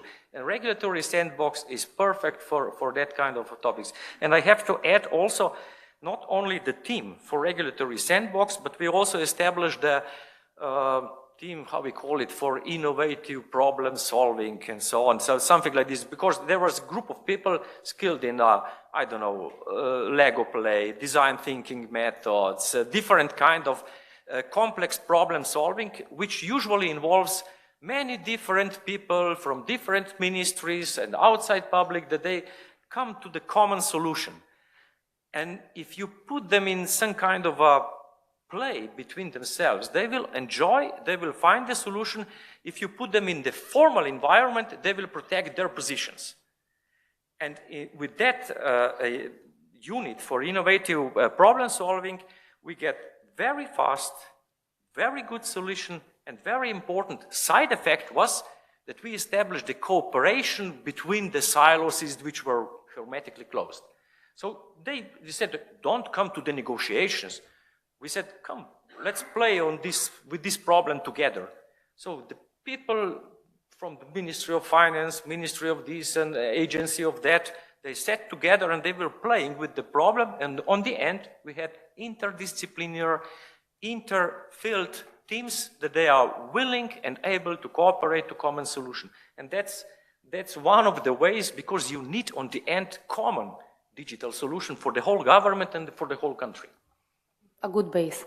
So where to start? Should we create a master plan? Some kind of organization? How to start? How to communicate what you have mentioned between the ministries, between the sectors, between the institutions? It's again an analogy. I'm by my basic education, I'm a digital scientist, but I basically never really worked in this area. So that's why I usually position myself between politicians that have no clue about the digitalization and tech companies that basically have no clue about the politics. So I translate to the technicians what's the problem of the running the government, the state, and so on, and I translate to the politicians very simple, not how the car is built, but what you can do with it. So you cut the technical details and just show the functions. And if you're doing something demanding and building the digital infrastructure of one country is definitely a very, very demanding challenge. You usually start with the very simple master plan, like, I don't know, building a house. You have your idea. You need to know what kind of house you need. And then you take an architect who is able to make a design of your dream, put it on the paper, and then you have a master plan. And then you take one guy for the pool, the other for the windows, the third one for I don't know, floors, and so on. Then you take the partial experts who will build your house. But the important thing is that you have your master plan in the start, and you are able to design this master plan in very clear way, like drawing of my new house that will be built. And with the digitalization, even listening this morning discussions, I like this master plan. I see the solutions. We need services. We need to solve this. We need to solve that. But where is the master plan? How we will do it? Will be one central agency? Will we do it in the government? Will we develop our systems? We will hire our systems. So this is some basic, very fundamental decisions which has nothing to do with the technical solutions, but you have to have them in advance. And then you have picture of your house or picture of your future digital systems which you will build years, but the picture is clear and stays there. So you know what you are building, and you know how to, with all the little services, softwares, hardwares, and so on, you slowly build your end wish or end solution that you are entering. So your advice to our government is to create a master plan. This is the point to start. Master plan which has nothing to do with the technology. Don't design, we will use, I don't know, Cisco, Oracle, Microsoft, whatever. I don't care. If I need a car to go to work, I don't say I need a BMW car or Peugeot or something. I need small, big, with these functions. And then you start to earn it, then you see how much you can afford and so on. So this master plan have to be functional political document. So this is how in North Macedonia we will approach to the information society and to the digital functioning of the government. There are two different things. So one is government, who runs the business and provide the services, and then you have general public, which you have to, we said it, usually not officially, but in my team, we always said to motivate people to use the service, you have to seduce them. You cannot order them, seducing. So we said what they want, why the burden, what they like, and then we somehow attract them that they try the service, and when once you try and something you like it, you will use it again. So just one example, when we said our problem is that our central service governmental portal has a lot of nice services which are very poorly used, and people don't even go and bother to take a digital ID that they can use the services. So we said, what's?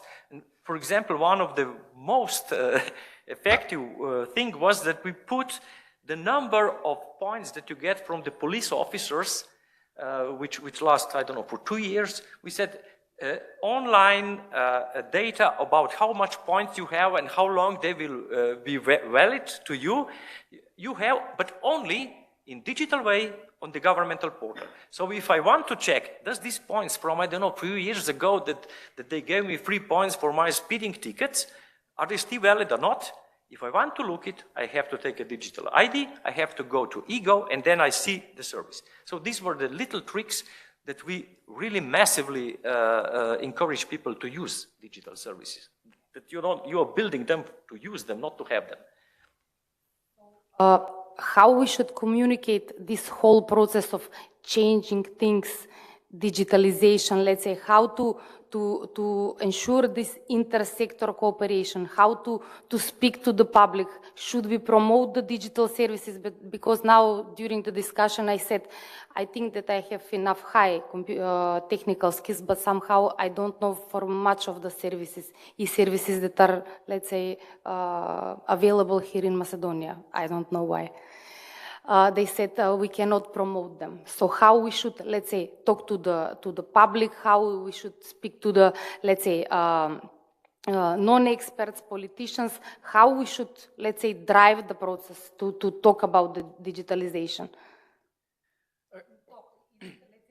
Regulation, we should, because you said maybe, let's say, in some areas you cannot force, you have to seduce, but... I understand, but again, analogy. Digitalization is, I strongly believe it, the best analogy is like electricity. And for example, when we talk about the ministries before, I can ask if this ministry is building his own digital system. My analog question would be how this ministry solved the problem of energy supply. What kind of energy sources they built for themselves that they can use the energy? None. They just connect to the network and pay the bill. Digitalization is the same thing. So first, you need to surround people and everything with the digital infrastructure that's there, and then you don't communicate. That's very important, especially not with the politicians, because politicians in the digital sense, they are completely likes. I don't know how it's the English word, but you communicate the function. Not how it works, but what it does. You don't, again, with the car, when you're selecting a car, you're not asking engineers how the electricity and the mechanical parts are turning that have less tension or whatever. No. That's why engineers are never selling cars. Cars are sold by car dealers because they know how it works, it's good, it's fast, it's strong, it's nice, and that's it. And this is how you sell the car. Not because it has less torsion in this car than in that car, I don't care.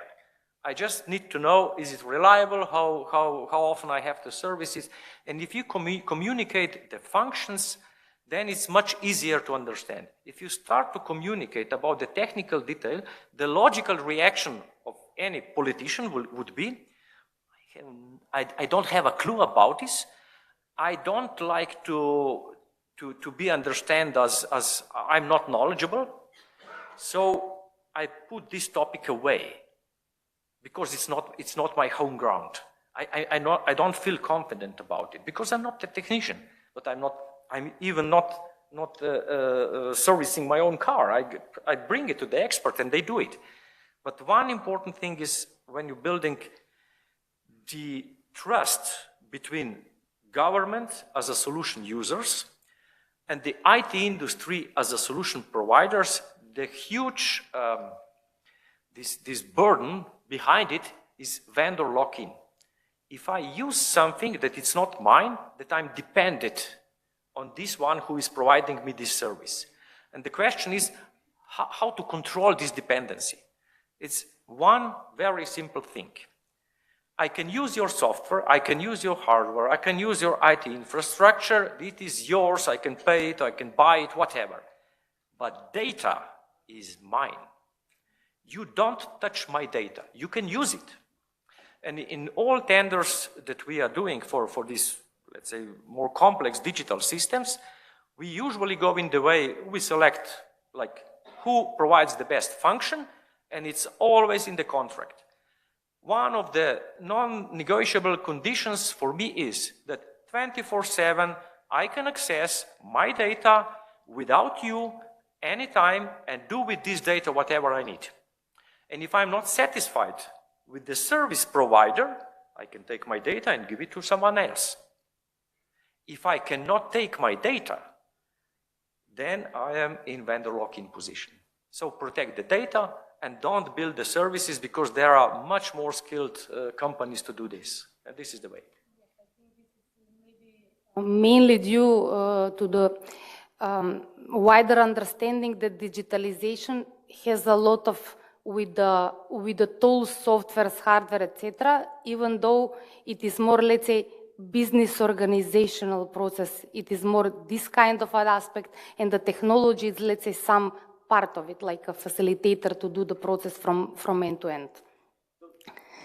To support this, what you said is, in our company, we always use so-called OP methodology. That means we always approach to the problem for 4 different layers. Organization, analogy with the car, who will drive it? Who is the chauffeur? If you buy me a jumbo jet, I cannot use it. So you have to know who is driving. The second thing are processes. Before it was said, it's well known that if you digitalize bad processes, you will have digitalized bad processes, but still you will have bad processes. So optimize the processes, output of one process and enter to other. So if this agency issued one paper, it have to go to the other agency as an enter for the next procedure. So connect the processes. Third thing is data, data, data, data, data.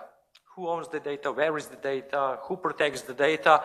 And the third thing is technology. Then you select.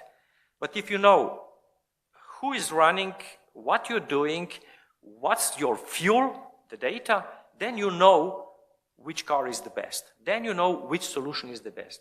So this is how we always approach. And of all these 4 problems, technological problem is far the simplest one. Far the simplest one. So this is how to approach digitalization. Maybe let's say for to end the discussion, maybe if you want to share or mention something that I didn't ask, we didn't, let's say, touch it, Maybe. I can talk about these things for days, and I like to talk. But what I would say is protect your key asset and then get the best craftsmen to do their job. Don't do the job that you don't know how to do it. Don't develop digital solution by government, because government is not digital development organization. Yeah. Government is user. And take the architect. Take the architect who will your ideas put in the clear design. And then you have a master plan. Create a master plan and use the business sector to do it. Yes. Thank you very much. I think it was very useful. Thank you.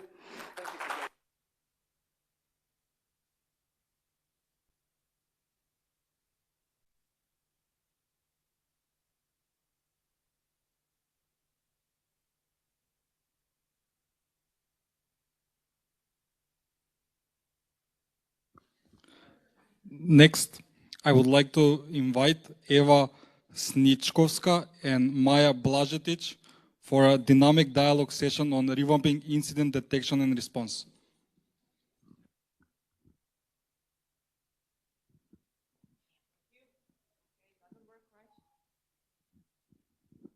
One, two, three. This one works. I'll give it to you, Maya. So you can start singing, Eva. Absolutely not. That's not I'll something give the which you floor want. to you. So, no, let me just quickly introduce myself and I will leave the stage to Maya for the time being. Eva Sničkovska, I'm the technical sales manager for Palo Alto Networks for Eastern Europe. And I have a pleasure and privilege to be here with Maya.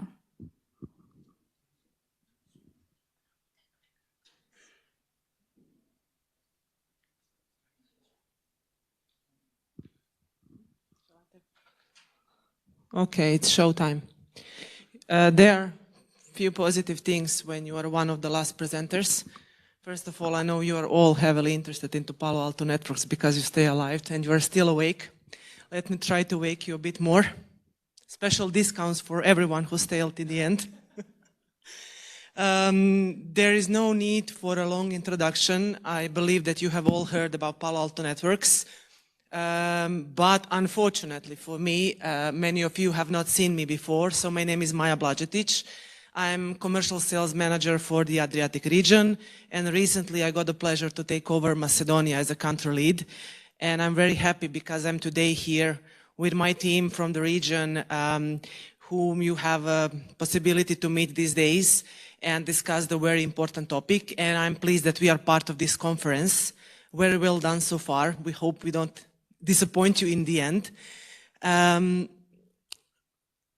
As a wrap up from everything you heard today, definitely we live in this era of fast forward cybersecurity and digital transformation. And consequently, and of course, unfortunately, it's no longer a question if you are going to experience a cyber breach.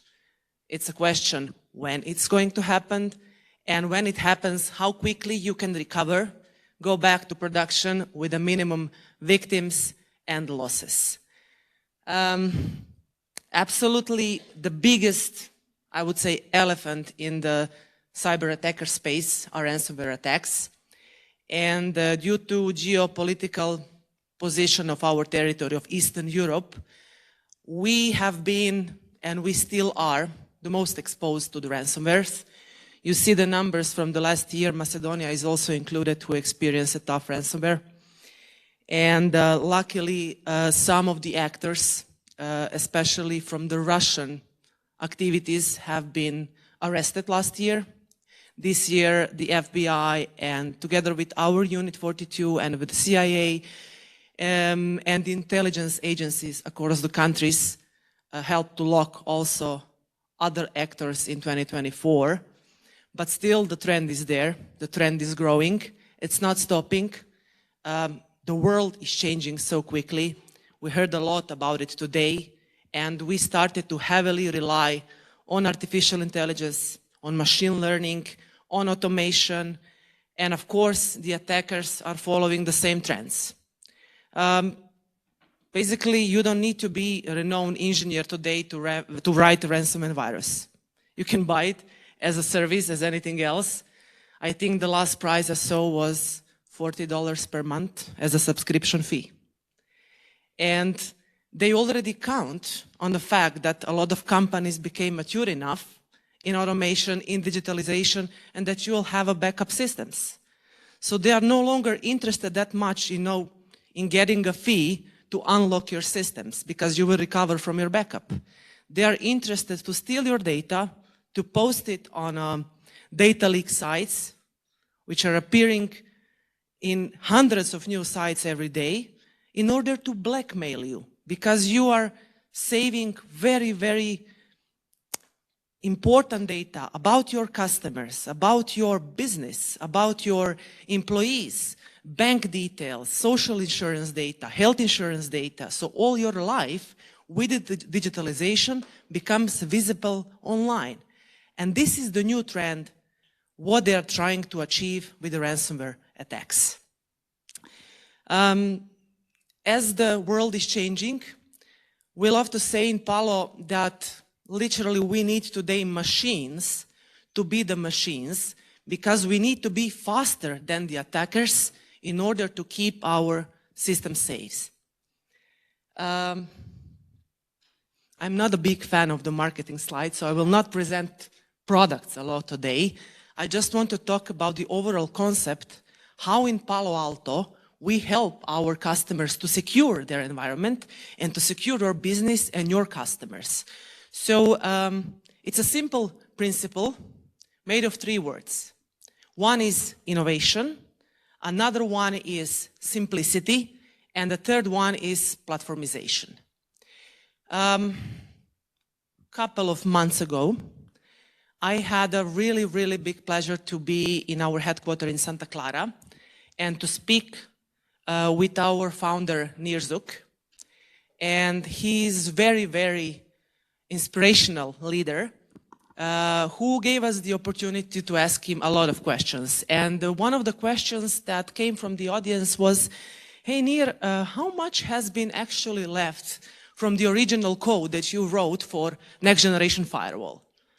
And the question really made him think a bit. And in the end, he said, well, actually, I don't know, very little or nothing at all, because it's not a point to establish the company in this fast-growing digital world and a cybersecurity space, and then to live on the glory of an old code. It makes no sense. I will disappear from the market. We heard from our colleagues from another vendor, more than 3,000 vendors in IT and in cybersecurity.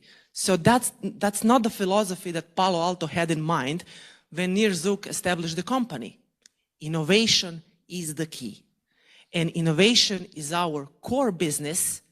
We are investing billions of dollars in order to be ahead of the attackers, because we believe that that's the only way to be faster and to keep our customers safe. And then when it comes to simplicity, I'm not sure have you seen this on the internet, but I really like the picture. The famous writer Isaac Asimov said once that technology is like a religion. We all believe it's here, we all like it, but rarely we understand how it works and what's in the background. I also like how the CEO from Sourcing presented it, that it's like a muscle. We need to build it in order to keep it alive, but also if we build it too fast, we might experience some pain. Because the fear happens, because if the environment becomes so complex that it's impossible to manage it, and companies, unfortunately, today are forced to make a very difficult decision. Either I will keep my environment simple and then risk the security, or I will take best of breed products from multiple vendors. I will risk because I will not have resources to manage a complex environment, and this way create the security gaps. Very often, companies are investing, especially companies without educated resources, a lot of money just to be ahead of the time. They want to be competitive on the market. They want to say, yeah, I have the newest technology from Palo Alto Networks or from Cisco or from CrowdStrike. It doesn't matter.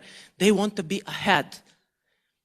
But then they actually end up going a step back because of the fear and because not knowing how to integrate this technology together.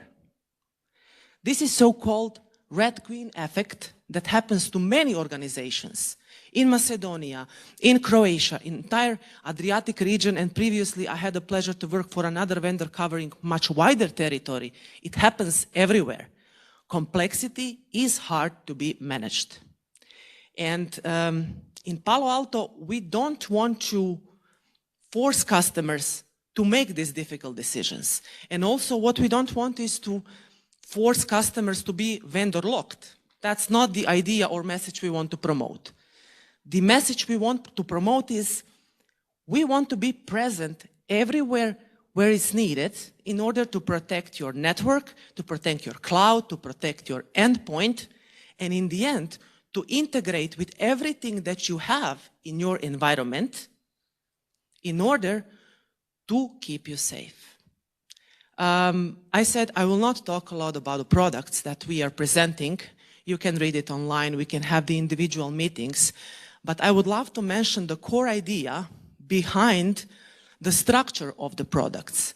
So AI is a very, very famous word these days. Even my car has an I. It's very annoying, by the way. But we need to get used to it, and we need to learn how to live with the AI today. A few days ago, I was writing a birthday message to my friend, and actually I used the ChatGPT to write a song for it. I was very famous because of it, but it was actually ChatGPT. So the world is really changing fast, and the core idea is that we should not allow this AI to lead us through any process in our life, including the cybersecurity in our companies. We need to use it to help us to be faster, more efficient, more productive.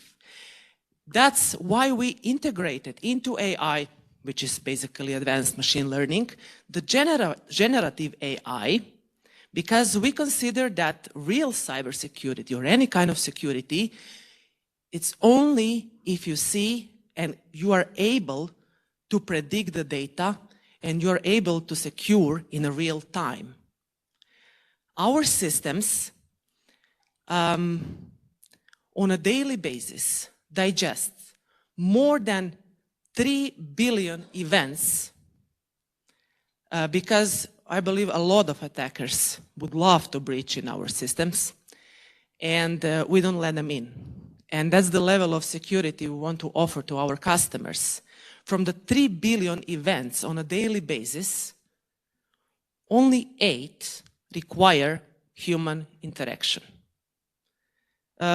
You don't need the army of the people in order to be advanced with the technology, to have the secure operations center, to secure your network, endpoints, and so on.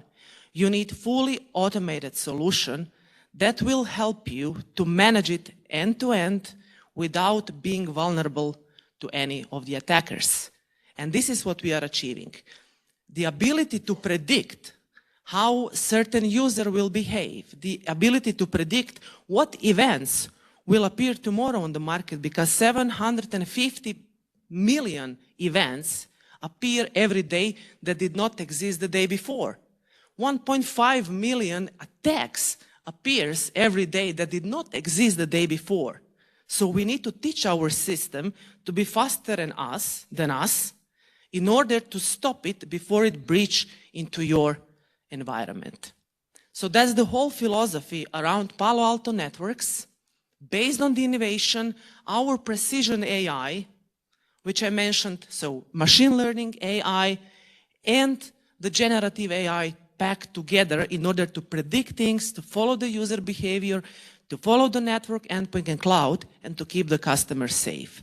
And even our customers do report the significant security outcomes.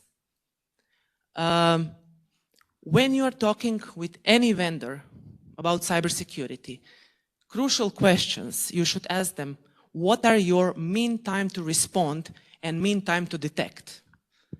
Because that's the only identifier that can help you understand how quickly you can respond to a certain incident. In Palo Alto, we have 9 people, only 9 people in our security operations center who are working in 3 shifts. And basically, as system is fully automated. And because we are using the advanced AI, they can fully relax and rely on the platform that it will support and that will keep our system and a system from our customers safe. So this is the solution that fits the customer needs when we talk about the cybersecurity. And then, you know, the data. We have petabytes of data today, and we don't have 30 more people like a decade ago to digest this data. So we need a systems that will stitch all the data together, integrate it, give you the full visibility, full analytics and forensics if needed. And you need to be able to respond as soon as possible in order to stay safe. I would be more than happy to discuss about the products individually, as I said, but considering that it's already late and we have a special guest, Eva, who would love to share cool things about Prisma Cloud, I'm giving the stage to her. Thank you so much, Maya. So,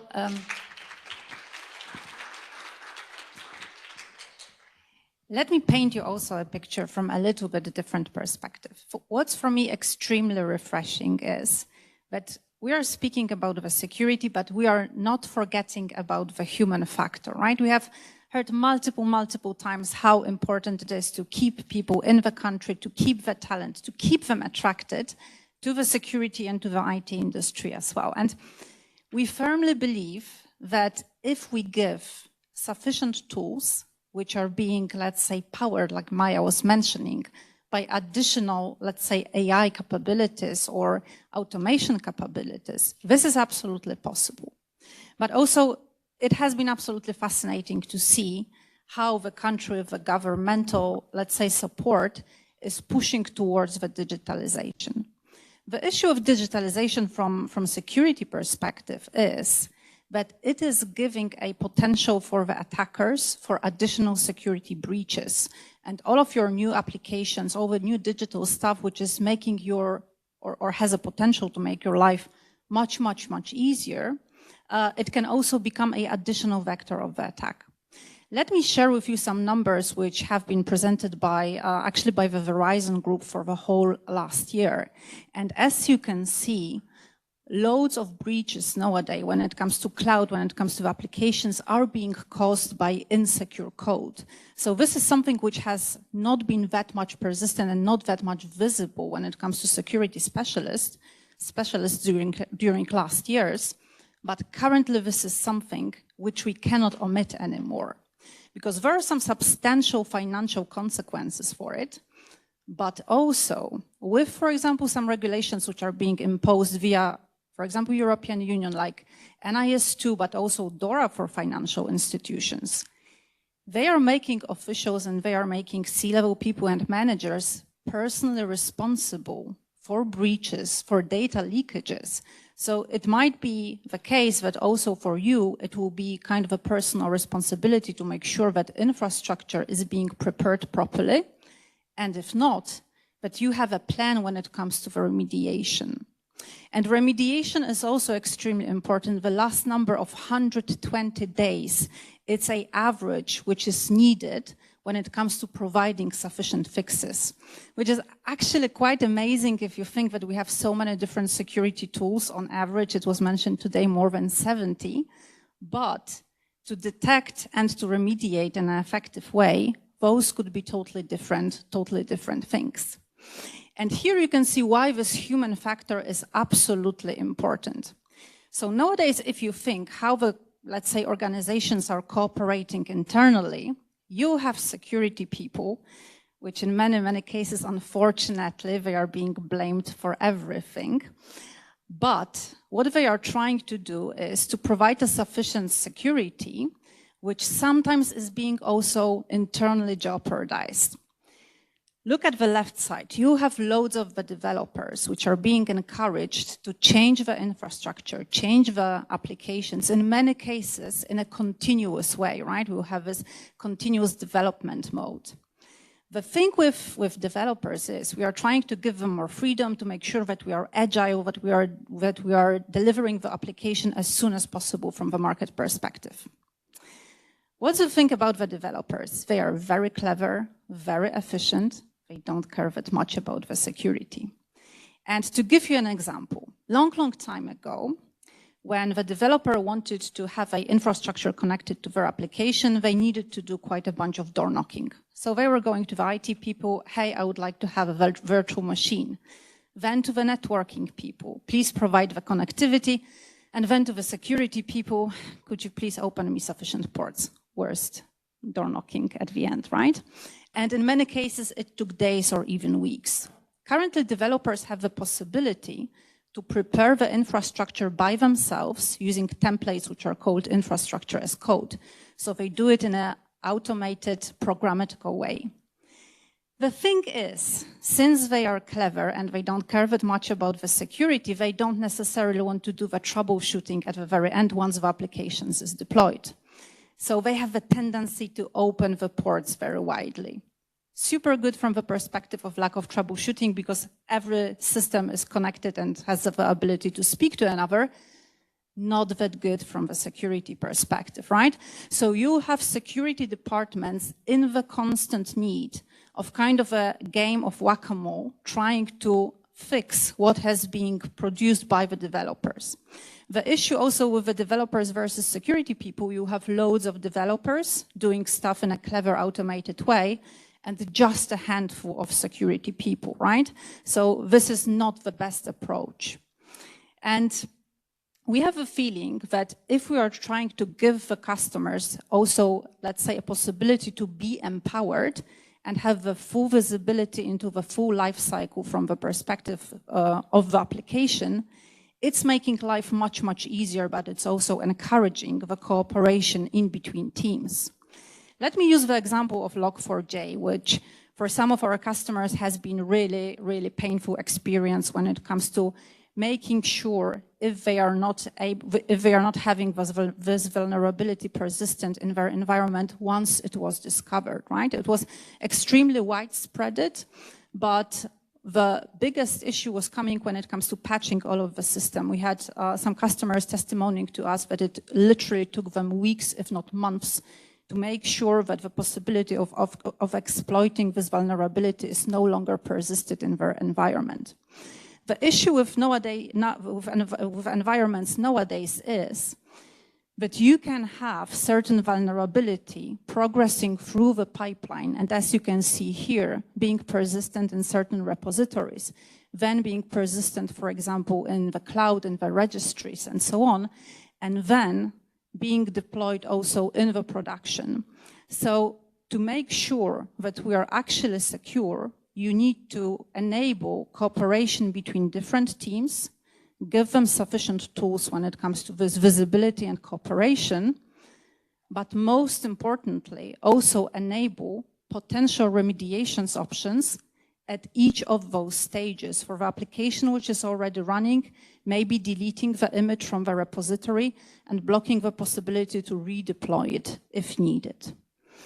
How to do it in an effective way? We are a great believer in automation, but also with AI, right?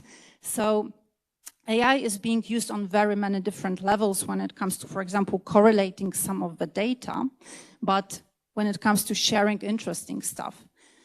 All of our products currently have something which is called a co-pilot. So if you have been listening to the first presentation, the introduction presentation, where you had this, let's say, virtual assistant who's helping you on a daily life, the good thing is when it comes to IT security, it's already there, right? So you have a system which is helping you to get the information. So I can ask the system using normal language, am I vulnerable for Log4j? And the system will list all of the different assets at many different levels of app development where the certain vulnerability is persistent. But this is not all. I can start my day by saying, hey, what's the most critical severity which I have in my environment? And the system will do the correlation for me. But if I'm also a little bit lazy or efficient, like developers like to say, I can interact also in the other way. I can say, hey, could you please help me with providing virtual patches for those critical vulnerabilities? So if we are trying to engage also young people and make their life effective, this is, we firmly believe, a way to go.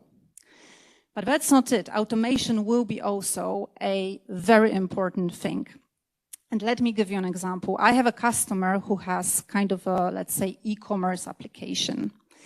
And currently they are in a very busy period, and it has been like this for years. When Christmas is coming, they have loads of clients which are trying to reach out their application.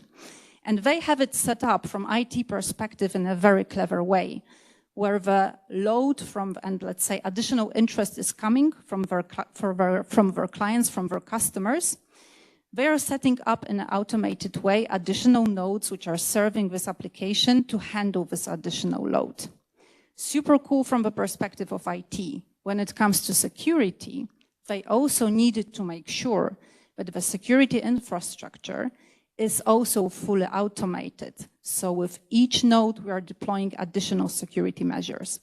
The end result is you have an extremely agile, extremely dynamic IT infrastructure with security implemented there. And it's not like that the security people have nothing to do and they are chilling, but their life has been substantially made much, much easier. We can also go for much more complicated scenarios, right? So we can have different points from the network, not only from Palo Alto Networks. Maya mentioned we are very much open, and vendor lock is not the intention, although if you would like it, we have different options for it. But we can create something which is called a playbook. So basically we can pre-prepare your infrastructure. To be precise, administrators can pre-prepare the infrastructure for different incidents, correlate them, and if needed, we can also have pre-prepared responses which will provide an option to reconfigure in an automated way the whole infrastructure when it comes to cloud, containers, endpoints, network as well, so that you can provide the response in an automated, clever way. Too quick. Sorry for this. So to wrap things up and not to hold you too long, thank you very much. As Palo Alto Networks, we very much believe that with additional tools, with security provided in an automated way, life can be very much efficient and much, much easier. And I very highly encourage you to go into this direction. Thank you so much.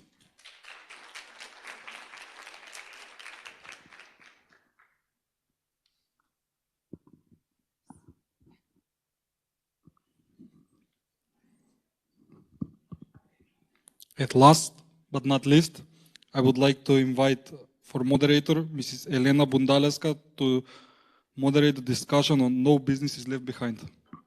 Elena, please.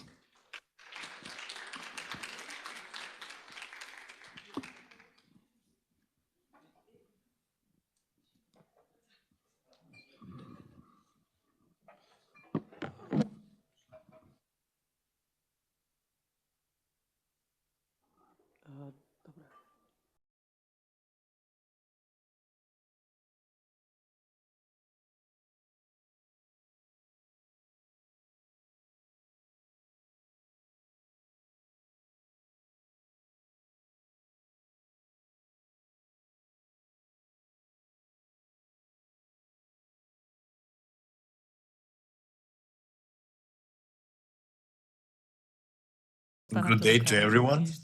Thank you for sticking till the end and for being perseverant and to hear out the last panel of today that we called No Business Left Behind, seeing as we feel that a very important part of the economy of any country are MSMEs, and through the entire process of digitization, they face a lot of challenges, interesting challenges. They travel a lot, and it is good to hear a discussion on that topic.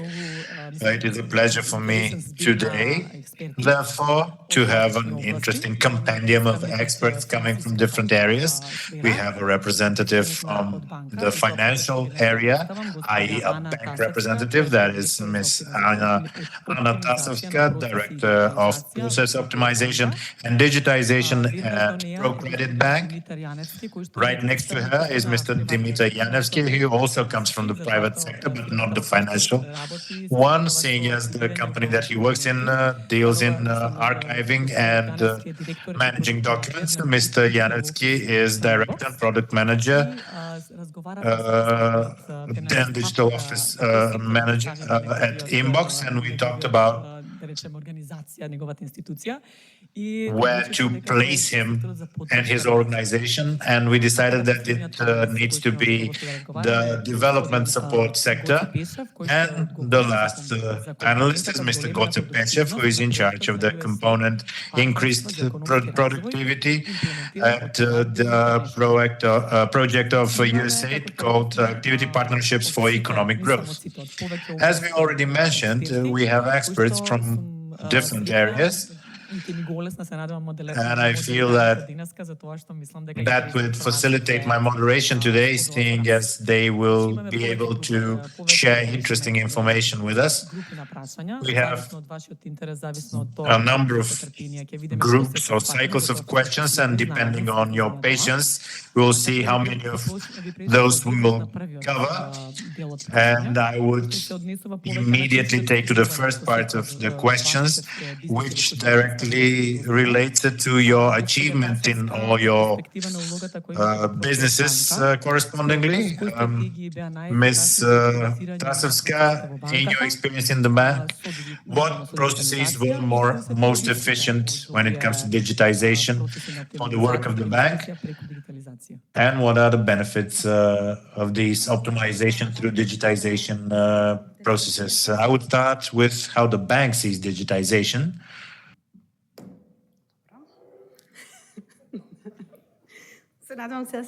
I hope we are hearing each other now better.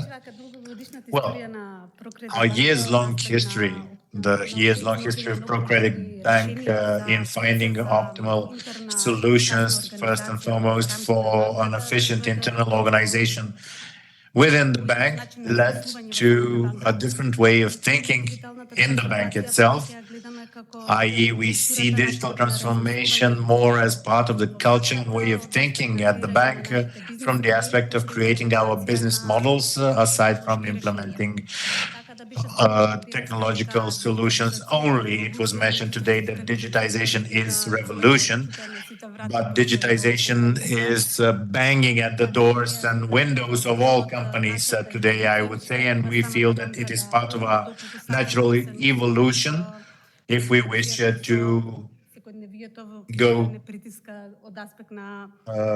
toe-to-toe with the digital pressure and digital solutions coming to the market.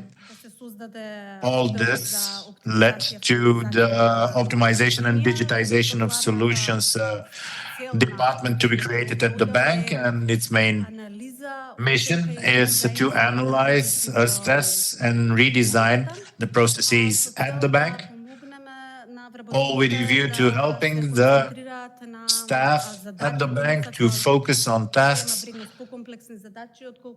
bringing greater value, more complex tasks to avoid boring, manual, repetitive tasks that are simply not cost efficient. And we try to establish digitization through adopting no-code, low-code apps, requiring no IT expertise, and are helpful to digitize and optimize the processes at the bank. And I'm proud of what we achieved in the last 3 months with these low-code, no-code apps that we use, taking into account that our team is indeed very young. They had a number of trainings this year, and with the help of those trainings, we succeeded in to, in 3 months, avoid and remove simple and boring and repetitive tasks to a large percent in the company. New generations always ask us what's the added value if working at our company, and we present this as something to alert them. The digital assistant also saves a lot of time that we introduced, and we increased our focus on centralized management of projects, which allowed us to have a more structured allocation of resources, budgeting, budget monitoring, monitoring the implementing time of projects itself. What were the effects and benefits of all this digitization for the clients? Well, I would say it is the fact that we allow them flexibility. We have safe access to the digital tools. They are not related to location to access our services, i.e. Everything that we saw as traditional banking in the next few years will die out probably, seeing as how the world is, and now we will not be connected to locations, and we would need to do our work in a hybrid way. A sub-question: did you have a master plan, as was mentioned? Was the process going top to bottom or bottom to top? I would say that throughout the years, we reached the idea of making digitization part of the culture of the bank, but I have to say that it came from the top. Always all changes to what human nature is used to, or the comfort zone it is used to, has to be pushed by the top. But the management was very helpful, I would say, and it produced quick results. Just a joke, the Slovenians needed 3 years and you optimized yourselves in 3 months. It means we're good. Mr. Janeski, moving on to you, I would like to ask you something similar. How the digital office of Inbox helps businesses, perhaps mostly SMEs, to simplify their archiving and record keeping, seeing as we heard today, documentation is a huge issue for all company. Well, digital office delivers an accessible result. Making a parallel, it would be digital working on one side and flying a plane on the other. Are you going to see it as flying the plane or buying a ticket for it? There are companies that want to have a plane,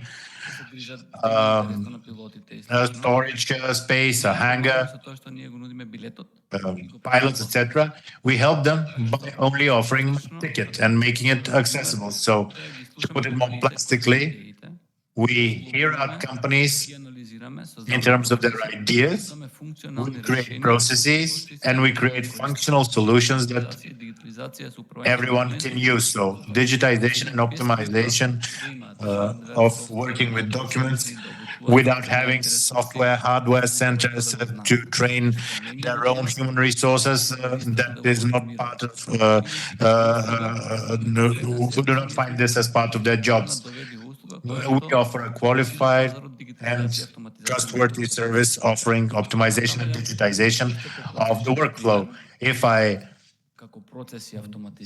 try to give you an even more plastic example in terms of where we've helped, which industries we've helped, I would say this is a wide range of companies. There are companies that want to have internal paperless documents management. Perhaps, as we've heard, some institutions cannot receive digital documents without tool. We enable them to manage paper form documents, to digitize them, and to store them, to create an external document, to send it to the other side, for it to be signed, and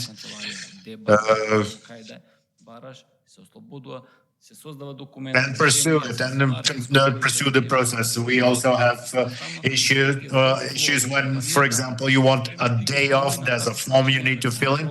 We digitize and optimize this. In that way, we can monitor, and this does not depend on the location. We work on the mobile phone. These are some new shapes of working that the company simply has to have, digital processes, in order to be competitive in today's day and age. So we make such solutions and make them accessible to the company. So you've got some that are unified, or you only have tailor-made. We have technology, seeing as technology is not the challenge today. There's a lot of software around, but we do have a platform, but also the understanding of what legal regulation entails and how to put it into operation so that the company could use it in the best way possible without having an expertise in it. Mr. Peshev, from the standpoint of your role in the project Partnership for Economic Development, can you share with us the key goals of that project? You to explain the project a bit more and stick to the part relating to supporting farmers in the process of digitization. And I'd like to ask you to tell us how that project can ensure that farmers in remote rural areas can get access to your services through the project, and for them to not be left behind. The activity Partnership for Economic Growth is a 6-year project of USAID with the simple goal to help MSMEs to increase their productivity and efficiency. From the very outset, I'd say that we are not a project working exclusively in agriculture and are not a project working exclusively on digitization. But when we started 2 years back, we tried to consider the problems that Macedonian companies facing as their competitiveness levels have been reduced, not only here, but also all over the Balkans. And we understood that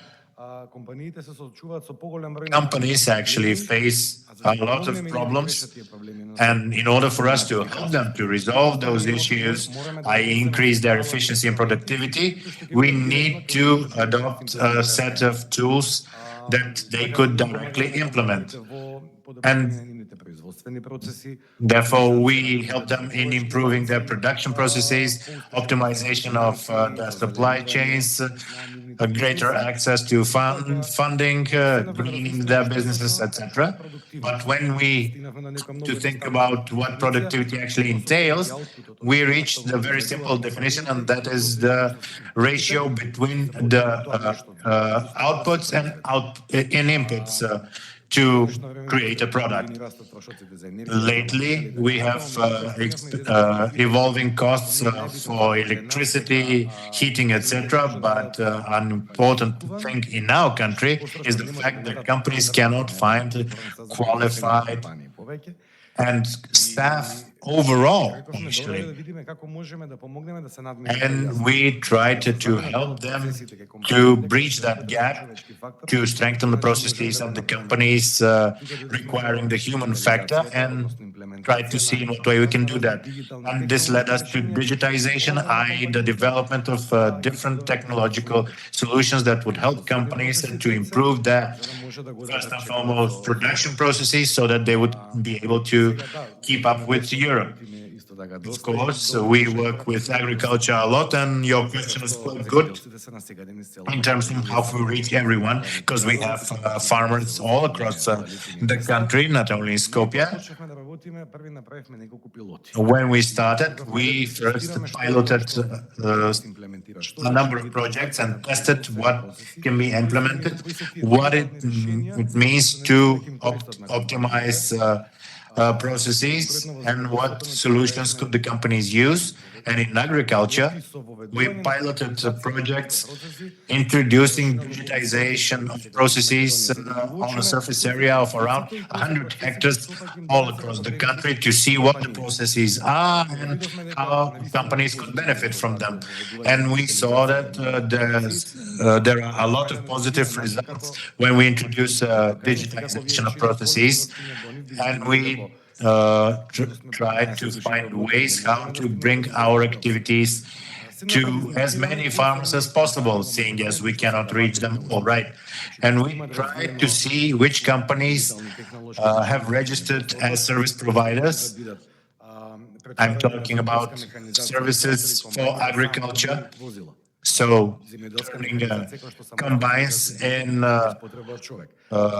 self-operated, automatically operated vehicles, automation of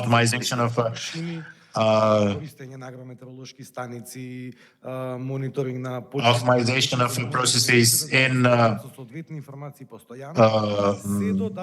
agri-food, etc., all the way to giving support to farmers for using satellite images, drone surveys of the fields, and in that process, in contacting service providers, we established a promotional channel to be used to promote these solutions to farmers, and we co-fund some of these projects as USAID. We started this in June, but in these 4 months, we can already see that this has had a lot of effect among farmers, because they saw that there is something out there that can help them facilitate their work. Dimitar, I will use your first name now directly. What are the most common challenges that you face, and of course the companies that you help to transform their operations, especially in terms of archiving and document management today? How are you helping them to handle these challenges? Well,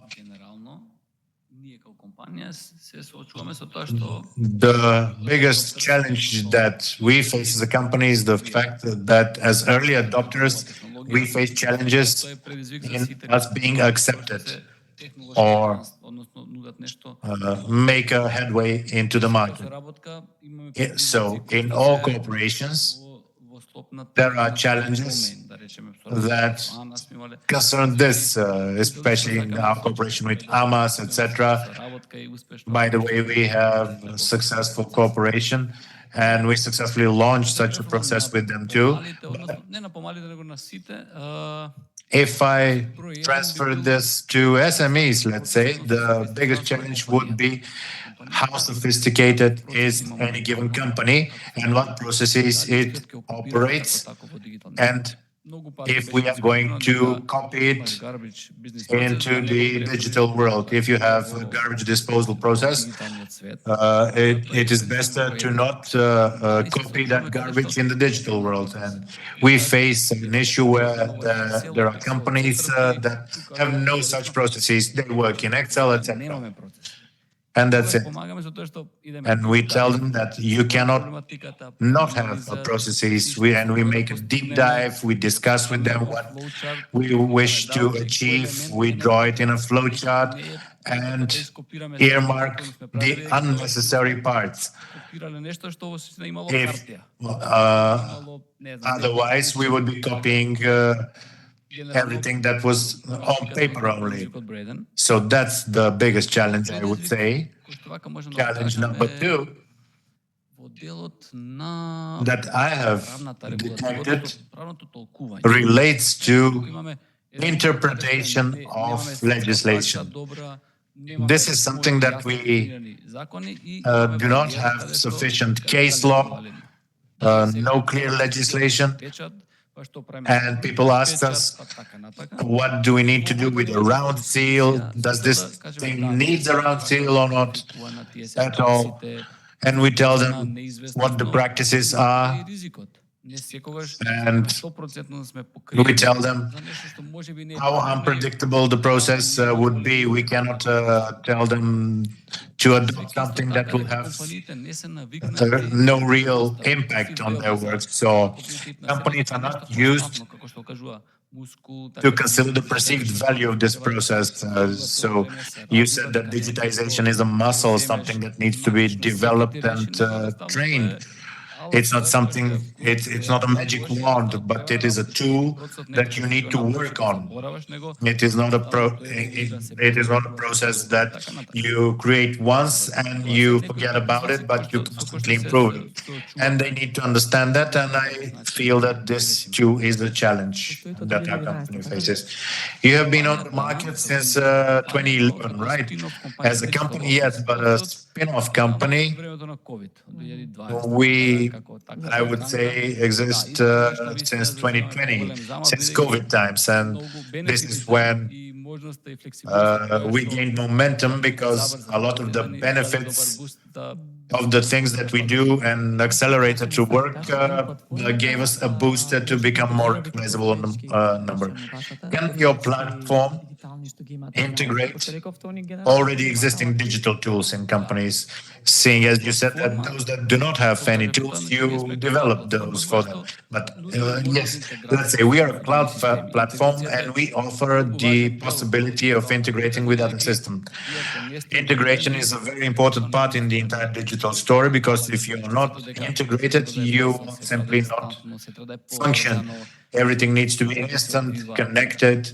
Communications need to be pursued unimpededly. The bank uses a tool for signing it. This tool needs to be integrated with a sharing tool at another company, etc. And all of this needs to be connected in a way so that the processes could be functional. Yes, I see. Thank you. From the perspective of delivery of financial services, I would ask you the same question. What are the challenges that you faced in working with your clients in the process of digitization? So perhaps them not being able to use some function, etc. Well, I agree with Dimitar mentioned when it comes to the challenges. When we talk about digitization, what the companies themselves wish to improve when you talk about digitization, I would say we still have a lot of room to come to the level that digitization at the same time means automation of processes. And in the example that you gave with Excel, but digitization standardizes processes. Another challenge is the fact that we have the society that we have, and I'm really glad that the ministry offers digitization of the entire documentation. We work with a lot of paper, and all of that is a barrier to completely digitize certain processes. There are some that we just cannot avoid working with paper with. Another challenge is electronic signature.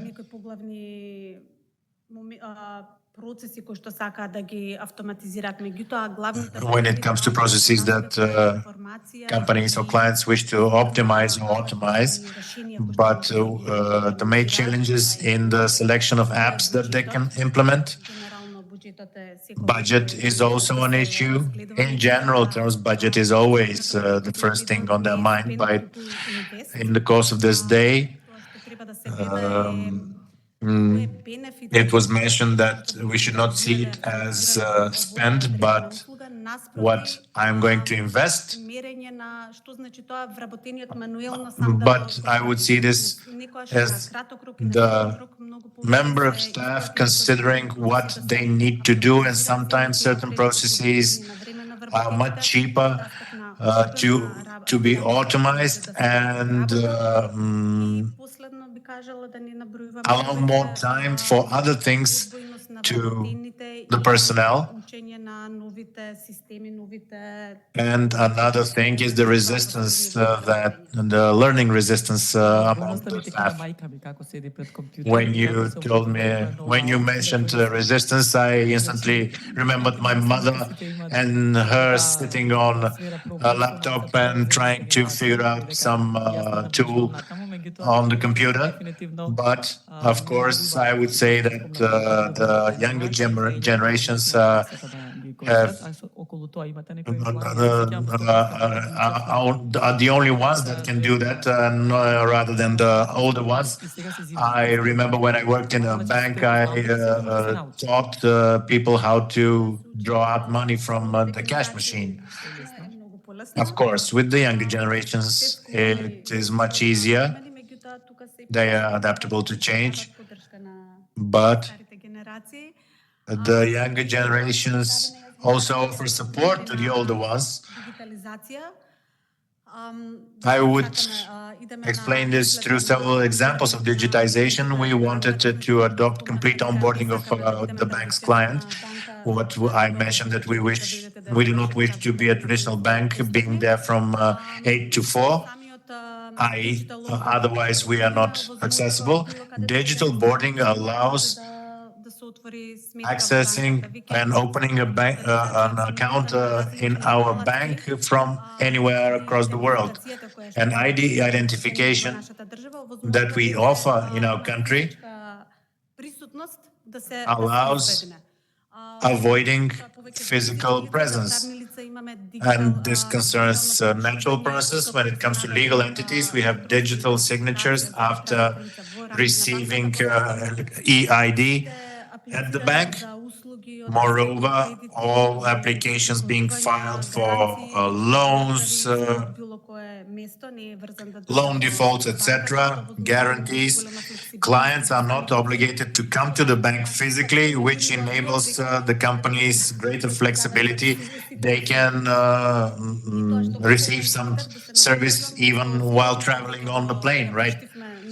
And as even mentioned, on the Tuesday, we put into operation a new service for clients wishing to nevertheless come to the bank physically, and we enabled them for documentation to not be printed, but the entire signing procedure is being done on tablets since Tuesday, digitally.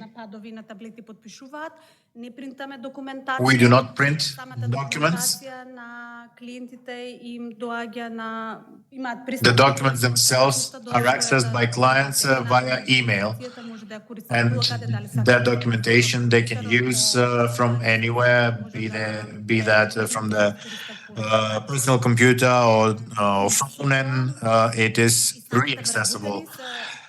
And in doing so, the staff, at least in these 2 days, were very pleased from the implementation of this solution, because we halved the process.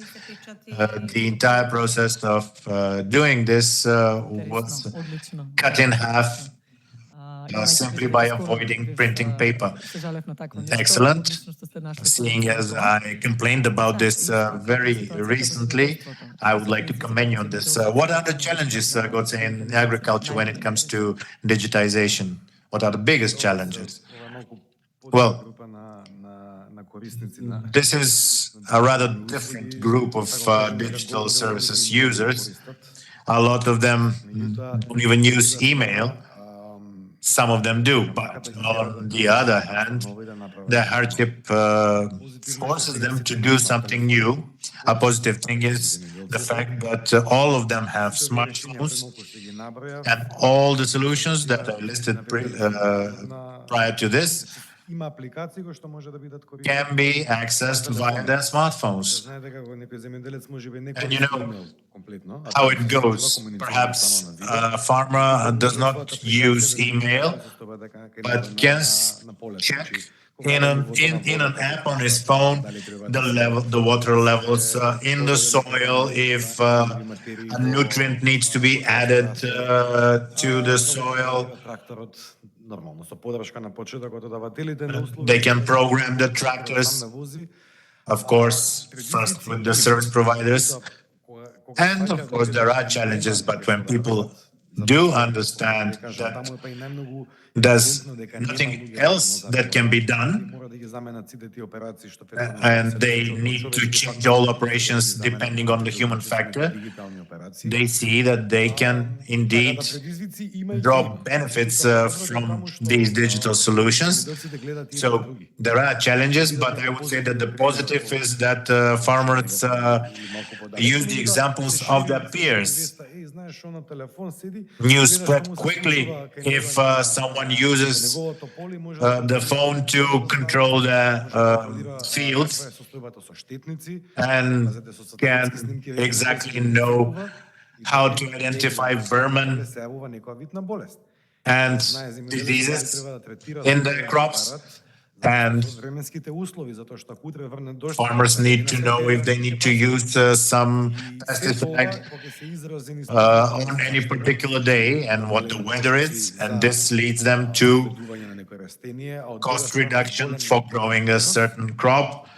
And on the other hand, increased crops, which once again translates into money. And when they see that, they would tell themselves that it's not that difficult. This would incentivize them, of course.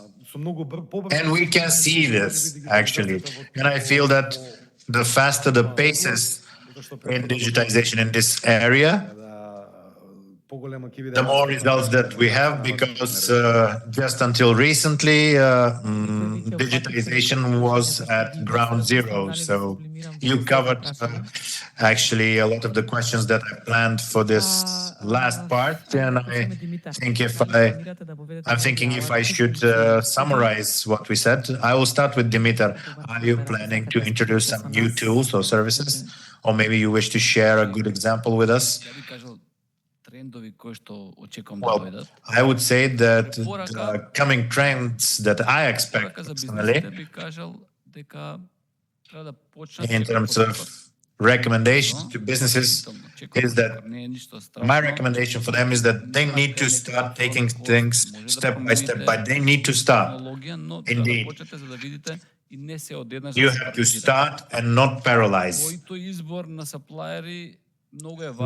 But when you select suppliers, it is very important to select a good supplier, seeing as the supplier can give you wings and take you to an excellent level, or to chain you to the ground.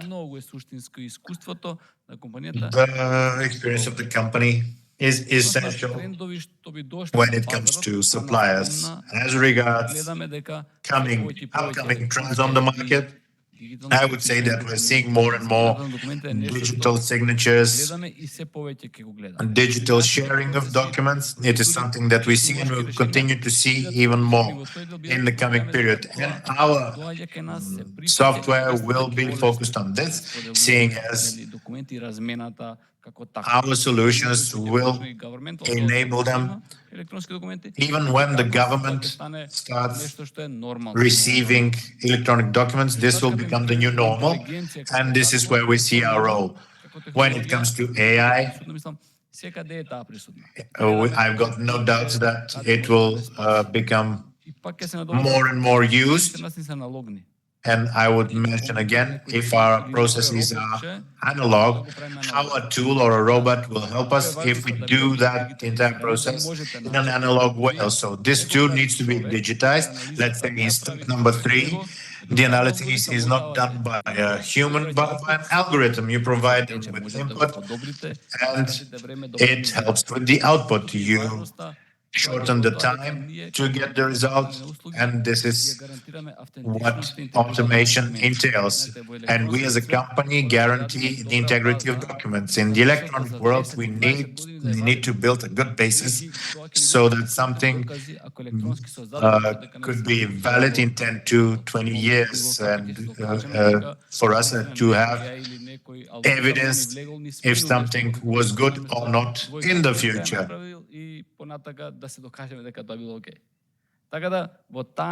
Therefore, I would say that our services will take that direction. And I think the clients themselves will require us to take that direction. And saying as these are the new rules of the game, I want it all, I want it now, immediately. So your message is for them to not be afraid to start the process. I think we'll leave the lady last. And now I'd like to ask Gotze. Gotze, you mentioned several examples, but maybe you could share a bit more. And how do you see, I would like to ask you, how do you see the role of international organizations such as USAID in supporting SMEs in the process of digitization, optimization of productivity, etc.? Well, on one hand, when you say examples, I did list some, but I would say that examples are seen and considered by farmers in a very simple way.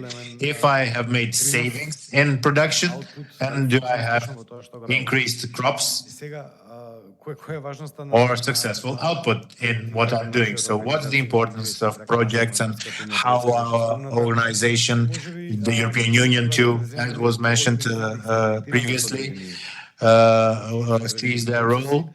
I would say that their role would be in experimenting with certain processes, seeing as not everything can be proven and not always everything can be implemented on the ground.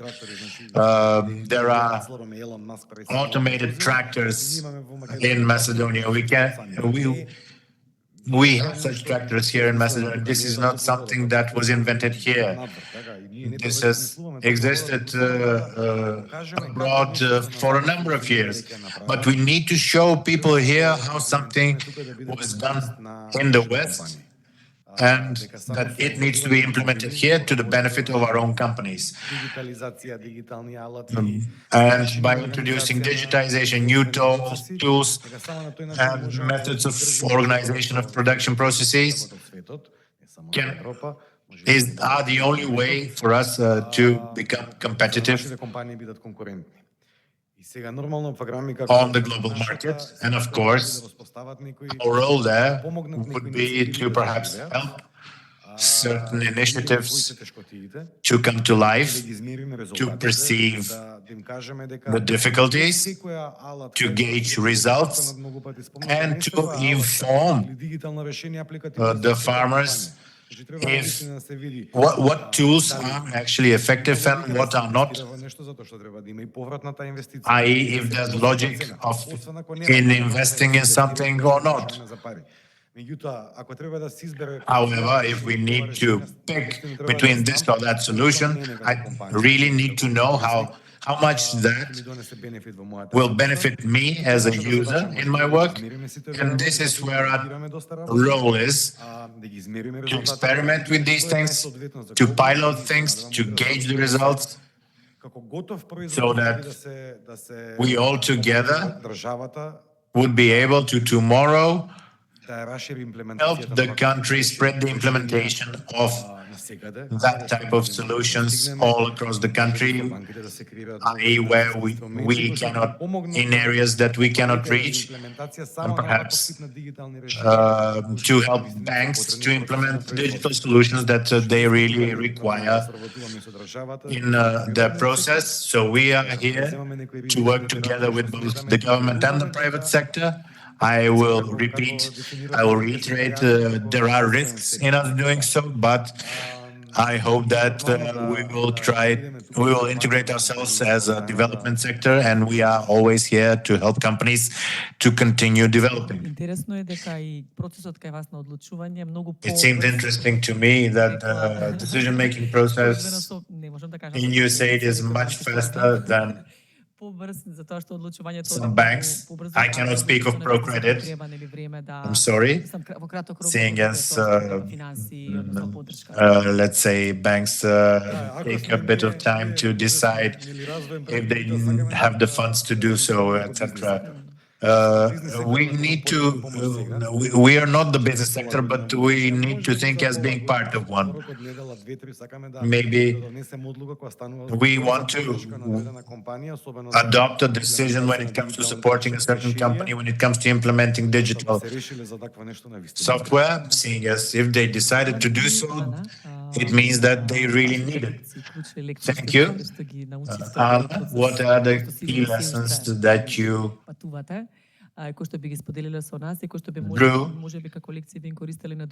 in on your way to this digitization process? What was interesting to me was to hear different experiences and advice over the course of this one day. I had some things that I already had prepared in my head as some recommendations, and I would say that the conclusion from today's conference would be what was already mentioned. And that is the fact that you need to water the grass where it's greenest. So that would mean that you need to work more on the places where you feel safest most. In our bank, these low-code, no-code optimizations are key to start with something simpler and not require a perfect solution, the implementation of which would take a lot of time. So first to start with simplest solutions that the organization would be convinced to apply.